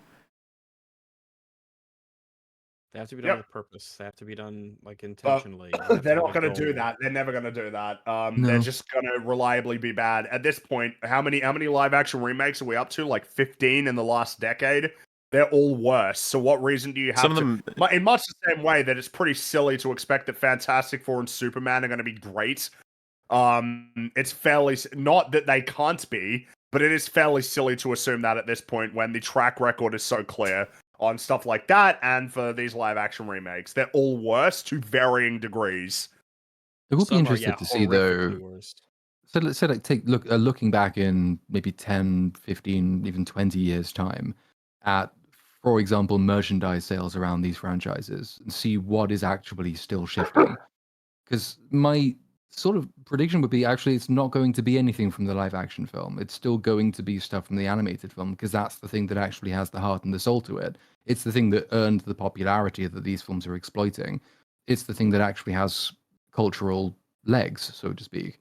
Whereas these ones do seem to be because there's what 15 years is it since the animated How to Train Your Dragon came out? Yeah, That's 15 years of pretty much. an already quite popular movie gaining effectively a generation and a half almost of new fans. The people who first watched it, the people who came to it later because everyone else liked it, and the kids of the people who first watched it are probably starting to age into the the point of watching it as well. All you have to do to get those people on seats for this movie is just to say, hey, it's this movie in live action. I don't know how many new fans it's really generating as opposed to just exploiting an audience that's grown quite large over time. And whether this is anything more than effectively like a junky fix of energy for people who go to the cinema to see it. I don't imagine that it is. Like, it's not adding anything. I don't see where the merch sales come from the live action version of Toothless as opposed to the animated version. Like one of those is sellable, one of them is not. I just think these things will just be a flash in the pan. And it kind of makes you interested as well to see like what is the performance of the live action sequels going to be like? Because it's almost like the Minecraft movie. It has immense mimetic memory value, and then it disappears. And can you really keep that going if all you're doing is just plundering this almost empty well of content? I don't necessarily see the How to Train Your Dragon 2 live action film doing half as well as this one's done. Sure, it's because I guess the thing is that with stuff like Disney and DreamWorks, there is a degree to which they can replenish their library with new stuff. But even then, you do kind of wonder. It's like if you look at Disney's films in the last 5 years, which of them feel like they'd be particularly primed for a live action remake? It's like I guess Encanto's probably got the best chance. But what else that Disney has made? Like Ryan the Last Dragon? Nah, I don't think so. no. What else have they made recently? And in terms of Pixar, what was the one they did for their 100th anniversary that completely bombed? Oh, Wish that ain't happening. Yeah, Wish. That was we don't. But that's almost the thing. It's like they are actually running into a problem, which is they used to be in an era where there was a film that came out every year or every 2 years that essentially presents itself as being ripe to be exploited and plundered. But that pace is gradually diminishing with each new thing that they're making. It would only be sequels, like if they made sequels to Frozen or this. If they made, because Frozen is inevitable, obviously, as a live action remake, but they can then do remakes of the sequels. And I mean, they've tried it. I remember people coping that Mufasa wasn't going to do well and that Sonic was going to beat it. Mufasa made like $800 million. This ain't coming to an end, guys. People just go and see these movies. They just go. Yep. They just go and see them. And that's just the reality is like this is just as much a bottom-up problem. People go and watch these movies. They spend hundreds of millions of dollars on these trash shit films. And so what do you think? I mean, a corporation's a beast that you train with your behavior in a manner of speaking. I mean, like that. Of course, they're gonna keep doing it. They'll keep doing it and doing it until they physically cannot do it anymore because people keep going. But I guess my Duma take is not necessarily that people go to watch these things because they always will. Like, thing I used to like is in new form in cinema, I will watch. Like that's the general audience mentality. Like I think the more concerning thing is the declining number of things that will eventually be ripe for a live action adaptation. Because so much focus and attention and money is being spent on these, and yet there's not a huge amount of new IP coming to replace them. So eventually, you get to the point where cinema has subsisted as this parasite for such a long time. Nothing particularly new has been made. You will run out of live action adaptations, or the audience will get bored of them. What do you do then? Where are the new stories coming from? And the answer appears to be I don't know. Someone will do them one day, maybe. I don't know. Every couple of years, maybe every like 5 or 6 years, there'll be one thing that sort of pops up that has like a big splash that becomes like the next big franchise compared to, again, and I guess that's a problem, is we used to exist in an ecosystem where things had the potential to essentially like appear and thrive. I mean, you think about it in the video game industry as well. Like a lot of the things that are AAA now, they didn't really start that way. They started off as like smaller projects. I mean, hell, like The Witcher, for example. I mean, that first game, it's like, that's not a AAA game. And now it's a AAA franchise, and that applies to a lot of different things. Hell, you could even say it kind of applies to something like Call of Duty. Call of Duty was one of many World War II first-person shooters that was releasing at that time. Yeah. It wasn't a guarantee that Mario was going to become like the mascot. It wasn't a guarantee that like, The Legend of Zelda would emerge as one of their most relevant franchises. It wasn't guaranteed that Halo was going to be the flagship series for the Xbox. Whereas now it's almost like things are pre-positioned, and it almost highlights the unsustainability. Shit like Concord of like, we ordained that this will be a franchise, and then nobody Like likes it, and Anthem. then it's like, 10-year oh shit, plan. yeah, Anthem. What else? Forspoken. What was What else Lawbreakers? is that? Oh, yes, the Cliff. Yeah, He said he Lawbreakers. wanted to make $1 billion IP. Like he entered into it with the intention of making it Battleborn. God, Yeah, that's right. Whoops. Battleborn, yeah. Just Like, as an update, by the way, so Lilo and Stitch on 815 million, so just slaughtered. And then How to Train Your Dragon, that the first Friday, 36 million to be fair. So it's just like, well, we're already on to what that's going to be. Mission Impossible is frozen out at around 460 million, so that's fucked. Which is funny, because that's more than Brave New World actually finished at the box office with 415. Ooh. And Brave New World is more than Thunderbolts made, which is less than $400 million. So yeah, just it's like, woohoo, a bunch of bad movies are doing badly, and then it's like, except Lilo and Stitch and How to Train Your Dragon doing amazingly, and both movies are also doing great. Yeah. Yeah. And except Jurassic World is going to make $1 billion probably. Absolutely. And who knows just how bad Fantastic Four or Superman may very well be, and I'll be very curious what the box office is for both of those. Well, the projections right now are pretty high. Which of course we will see. Who can say? But I mean, I don't know. I mean, because it's like, what's the consolation? It's like, I don't know. Be happy that you got the original animated films in the first place, I guess. Be thankful that you got them. Pretend that these don't exist, even though they are not going to come to an end. I don't know. You need to hold on to those original animated films that you like and advocate for them. That would be an important one. I think that it's very easy to become susceptible to what a bunch of cynical losers say. Of like, oh, well, you only liked it because you watched it when it was a kid. You only like it because of the nostalgia value. Oh, there's actually like no difference between like this one or the live action remake / any of the new sludgy films that come out. I see that happen a lot. Don't let people do that. Don't let people convince you that's the case. A lot of the times, if you're thinking about a film that came out in the 90s or the 2000s, like an animated film that you enjoy, it's actually pretty good in all likelihood. In fact, it might actually be one of the best movies like made in like the last like 30 or 40 years. And it's you shouldn't let people essentially convince you like, nah, it's not the same. No, these are the same. Well, actually, these films kind of do need to exist because again, it's a silly argument. Barely anybody alive today was a child when Snow White and the Seven Dwarfs released. But a lot of you have probably all seen it. And you probably didn't know when you were a kid that it was, 40, 50, 60, 70 years older than any given animated film that you were watching at the time. I sure as hell didn't know. I didn't know that Cinderella or Sleeping Beauty or The Jungle Book were notably older than Aladdin or The Lion King or Tarzan or Hercules. Yeah, they just it's just a a little silly different. argument. That's all. That's it. Yeah, it's a silly argument. The films are there. They're available for you. They're the better versions of the stories. They're whimsical. They're charming. They're thematically potent, well executed, beautiful stories. And why would you watch that? Why would you watch the live action remakes when you could just watch those? I don't get it. Don't watch it. Don't watch them. People, because they make money.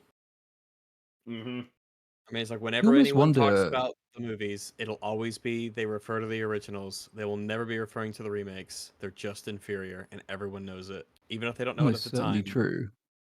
I do wonder though whether a sensible studio might do something like pre-screening, like a new animated short before every new live-action remake.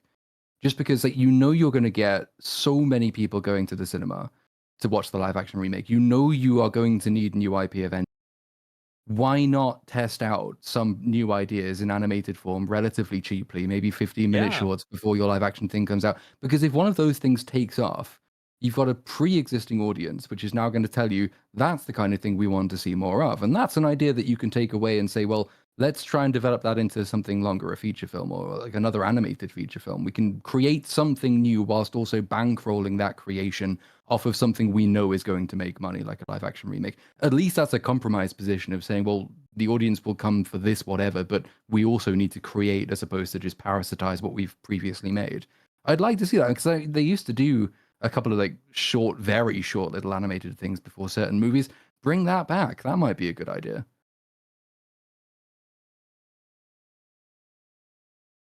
No, How to Train Your Dragon 2, Despicable Me live action, Incredibles live action. Except those are coming. Just be happy with what you got. Endless trash. What's that, sorry? Endless trash. Yeah. But again, I don't know. It feels like George Carlin. Nothing's gonna get better. Nothing will improve. Be happy with what you've got. Just... On the note of Superman, by the way, I've just been made aware of this apparently a post in their subreddit that says, "Stand up and fight for the Snyderverse on July 11th." Oh my god. It gets funnier. The description is, "Fight for our Snyderverse on the imposter Superman release day. Here's what we can do to make that difference. Number 1, post spoilers everywhere. People are less likely to see or enjoy a movie if it's already spoiled." Oh, sabotage. Step oh my goodness. 2, leave bad ratings on review sites. We know for sure gun bots will post fake positive reviews, so we must let people know the truth and balance the bias out with realistic scores. Number 3. I've already decided that realistically, yeah, it's bad. Okay. Number 3, reserve tickets online but do not complete the purchase. By selecting and reserving tickets, it gets taken out of the pool for a period of time, which means this has a chance of stopping gun bots from buying tickets. Most sane Snyder fans. And finally, Gunn fired the first shot and killed the Snyderverse, and here's our chance to take the fight back to him. Hashtag restore the Snyderverse. Hashtag if we can't have our own Superman, then no one can. I refuse to believe these people are real. And like, I know statistically a lot of Snyder fans are not real, but I still refuse to believe that these ones are. I mean, they're overrepresented when it comes to psychopathy. If we can't have it, no one can. It's a villain line. They're actually unhinged lunatics who are living in a world of delusion. Like they exist in a different reality than the rest of us do. Yeah, pretty much. No, guys, if we just sabotage James Gunn's Superman, then what? They'll hire Zack Snyder to come back and make more DC superhero movies? Is that the ultimate end goal here? That is profoundly delusional. If you believe that, you are insane. You need to sort that out. You need to seek help. You need a different hobby. You need to take a And it's funny because the response would be people said the Snyder Cut was impossible. It's like, yeah, but they've learned their lesson. They shouldn't have given you that. That emboldened you to never leave them alone ever until the end of time. Like, they shouldn't have done it. They should have just ignored it and moved on. Some Well, I people need to mean, go outside. They need to drive out into the country on a bright, starry night and just lay down in a field and stare at the cosmos for a while and just rethink their existence. we learned anything from Rebel Moon 1 and 2, it's that Snyder deserves to have And his boy, did- chance once again, because he is an Oh yes. incredible storyteller. If he is the conduit through which companies just like decide that that's how they're gonna burn money, like what? Fuck it, whatever. I get to laugh at a stupid movie. They lose money. No one learns anything. The universe turns. Whatever. But that is like, but why aren't they? Why aren't they? Where's the campaign to restore the Rebel Mooniverse? Like that should be that was a thing that was more recent than the Snyderverse Superman stuff. Apparently, Netflix didn't fuck him over. We got the Netflix Zack Snyder version, and we got Zack Snyder's Zack Snyder's version of those films. He got everything he wanted. Why not fight for those? Because that seems like a more realistic win. That's the thing, right? You'd be able to convince them, it's like, what do you love about Zack Snyder's films? And you'd just be like, oh, well, it's just his prowess, his talent, his artistry. And you're like, well, you see, with DC, he's actually restricted in many ways because these are characters that don't belong to him. So at the very least, he's got to do certain things in certain ways. But Rebel Moon, it's all his. Everything is original. He gets to be unfettered in his expression of his vision. So, and Army of the Dead, yeah. So, like, get out there and support those movies. Watch them, talk about them. Oh, what? Oh, what? You're not doing it. Oh no, what's going on? It's like, oh, because there's no DC characters. Interesting. I would have thought it was about Snyder, not about DC. But I was showing up. But it's weird. You're interested in DC characters, but you're not interested in actual like faithful interpretations of those characters. It's like you're a fan of a weird offshoot cringe DC. It's very strange. the point where they must destroy James Gunn. Yeah, they gotta ruin his life. They won't be happy unless he's like drunk in a ditch crying. I do wonder you how know? many of them are on like an FBI watch list, because it is sort of it's like, yeah, it's I would be surprised. Just one or two of them, maybe. Slightly scary people. Maybe. Well, that was funny. But, How to Train Your Dragon original movie. It's really good. Yep. Remake is lame. Don't watch it. Sucks Watch the balls. original. Mm-hmm. Yep. Don't see it. Yeah, and hopefully, the coverage sort of illustrates exactly how they went wrong, because it's a little bit more difficult to translate than simple, broad talking points like you can do with a lot of remakes. This one, it takes, you need to pay attention to the artistry. You really do. It can't just be as simple as they assassinated X character, or they did this, or they did that, or the plotline's completely altered to the point where it just annihilates the spirit of the original. It's not that simple, but it's still just a bit anti-art, I think you could argue. Yep, totally. I think it's pretty anti-art. Sure ain't Don't like being these. made for artistic reasons. Really, really bother me, their existence. Yeah, well, Yeah. which brings us to the end. They're Yeah, I guess it does. At not least, winning us over. as I said, hopefully we're looking toward a good movie next. Hopefully, you never know, but 28 years later has given a lot of people some encouragement from the trailer. And It's written by the guy who wrote Civil War, though. well, he has a name. Alex Garland, right? Yeah, he was involved in Warfare, right? he was. That's true. So maybe, but he made Devs, Well, yes, but he Yeah, made that's Ex true. Machina. and he made Annihilation, didn't he? So this is a man who's, he's got some hits and misses. What can you say? Toss a coin. Toss A coin, guys. We'll see. See how it goes. But before we wrap up, what's everyone up to? Everyone, what are you guys doing? Tell the audience. Go ahead. All right, I'm I'll go working. first. Yeah, That's all. Fringy's working. So you go next. Yeah. That's right. So I guess if anyone cares, I did actually manage to get my Twitter account back. I just sent them an email and just did the thing, and they're like, "Yeah, we should have banned you. That our bad." If you would like to follow me there, it's your pal Rags, YOURPALRAGS. So it's a thing where I say stuff.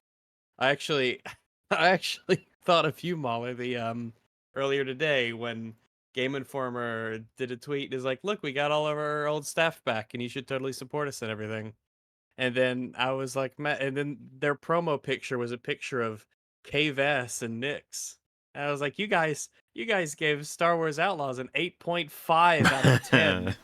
Like, fuck you, you worthless, absolutely worthless. A lot of people said But that yeah, game was good. All right, so maybe it was. Yeah, maybe it was. Oof. They don't talk about it now. They're gonna be cowards about it.